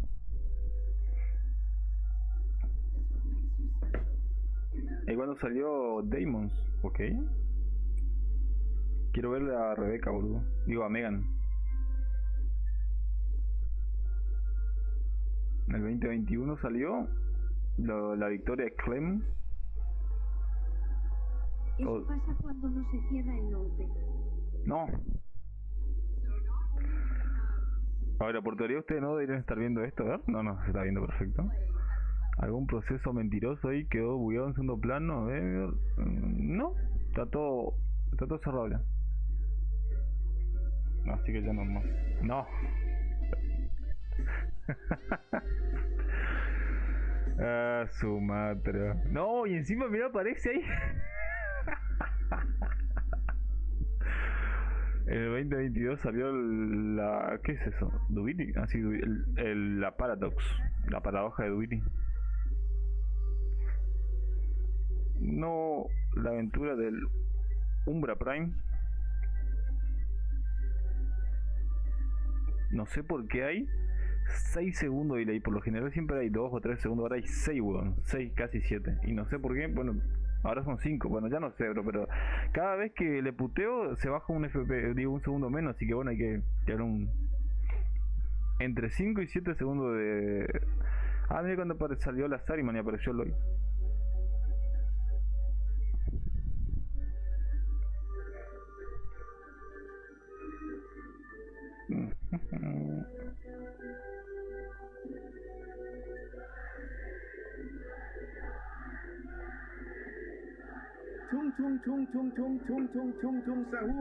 No, ¿y eso? ¿Qué es eso, boludo? ¿Cómo que sahur? Ahí apareció el Excalibur contra el Excalibur. ¿Y quién ganó? Ganó Excalibur. 10, 9, 8, 7, 6, 5, 4, 3, 2, 1, Hang Wonder. Ah, no era 1, 0. Ahí está, let's go.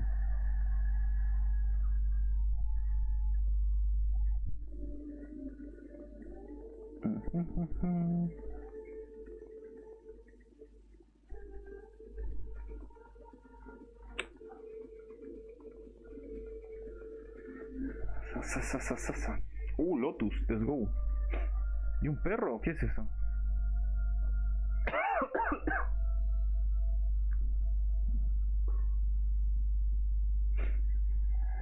TennoLike 2025. Ok.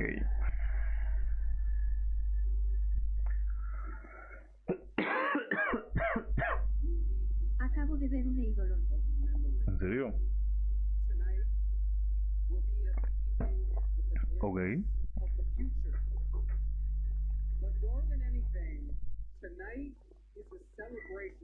Che, ¿ustedes ganaron el drop ya de la Valkyrie? ¿O de algún drop que dio esta cosa? A mí no me pagó nada, bro. Pero nada. Ni ayer ni hoy. Se vienen nuevos eidolones, era. ¿Dónde firmo? ¿Voy sí? No. ¿Quién hizo esa miércoles?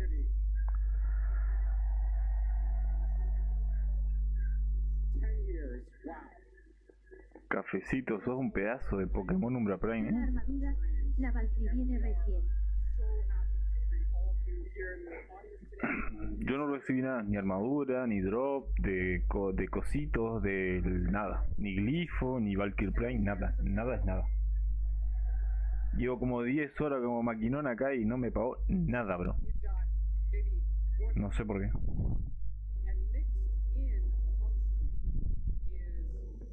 Developers, marketers, the CSRs, the QA, the HR, the finance, all the great people at Digital Extremes are mixed right in here in the crowd with you, and that's the way we love it. ¿Qué paso te asustaste con el sonido ese cara umbra? No. No eres jugador de Warframe. Warframe tiene sus favoritos. Ponele. No, simplemente que creo que no fue el momento para usar ese sonido. Usalo después no esos sonidos grotescos. I want to say thank you to the entire Warframe band, wherever they may be, and oh, there they are, and all the people who made that great. It was a fantastic night, and something that I will never forget for sure. It also makes my job a little tricky because I don't know how I'm going to follow up that type of energy, but we're going to try. So, it's going to be a little harder than last year, okay? So what we're going to do is a little call and response. I'm going to say a few words, and then you guys are going to see my gesture. See it from here. With your gesture, you guys are going to say, "We're Tenno, we believe." Okay? So let's just try that real quick. Awesome. Okay. So one, if you can't say anything, that's okay. You just wave your pod. And if you're at home and you don't want to do it, you can feel it in your heart. That's okay. Okay?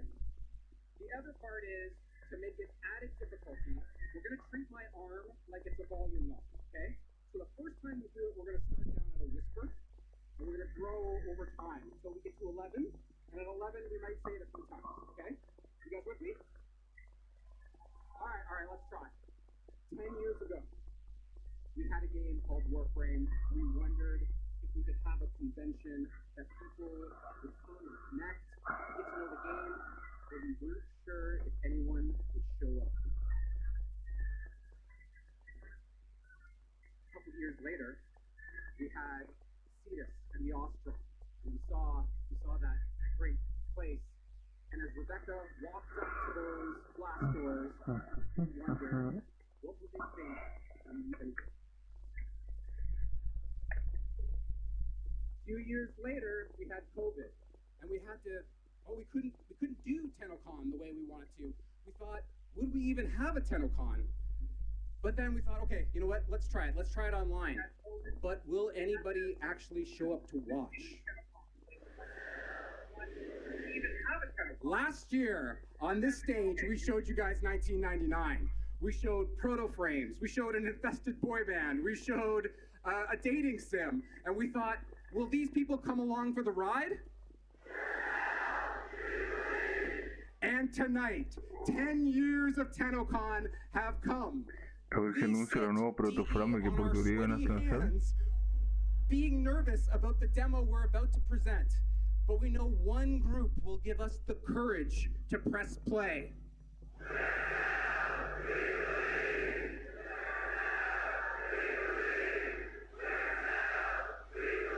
Yes! Thank you, Tenno! And your belief, well, I have no better group than the one I'm about to introduce right now to make that belief come true. I'm going to start with the beginning with the director of Warframe's design, Mr. Pablo Alonso.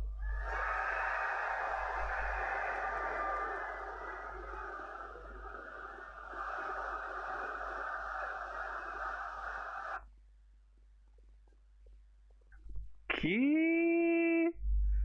¿Y eso? Bueno. Si no se hubiera, no sé yo, es que increíble, amiguito, qué increíble. ¿Y esto? Una propaganda de 1000 años ahora. Nah, qué cosa bárbara, amiguito, qué hijo de su madre.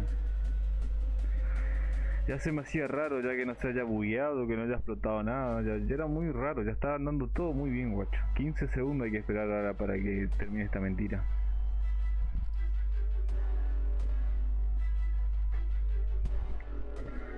Los papas Cote llegaron para hacer mucho ruido. Apareció Megan. Apareció Megan. No, mira la chinita que estaba ahí sentada ahí adelante. LOL. Oh, bueno, mira quién apareció. El Máquinas. El máquina entre los máquinas, apareció Steve. From the Warframe band, the creative director of Warframe, Miss Rebecca Ford.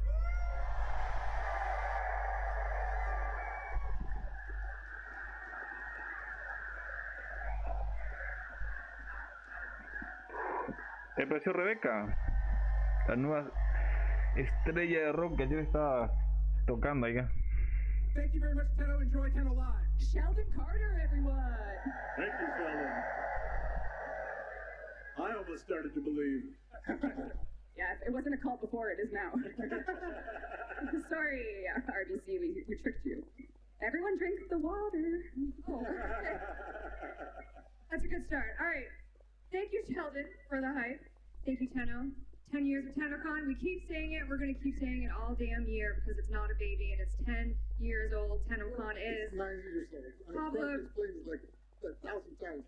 It's 9 years old. It's not a baby. It's a fence post error. It's a programmer we had some trouble. Al fin apareció Rebeca. 2015 and TennoCon is 10 years old, but it was 2016. How does No, that work? Megan es la You don't escoleta. know, right? Because you're smarter than us. Rebeca es la Lotus. Y creo que Megan hace la voz de Valkyr. You don't. Yeah, this is actually ruining the shows. No, we're just all learning math and timelines because it's very confusing. That explains our balance, am I right? Ouch. Ow. Jeez. A la miércoles. ¿Qué carajo? These people are like way nicer than you are.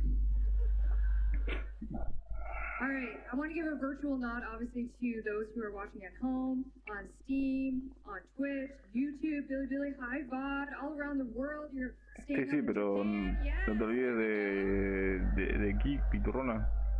Tenno in Brazil, we're in Portugal, we're Brazil. Ok.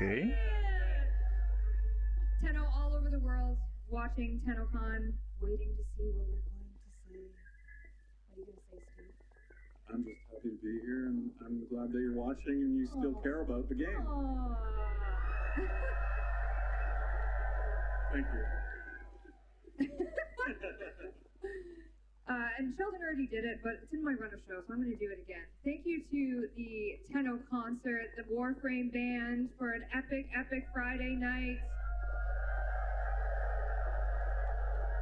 And thank you everyone here for being there. I am told that the Hilton Watch Party is actually in this room. So now we have everybody in this room. Okay. Which is great.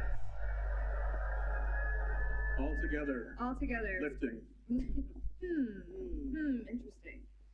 All right, I'm going to do a little bit of housekeeping. If you listen to the opening keynote, this is probably repetitive, but I'm going to do it anyways because I appreciate all of you being here and having time with us. So, of course, Digital Extremes is a charity event at the end of the day, and again, thank you to everyone for allowing us to donate $100,000 to Make-A-Wish and $100,000 to Canadian Mental Health Association. Mierda, Thank you to carajo. Make-A-Wish crew, James Conlon, Ollie, I saw you. Where are you? Fue la tostadora de la NASA, me compro con 100 dolarucos, Toflama, 100k verde. Visiting the booth, seeing James. Thank you so much for doing that. Love you, James. And a reminder that right now, live in-game is the in-game relay experience. How are the servers doing? Yeah. We're going to say it's live, but we don't actually know. I think the Soulframe servers are not healthy, but the relays are working. Something happened today. ¿Qué es esa cosa ahí al fondo? ¿Qué es eso? ¿Es el nuevo Warframe o qué onda? Okay, so keep it down. ¿O qué onda? Siding, Excalibur, Wiz. Esto se supone que es croma, una skin de croma y hasta citrine. Eso no se ve. It says chat is down everywhere. Wait, really? Yeah, yeah.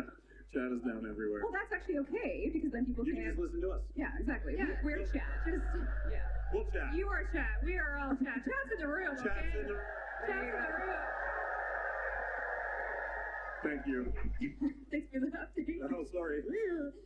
Moving right along. For watching the current Tenno Live broadcast, you are earning yourself Valkyr Prime. One's in the chat. I'm just kidding. Can't do it. One. Yeah, there it is. One. Incredible. If you haven't already gotten your email, my physical attendees, you will be getting one with all of the Twitch drops and codes for all that great stuff. Including in that is the gift of the Lotus. Oh, reactor y catalizador. Eso me interesa más que la Valkyr. We have our potatoes and we have our umbra. A la miércoles. Una forma umbra. Messi. Alright, we had the Soulframe dev stream earlier. Who got to watch it? Yes? I did. That's awesome. It was awesome. You guys had some exciting news, which maybe is why your servers were a little warmish today. Yeah, I've been so busy, I don't even know the status of things. It's not Would you good. like to find out? No, I saw Van a poner alertas. going down. No, graphs go up. They're supposed to go up. They will go up. But we will get ¿Pero regalarán el fin de semana de bendición de Lotus o no? Por ejemplo, doble de europeo, doble crédito, esas cositas no estarían mal, ¿eh? Doble experiencia. So if you are interested in Doble crédito y doble experiencia. bears that have Messi. redemption, you can play Warframe today. Al final nunca me llegó el código de mierda ese de la beta cerrada So Flammo, lo que paja, me escribió el Pepe. Doing anyway, so yeah. They're all about the bears. Yeah, so O si llegó el... Solo van a poner alerta para conseguir reactar catalizador y la forma ultra que viste. Bueno, 3 recompensas me sirve, bueno, 4 reactor, catalizador y forma. 3 entonces. Está bien, prealerta no está mal entonces.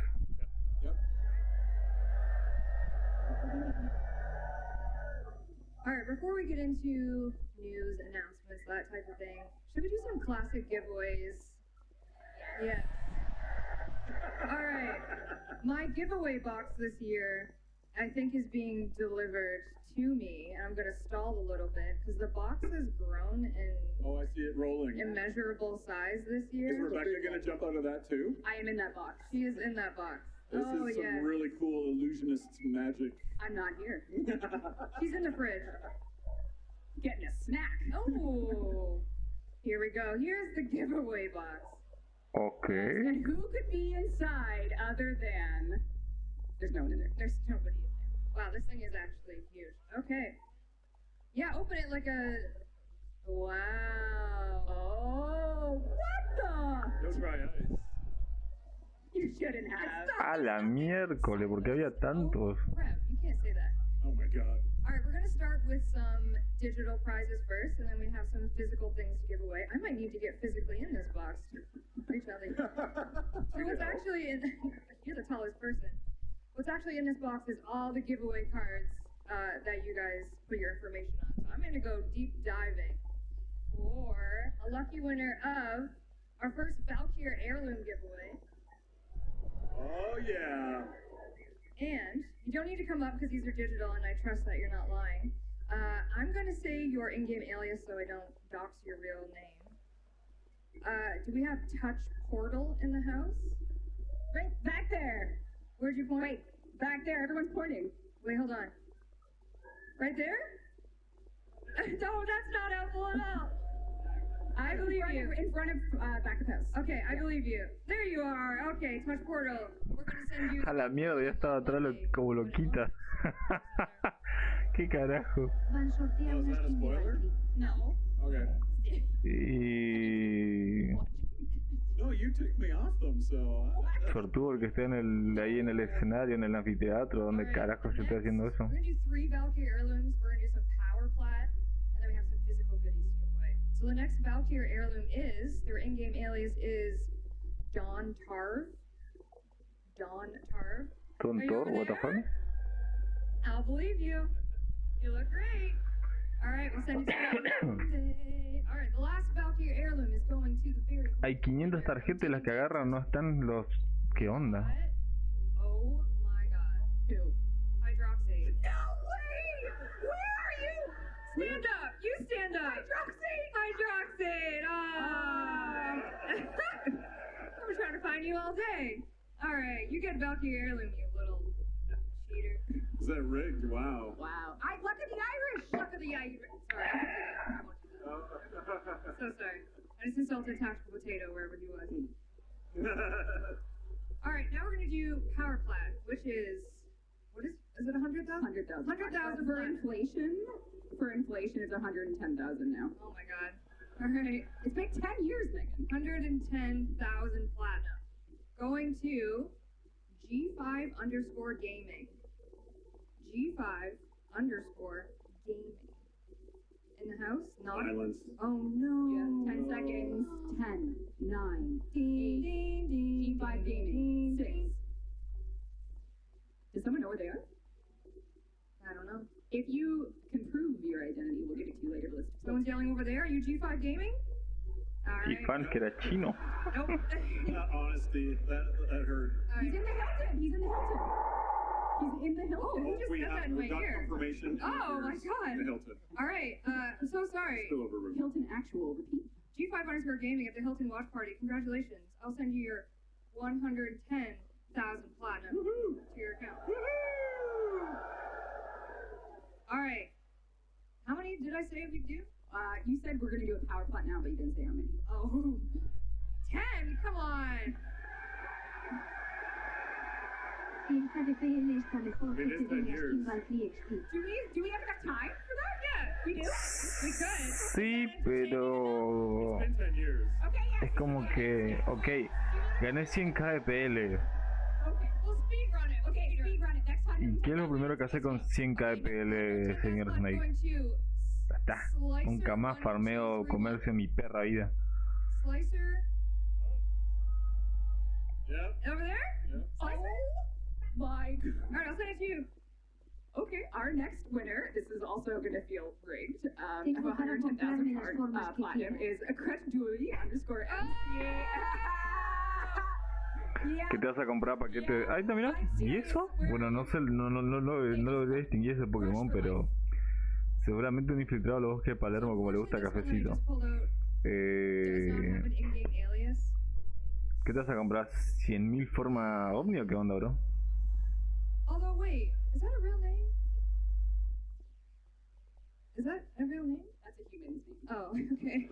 I'm sorry, I don't feel comfortable doxing you, so. That's like money on the table. I could be them. Si 100k de forma omnia I que don't feel dijo. bad. I don't.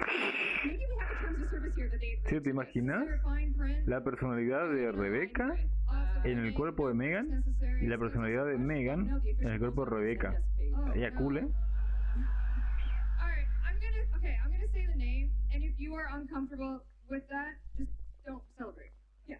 And you don't get it. Is that okay? Does that make sense? It's a pretty like John Smith level name. Hey. No offense. Hey! Oh my god!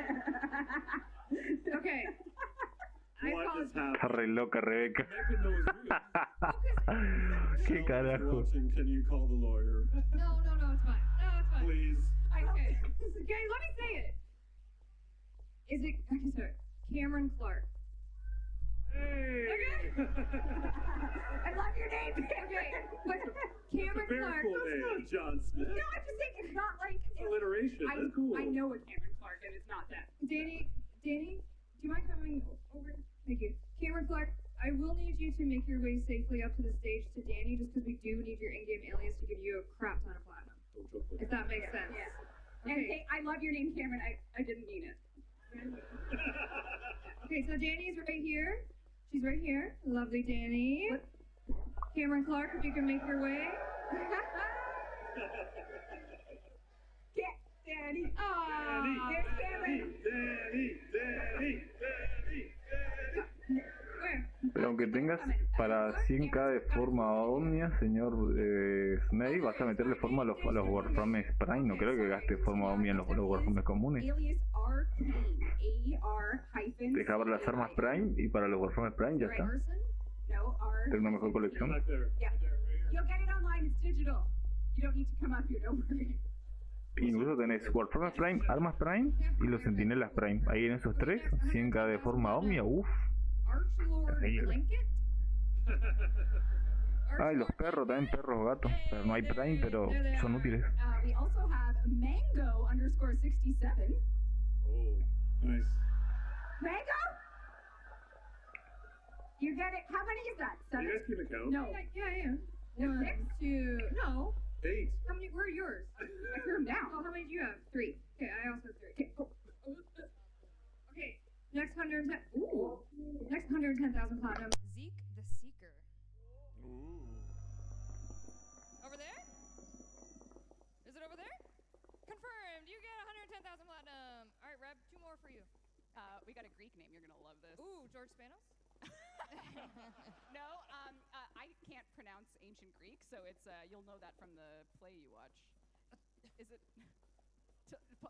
Ptolemaeus? Ptolemae. You won. The Greek gods have smiled upon you today. All right, we'll each pull one more.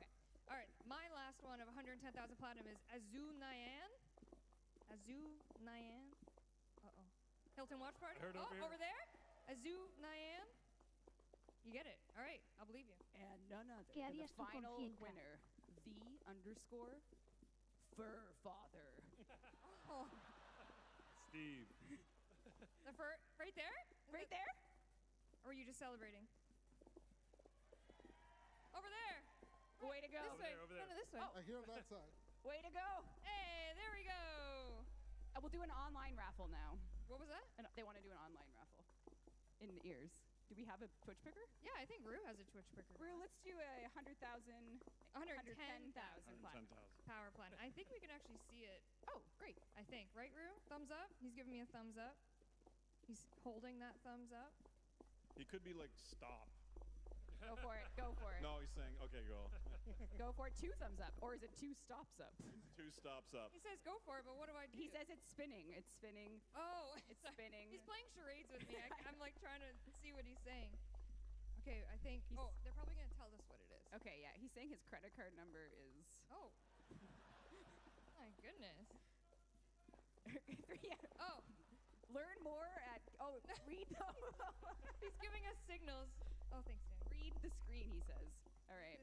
Find out all about active TennoCon giveaways. Share today's experiences using hashtag TennoCon on social media. Is that what Twitch drops? Am I supposed to be reading that? I think it's taking a long time for how many viewers we perhaps And they're have. loving this. And Those- they're, oh, yeah. they're at the edge of their This is seats good right television. now. Oh, yeah. Oh, my goodness. Okay, well, why don't we do... Well, we ran out of time, no doubt. We can do the physical prizes while that goes, and then someone can whisper into my ear when it's ready. Does that sound good? Nice. Okay, great. Hold on. Miss Danielle Sokolowski, where'd you go? Okay, Danny is going to stand over there on the it's side of spinning that now. stage. Oh, it's spinning. Okay, keep going. Oh! Oh my god, I'm real Dante. Wow. Congrats on Twitch.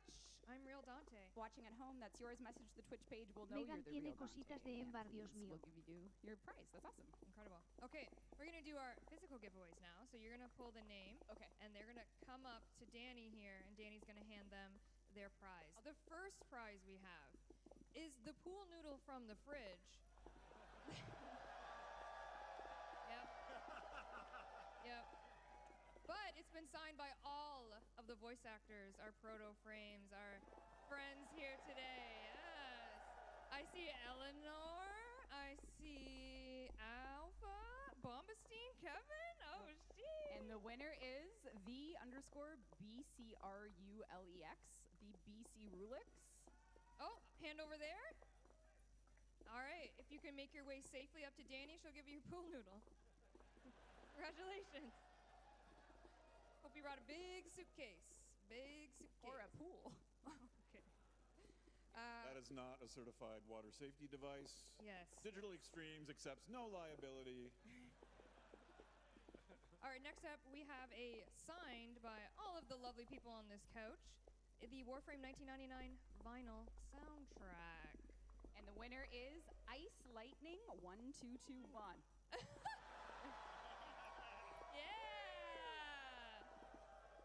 Should I be checking the skill testing question? Nah, Oh, okay. Math is whatever, you know? All right, chat. All right, next up, we have the mini Warframe official art book. Ooh, and the winner is Barry_Penguiny. Oh, Barry. Cute. Barry_Penguiny. Oh, I see lights up over there. If you can make your way safely over to here, Danny has your art book, if you would like, if you're able. Oh, they're coming. All right, excellent, Penguin. All right, we're going to give away another signed 1999 vinyl. And the winner is Math X King. Oh, shit, I just called math stupid. But did they? No. Did they get the math skill testing question right? Parentheses, 2 times 3 plus 2 minus 4. Do we do our bed math? Do we do our brackets first? Yes. Did they do it for? Are you here, Math King? Did you get it right? Yeah, you got it right. All right, next up, we are going to do the pair of Arthur and Owie Floof, and this one is specifically pretty caked up, Arthur. This one has cheeks, yes. And the winner is hyphen Mook hyphen. Hyphen Mook hyphen. Perhaps a Hiltoner? In the house. If they're a Hiltoner, whisper in my ear. Oh, no. No word? No word. Okay, maybe we can pause this one. Maybe we'll hear word. Okay. Okay. We'll save that prize maybe, I don't know. Yeah, we'll wait and see if we can hear back. Hyphen Mook hyphen, it could be yours. Another signed 1999 vinyl. Ooh. For EQU1, so EQ_N0X. Equinox, but with a underscore. Oh. I see a... Hey, you there right you go. there. Right in the middle. Come on down. Danny's got your vinyl. Okay, we're going to give away the last signed 1999 vinyl. Last one. None other than Freddy Caps underscore. Where are you at, Freddy Freddy! Caps? Where are you, Freddy? Freddy. Oh, there you are. Freddy! Here you go, Danny. Thank you.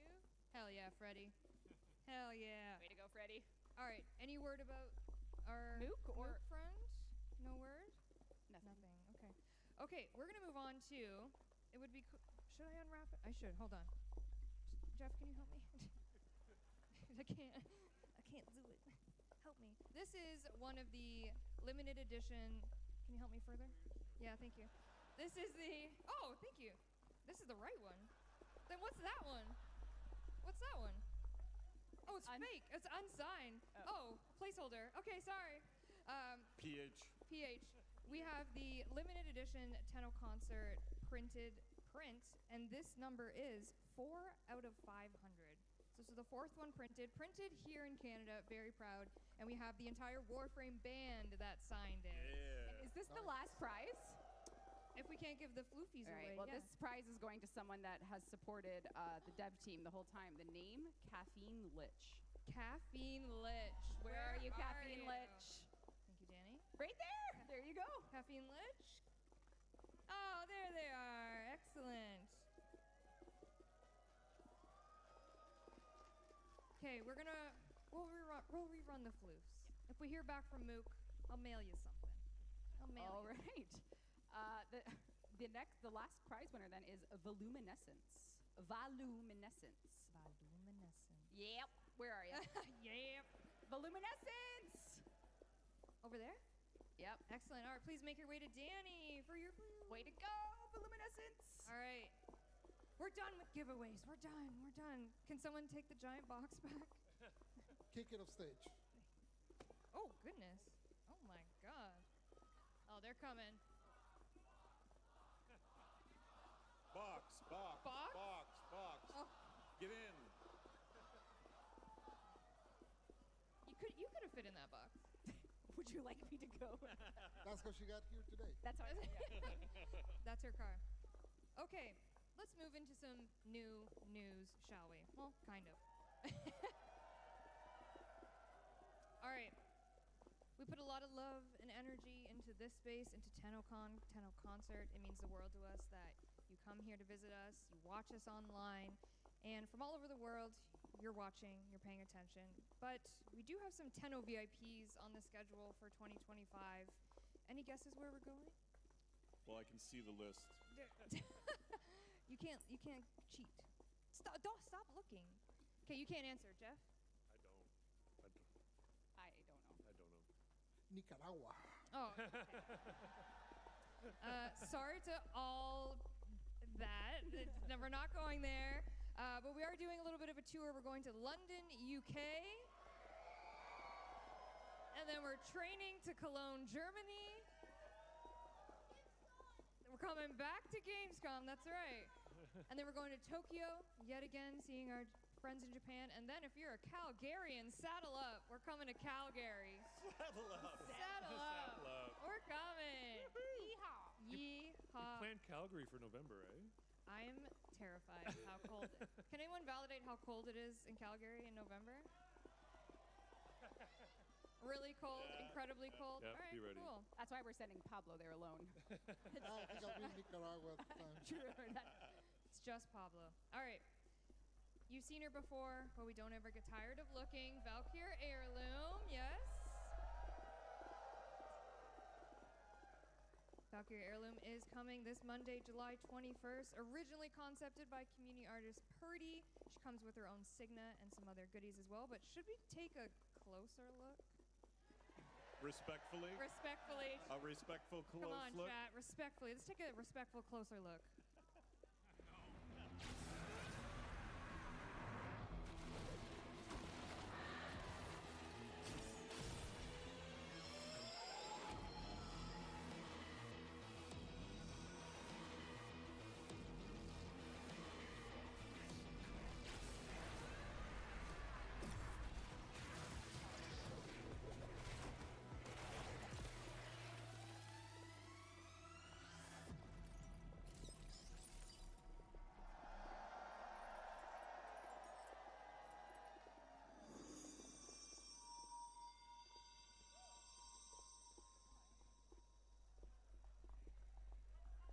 Hey, how are we feeling?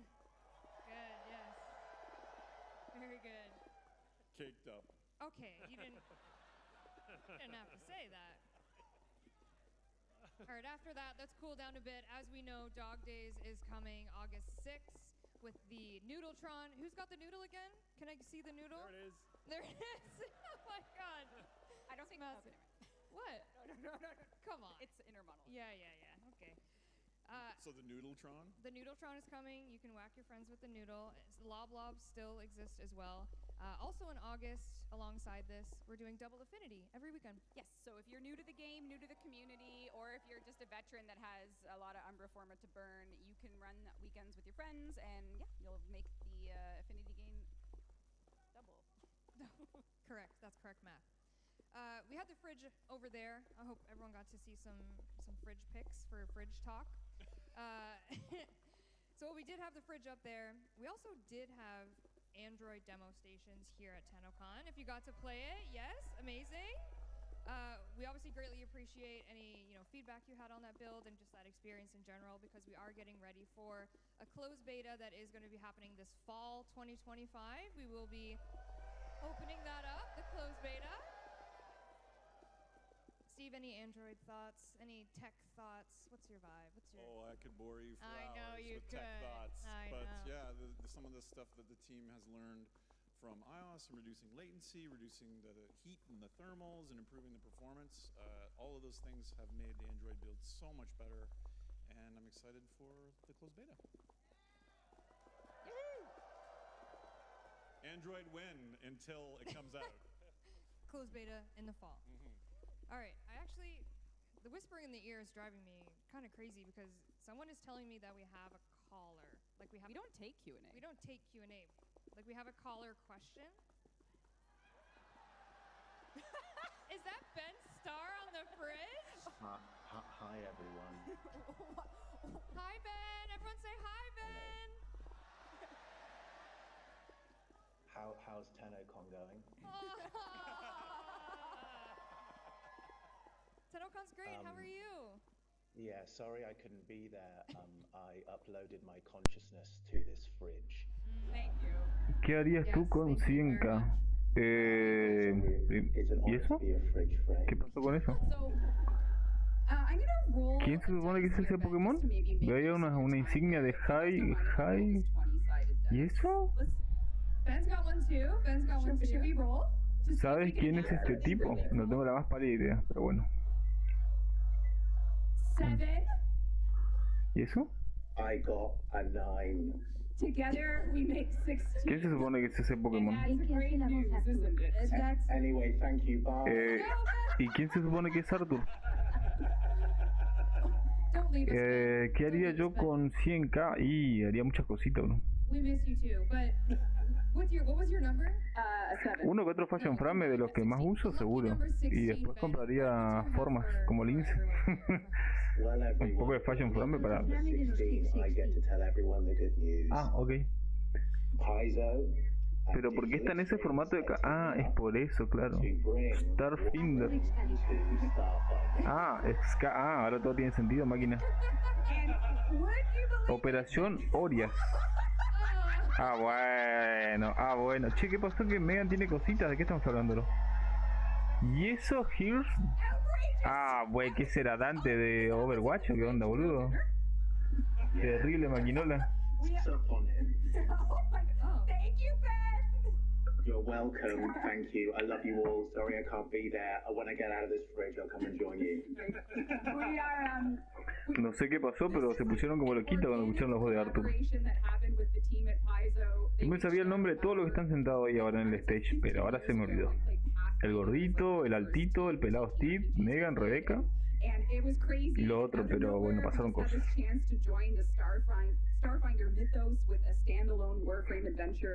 Boludo, llevamos 5 horas y media. What happened? Y eso que me perdí la primera hora, serían 6 horas y media ahora, boludo. El gordo es Pablo el que nerfea las cosas. Lo tenemos que silenciar. A la miércoles. Pero ¿por qué? ¿Él nerfeó la slam? No. Eso es traición a la comunidad, amigo. ¿Cómo que nerfeó la slam, bro? O no, ¿cómo se llamaba lo que iba a nerfear ahora? El mod ese de coso. La madre en coche. Unannounced one or? Well, hold on to your seat. For the legally nondescript but ever familiar sounding unannounced fall 2025 update. Influencia. Yes, we're really creative over here. ¿Qué es eso? Un announced fall 2025 update. Ok. Snaky frame to get to deluxe. Por un instante pensé que la vestimenta esa que tiene Rebeca era en la foto. ¿Y eso qué es? So good. ¿Eso es Lavos? Por cierto, van a doble potenciador afinidad en agosto. Tomá. No, Contro va a estar contento con eso. Lavos Concert. ¿El nuevo protoframe o qué onda? Ahora tengo que hacer una foto de eso para el desgraciado. Uy, ¿viste cuando querés hacer las cosas así rapidín? Y se te traba.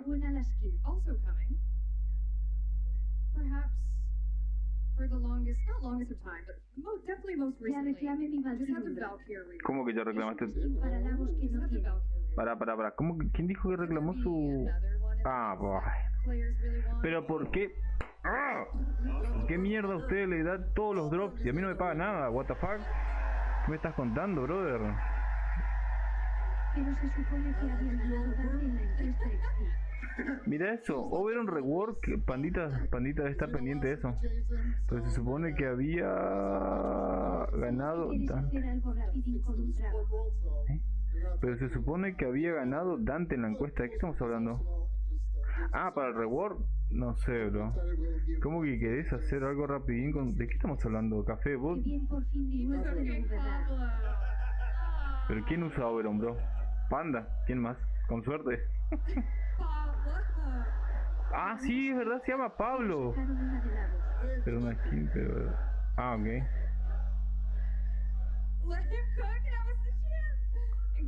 No, Pablo is most wanted. As you know, we've been taking some strides for new player experience, doing some critical path work. We put all our heads together to bring something that at Digital Extremes alone we couldn't solve. And this has been a request for literally 12 years. What could it be that... Imagínate si quería abrir el juego, transmitir, retransmitir, abrir discos, testear el navegador. Hijo de puma, mi computadora implosionaba, una enana verde, un poroto, una enana blanca, digo. Implosionaba la wea cósmica, boludo. We are doing a mod quest to teach you how to mod. So not only that... Mira, Tenchin. Nueva pregunta. El profesor. ¿What? Dale, bro. Dale. Andar Disney. Para cómo que Warframe para Android. Y puede ser, bro, puede ser. Pero ya lo había anunciado, ya, bro, hace mucho que se iba a avanzar esto. Todavía tenés que tener un iPhone 15 para que te funcione, si no explota todo, bro. But we working together on it. It's a team effort. Let's not like. Si van a sacar Warframe I have an outline for like a big outline for this quest since 2016. Yeah. So, Yeah, it's been glad to finally get to it. Yeah. Pobre tu teléfono que no aguante esa wea cósmica y esté ahí con tu batería y boom, que explote todo. Correct. Unnamed. Also coming in the unannounced Fall 2025 update, we have a new Warframe, our 60-second. A ver, ¿cuál es el nuevo Warframe? Ojo. Oh my god. Nuevo Warframe. Y mucho más. But when you say our 60-second Warframe, it sounds like a Warframe. ¿Qué Warframe será nuevo? ¿De qué elemento? ¿De qué facción? No aguanta eso. Yo solo compré móvil para ver video ¿Cómo que compraste el teléfono solo para ver X video? ¿De qué estamos hablando, Snake? Ya es suficiente con la PC, boludo. Tener el teléfono ya es muy golosa. And that's all we'll say on that for Pero now. si vamos al caso, ¿qué elemento, qué temática faltaría? About this. Y también para ver eso. Aparte, ¿no? ¿Qué te iba a decir yo? Pero... Alright, that's our medium-sized update. ¿Qué temática faltaría de Warframe en todo caso? Ya hay agua, viento, fuego, magnético. Prácticamente están todos los... Yes, so now we are moving into the sort of the timeline where we're all understanding that we're here at TennoCon. Hay mariposa, hay caballo, Has launched, and what we're de todo un showing poco. you from now on is for the end of the year update, which is a sum of many parts. It is an update that is made up of many components, some of which you'll see a 25-minute gameplay demo of, which is its own thing, and then this is a chapter. It's perhaps an intrati side story. So perhaps we should hear from the man himself, and maybe you will join us in learning the name of the 63rd Warframe coming, as you will about to hear it. And guess what letter it starts with? Thank you. Let's go. Uriel, heretic of Zata, in banishment answer. Can the Orokin ever be forgiven? ¿Y eso? ¿Qué eso es jarro o qué onda?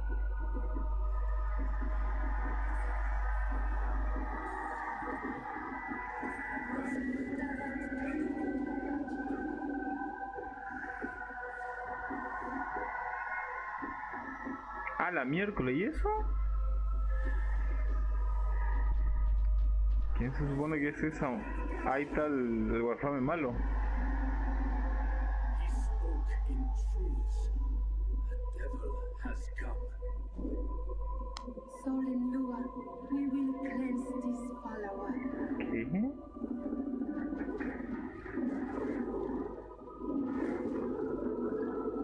¿Qué carajo es eso? Parece que es la digievolución del Excalibur Umbra, o sea, su fase completa, ¿qué onda? Su primera fase en todo caso. Oh my god. So you just met what we're referring to as the Devil's Triad. Goosebumps, man. That was so cool. So the Devil's Triad will be a chapter of one of the updates that you'll hear about soon.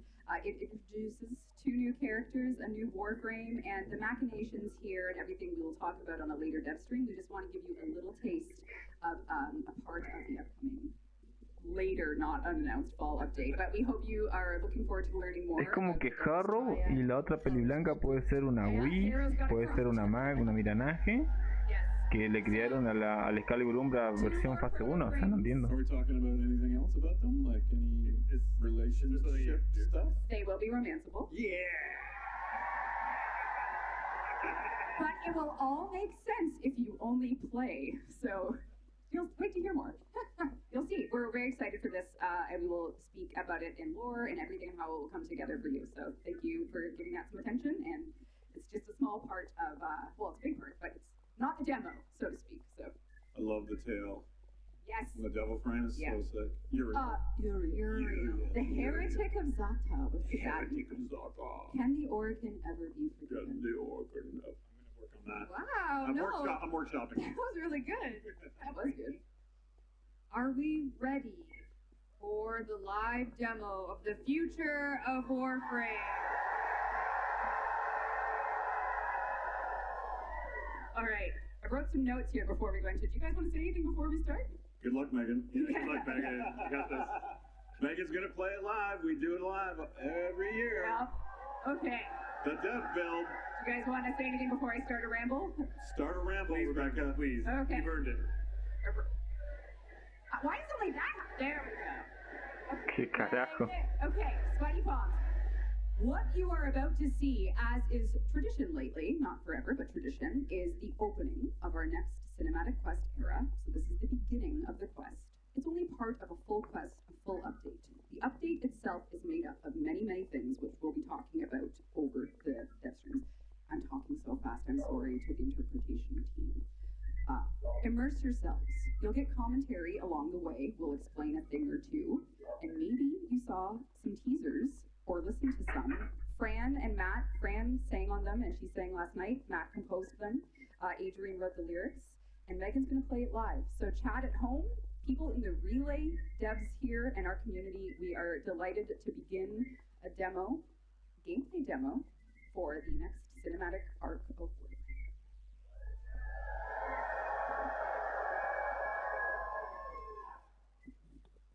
Oh boy. A ver qué cinemática nos presentan, a ver. Ok, esa wea cósmica de lo que se viene.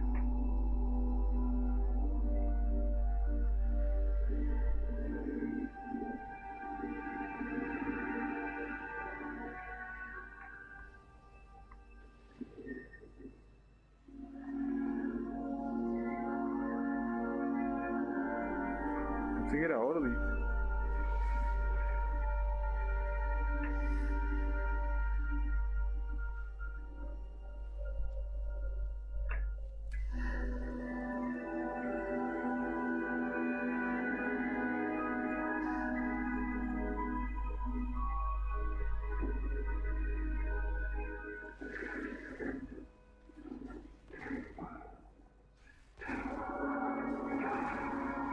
¿Y eso?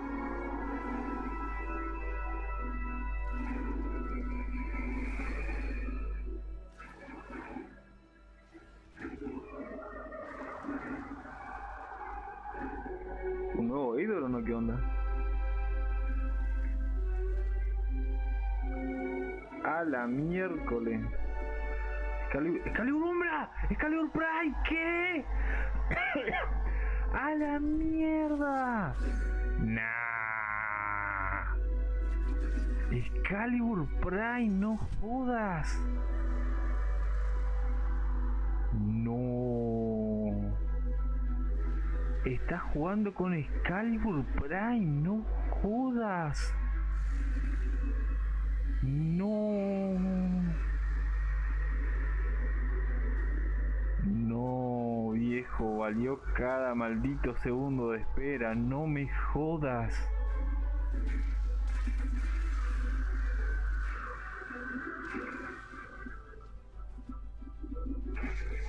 No.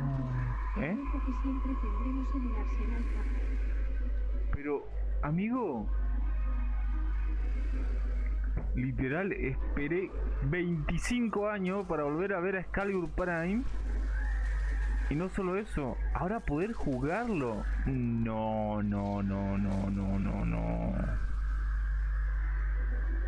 Voy a saturar mi disco de tantas screenshots, boludo. No, vieja. Y encima vas a tener que pelear contra el ídolo definitivo. ¿Qué? Y tener las canas Prime. Aging Doghook. No, mirá ese James que te tira el Pokémon ese. No me jodas. Lur es el de Paradox, el de Dubiri, en forma de Eidolon. ¿Qué? No. En forma de Eidolon y de Lloyd, mirá.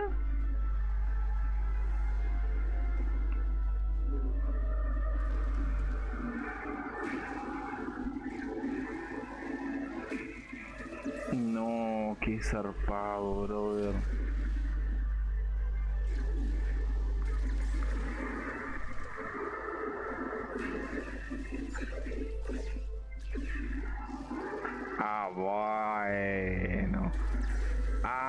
Bueno.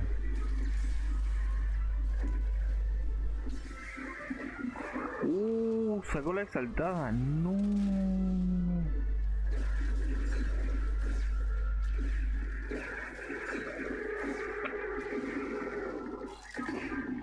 No, mira eso. El ojo que lo ve todo. ¿Qué era Tenchinhan? Uy. Pará, maquinola. Nah, eso sacaron de Dragon Ball Z, qué carajo.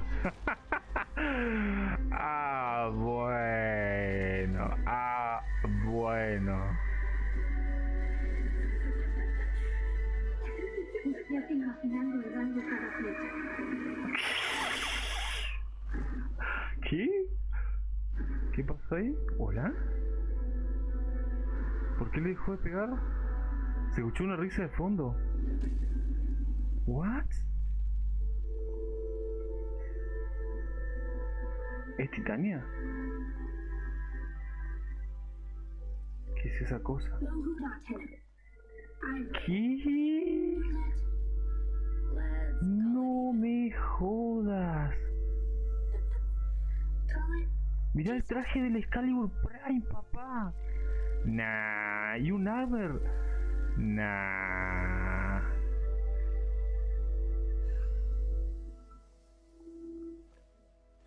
Y encima tiene melena. Nah.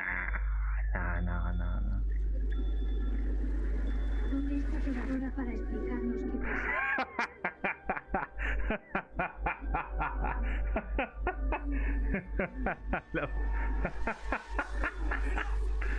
Uy, mira está Loy. No, terrible. Mira, está Lotus. What do you see? ¿Qué?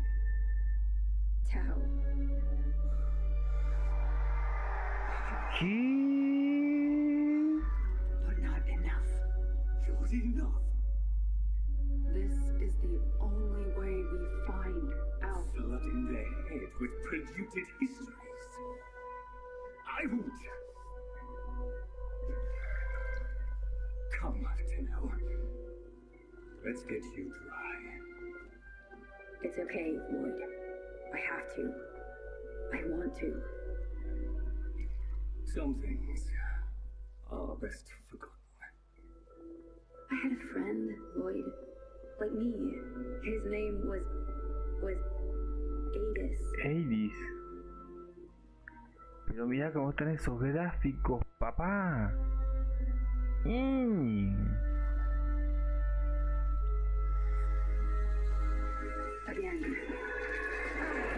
Uy.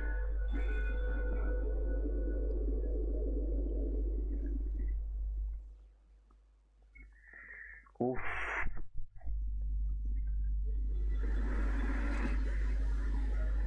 No, man, pero el operador del Excalibur Prime está épico, boludo.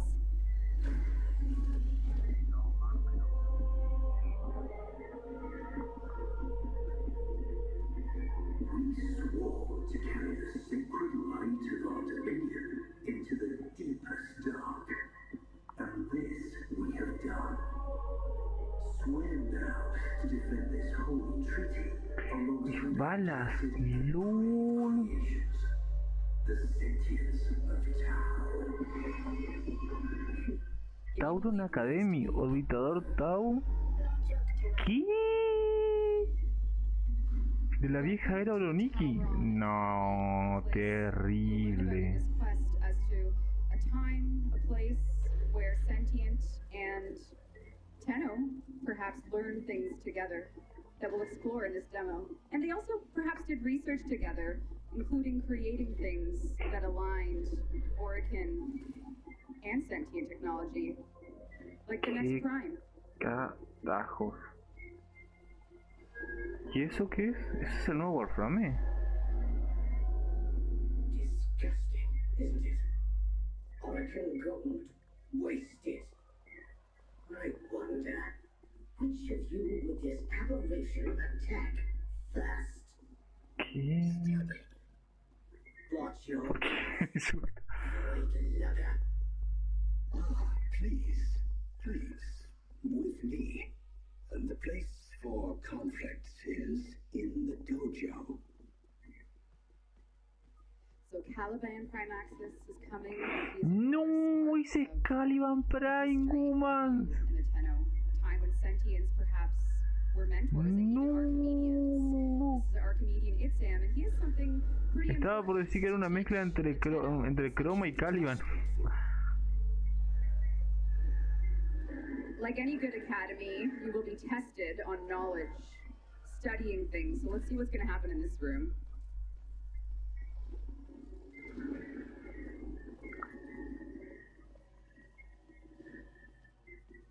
Betas, Truth Bloom, have you adapted to the Tenno ways? When the applications of Tauron are applied to Neramon's theories, what is the expected outcome? Now, before we help our friend cheat on his test, the Operator Remaster is also coming. You've probably noticed how wonderful the art looks. Yep. So what you're seeing here is a completely remastered Operator, as well as using a Prime Access suit that's coming. And, you know, as you've played your focus and you've grinded it, maybe you've noticed you use a lot of sentient parts, so maybe there was a history there, and maybe the focus you know is only a piece of it. So maybe we'll learn about that a little later in the demo, though. But for now, Megan, you can help your friend cheat. A new somatic connection. A somatic connection new? Power entries many? No cheating. If you are tested by the Seven, we must show your evolution to their... A la miércoles. A la miércoles. Let's go, Truth Bloom. Betas. We are at a time to defend a treaty, so that means the job is on us to do so. Nah, DJ evolucionó en Excalibur Prime, no jodas. No. Mira un nuevo rompecabezas. Ok, un nuevo nivel de hackeo.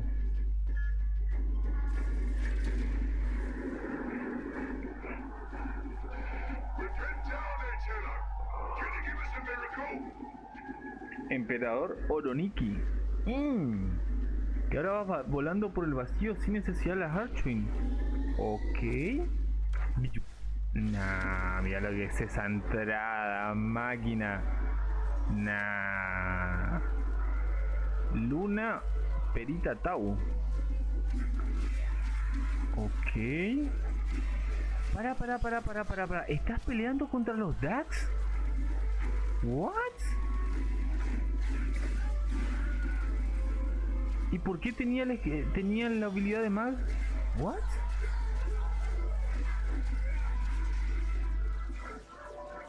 ¿Y esa arma? A la miércoles. ¿Y esa arma?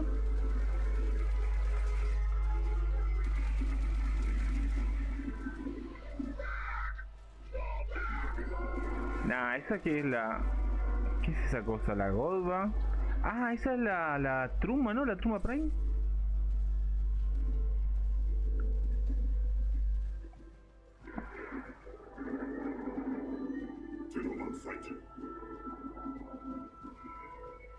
¿Qué? Estás ayudando a los Oronikis. Por los oro, quien quiera, por la horda. No te trabes. No te trabes, humans. ¿Y dónde está ¿Hola? Snake Juliao diciendo, pero ves que está a ti mejor que Excalibur porque es top 1 en Brasil y 4 en Vietnam? ¿Lo escuchaste que dijo que se compró un teléfono para ver X video y más cositas? Epa, ¿viste eso? ¿Se vuelve para atrás? No, no se puede volver para atrás. Saltó un mensajito ahí y le pegó una esquipeada fuertísimo. ¿Y eso? Andara for Murder, ahora for Shadow. ¿Y eso? Conculista sin... Uy. No, man, qué locura, viejo, qué locura que podamos volver a ocupar a Excalibur Prime, huevón, desde la beta cerrada. No, man, es muy fuerte, guachín, esto es épico. Lo siguiente, bro. No, vieja. Ahí le voy a decir a Albert, no es Betatester, pero el que, perdón, no es fundador. El que es fundador es Arwar, el Brazuca. No jodas, brother.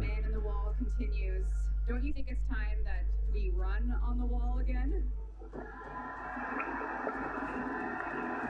Nah, terrible, terrible.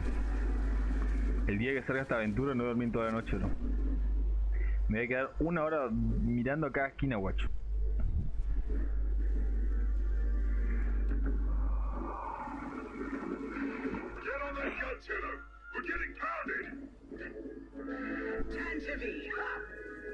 Los anarquistas Galastra, ok.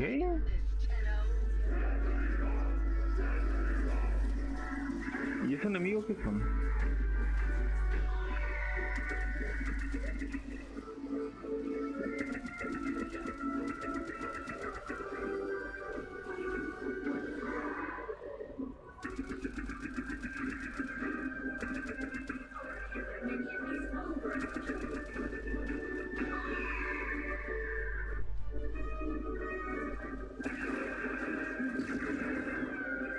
A la miércoles.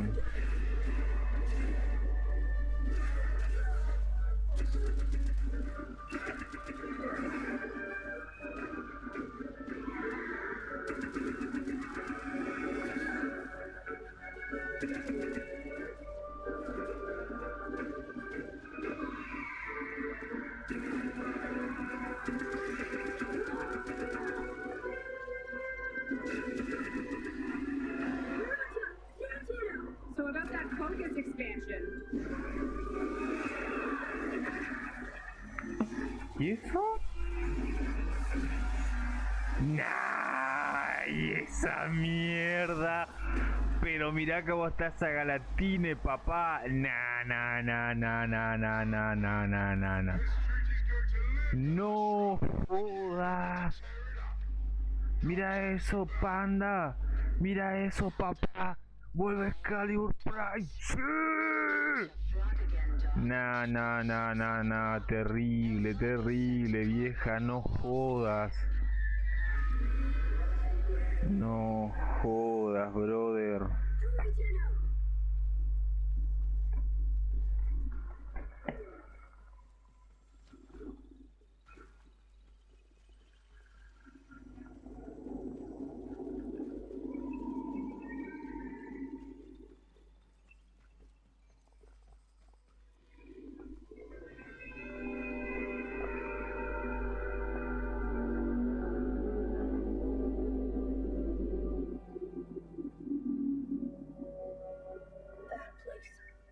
Golden Cursed. Long ago, precepting.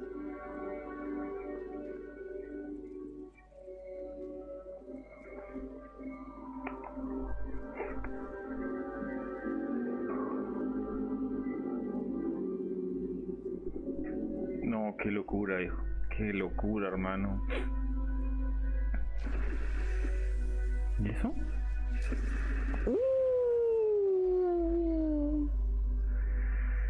¿Y que sigue? No, terrible, brother. ¿Que Revenant esté ni Revenant presente? Se perdió por los bosques ahí.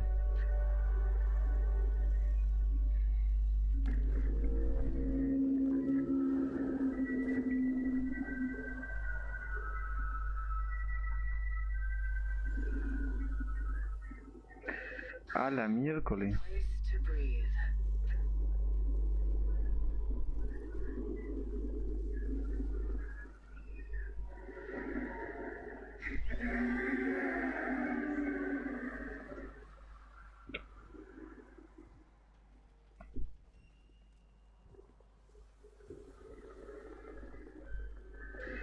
Promise of a home, so lightly surrendered.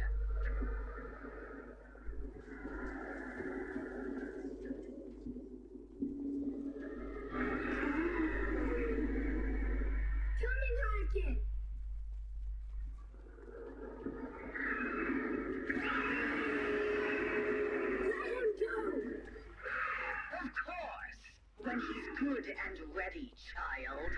Sentient TQ-776BL. Repel intruders. ¿Qué carajo? Un consciente maldito. Un consciente corrupto. What the fuck? Se parece a las cositas de los Hex cuando no le... a la mierda. Que esa cosa era Babidio. ¿Qué onda, boludo? Estaba por decir los soportes de Hex cuando no lo defendés. Que después tenés que matarlo.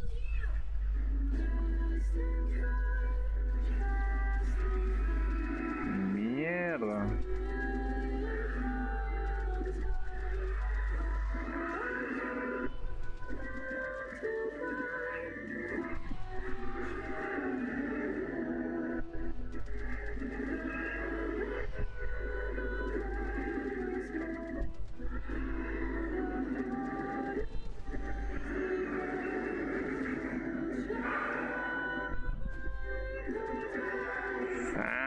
Flautas, ese consciente, qué carajo.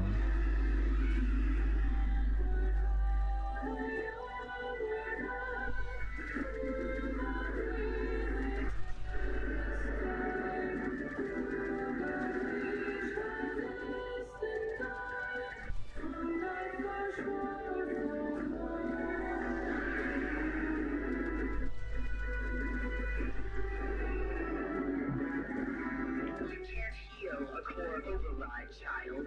This only ends one way.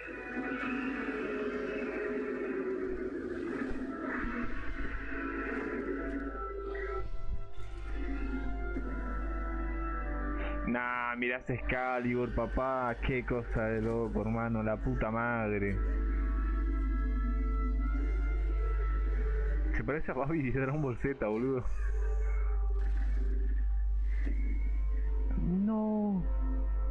Excalibur.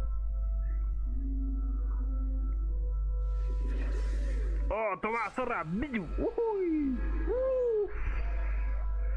Uf. Ah, bueno.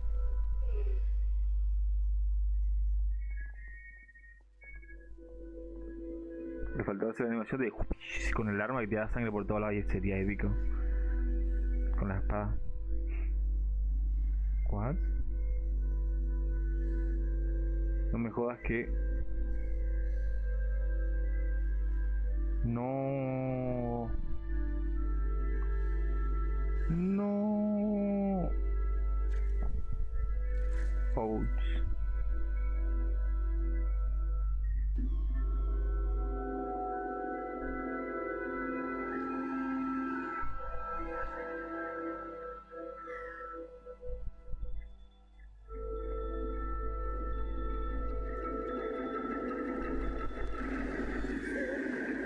No. It was him or me.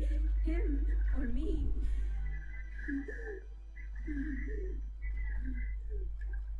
No me jodas.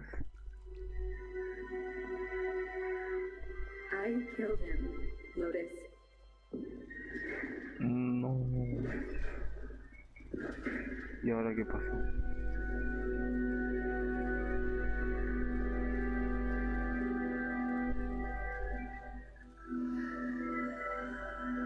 Warframe de All Peace.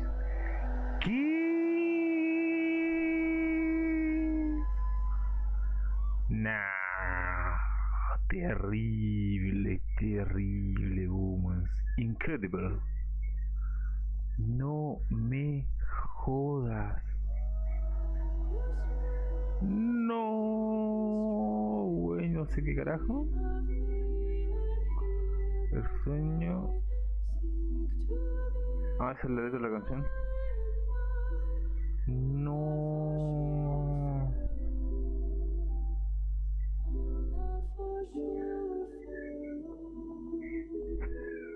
No, man, no jodas. ¿Qué? Chao 2026. This year, you will be going to the Tau that was during the old peace, a time of treaty, and in 2026, you will be going to the Tau you left. Mierda, mierda, ya me generó trauma esto, boludo. La puta madre, no voy a dormir en la noche. No, mi Excalibur Prime, woman. Thank you for making this TennoCon, our 10th TennoCon, an unforgettable memory. We hope you look forward to continuing the story of the Operator, remastered, the old piece this year. Wall running, the Focus expansion New with Focus School. Ultimates. That's all I'll say. Any closing remarks, my friends? No.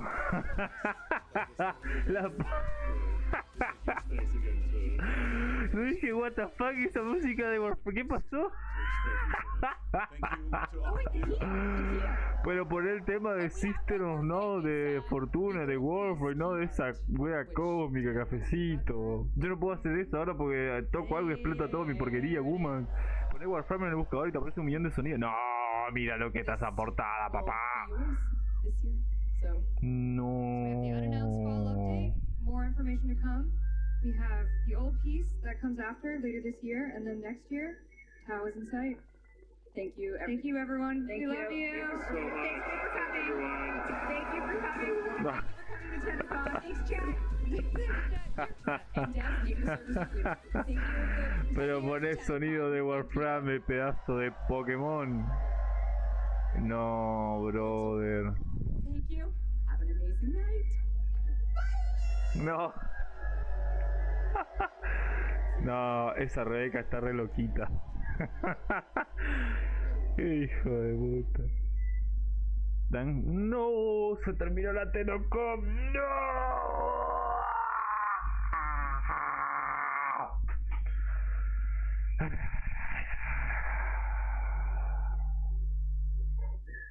No, brother.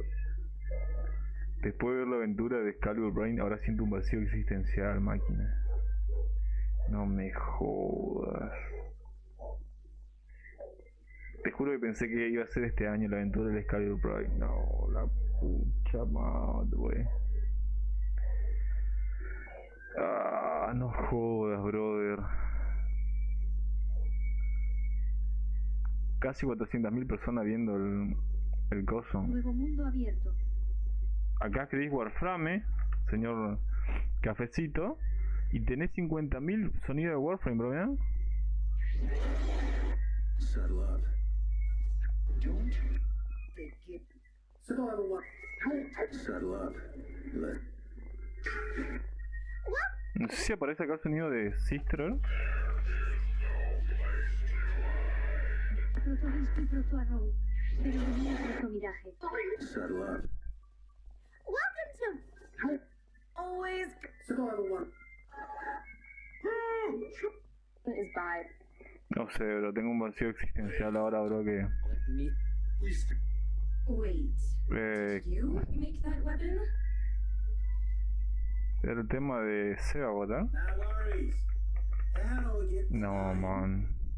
Let's just say it's nothing to do with me. Se terminó, bro, del TennoCon. No. Ahora tengo un vacío existencial terrible. Nuevas escuelas de enfoque o algo así era. Sí, también aparte de eso, ¿no?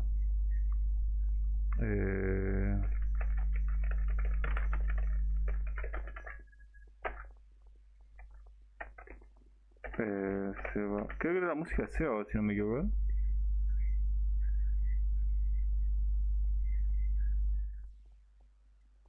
Este era el tema Esta era la música de Coso, de Sebabot. Porque la de Fortuna es el otro, la del martillito. Sí, en parte, ¿no?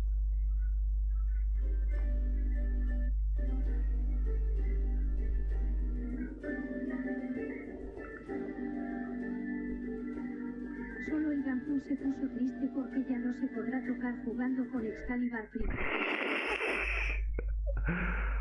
No, brother, pero... ¿Cómo se llama el tema de Sebo? La música de Warframe.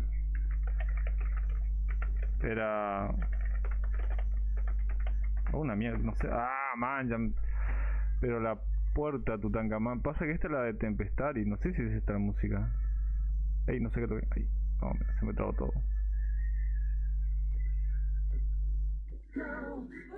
¿Qué es este, boludo?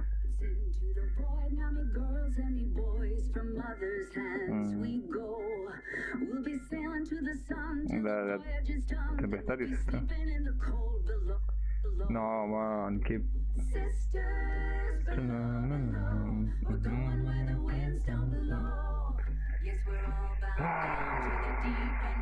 ¿Qué hacer ahora, bro?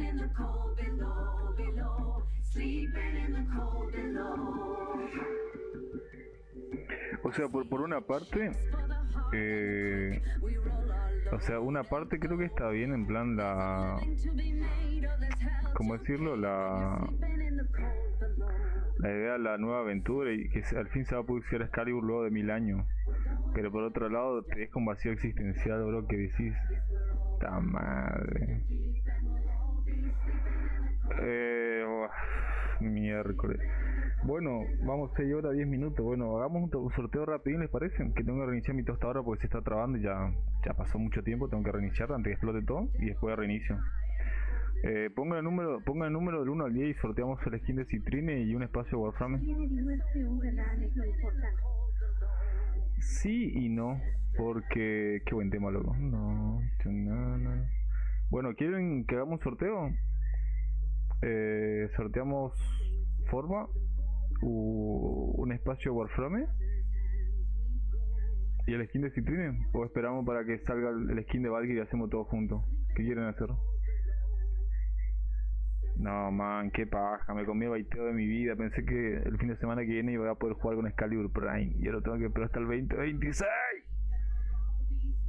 Voy a meter pastito por todas partes. No, no sea malo. No, brother. Bueno, ¿quieren que hagamos sorteo hoy o lo hacemos cuando salga la Valkyrie? Así... ¿Hacemos el sorteo, bro? No, terrible, guacho, qué paja.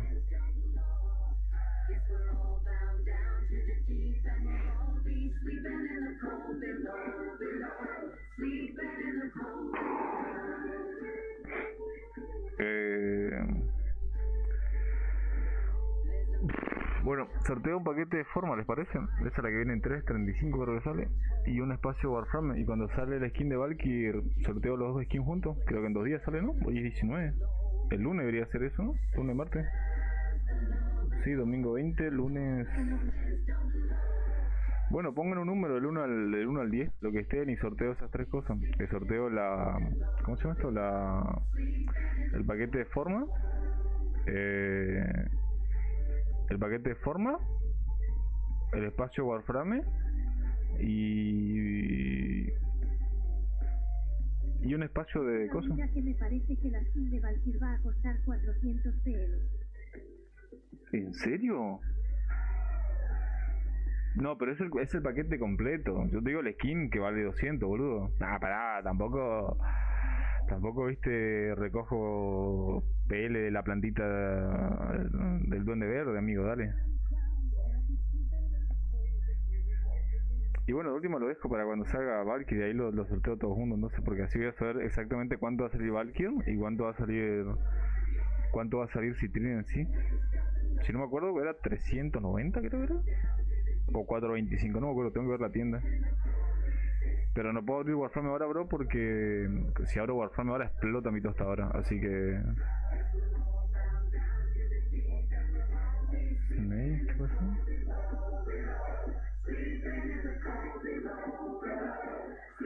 Whis y Harrow. Creo que Loki era el otro, si no me equivoco. Era Loki, Whis o Harrow, o Ember, Whis y Harrow. Algo así creo que era así la nominación de los protoframes que van a salir. Ojalá sea, si es que sale Ember sería un golazo, pero bueno. Aunque no sé, ¿no? Bueno, gente, tengo que reiniciar mi tostadora. Tengo que desenchufar la PC de la pared, porque si no, esta cosa explota todo. Y en un rato vuelvo porque tengo que reiniciar, si no se me va a trabar toda la computadora. No puedo abrir Warframe ahora porque hoy ya se trabó. Imagínate, abro Steam de vuelta y explota todo, así que bueno. Nos vemos en un rato, gente, y ahí cuando salga el skin de Valkyrie, hacemos el skin de Valkyrie, el skin de Citrine y más cositas. Así que bueno, nos vemos gente y que les sea leve.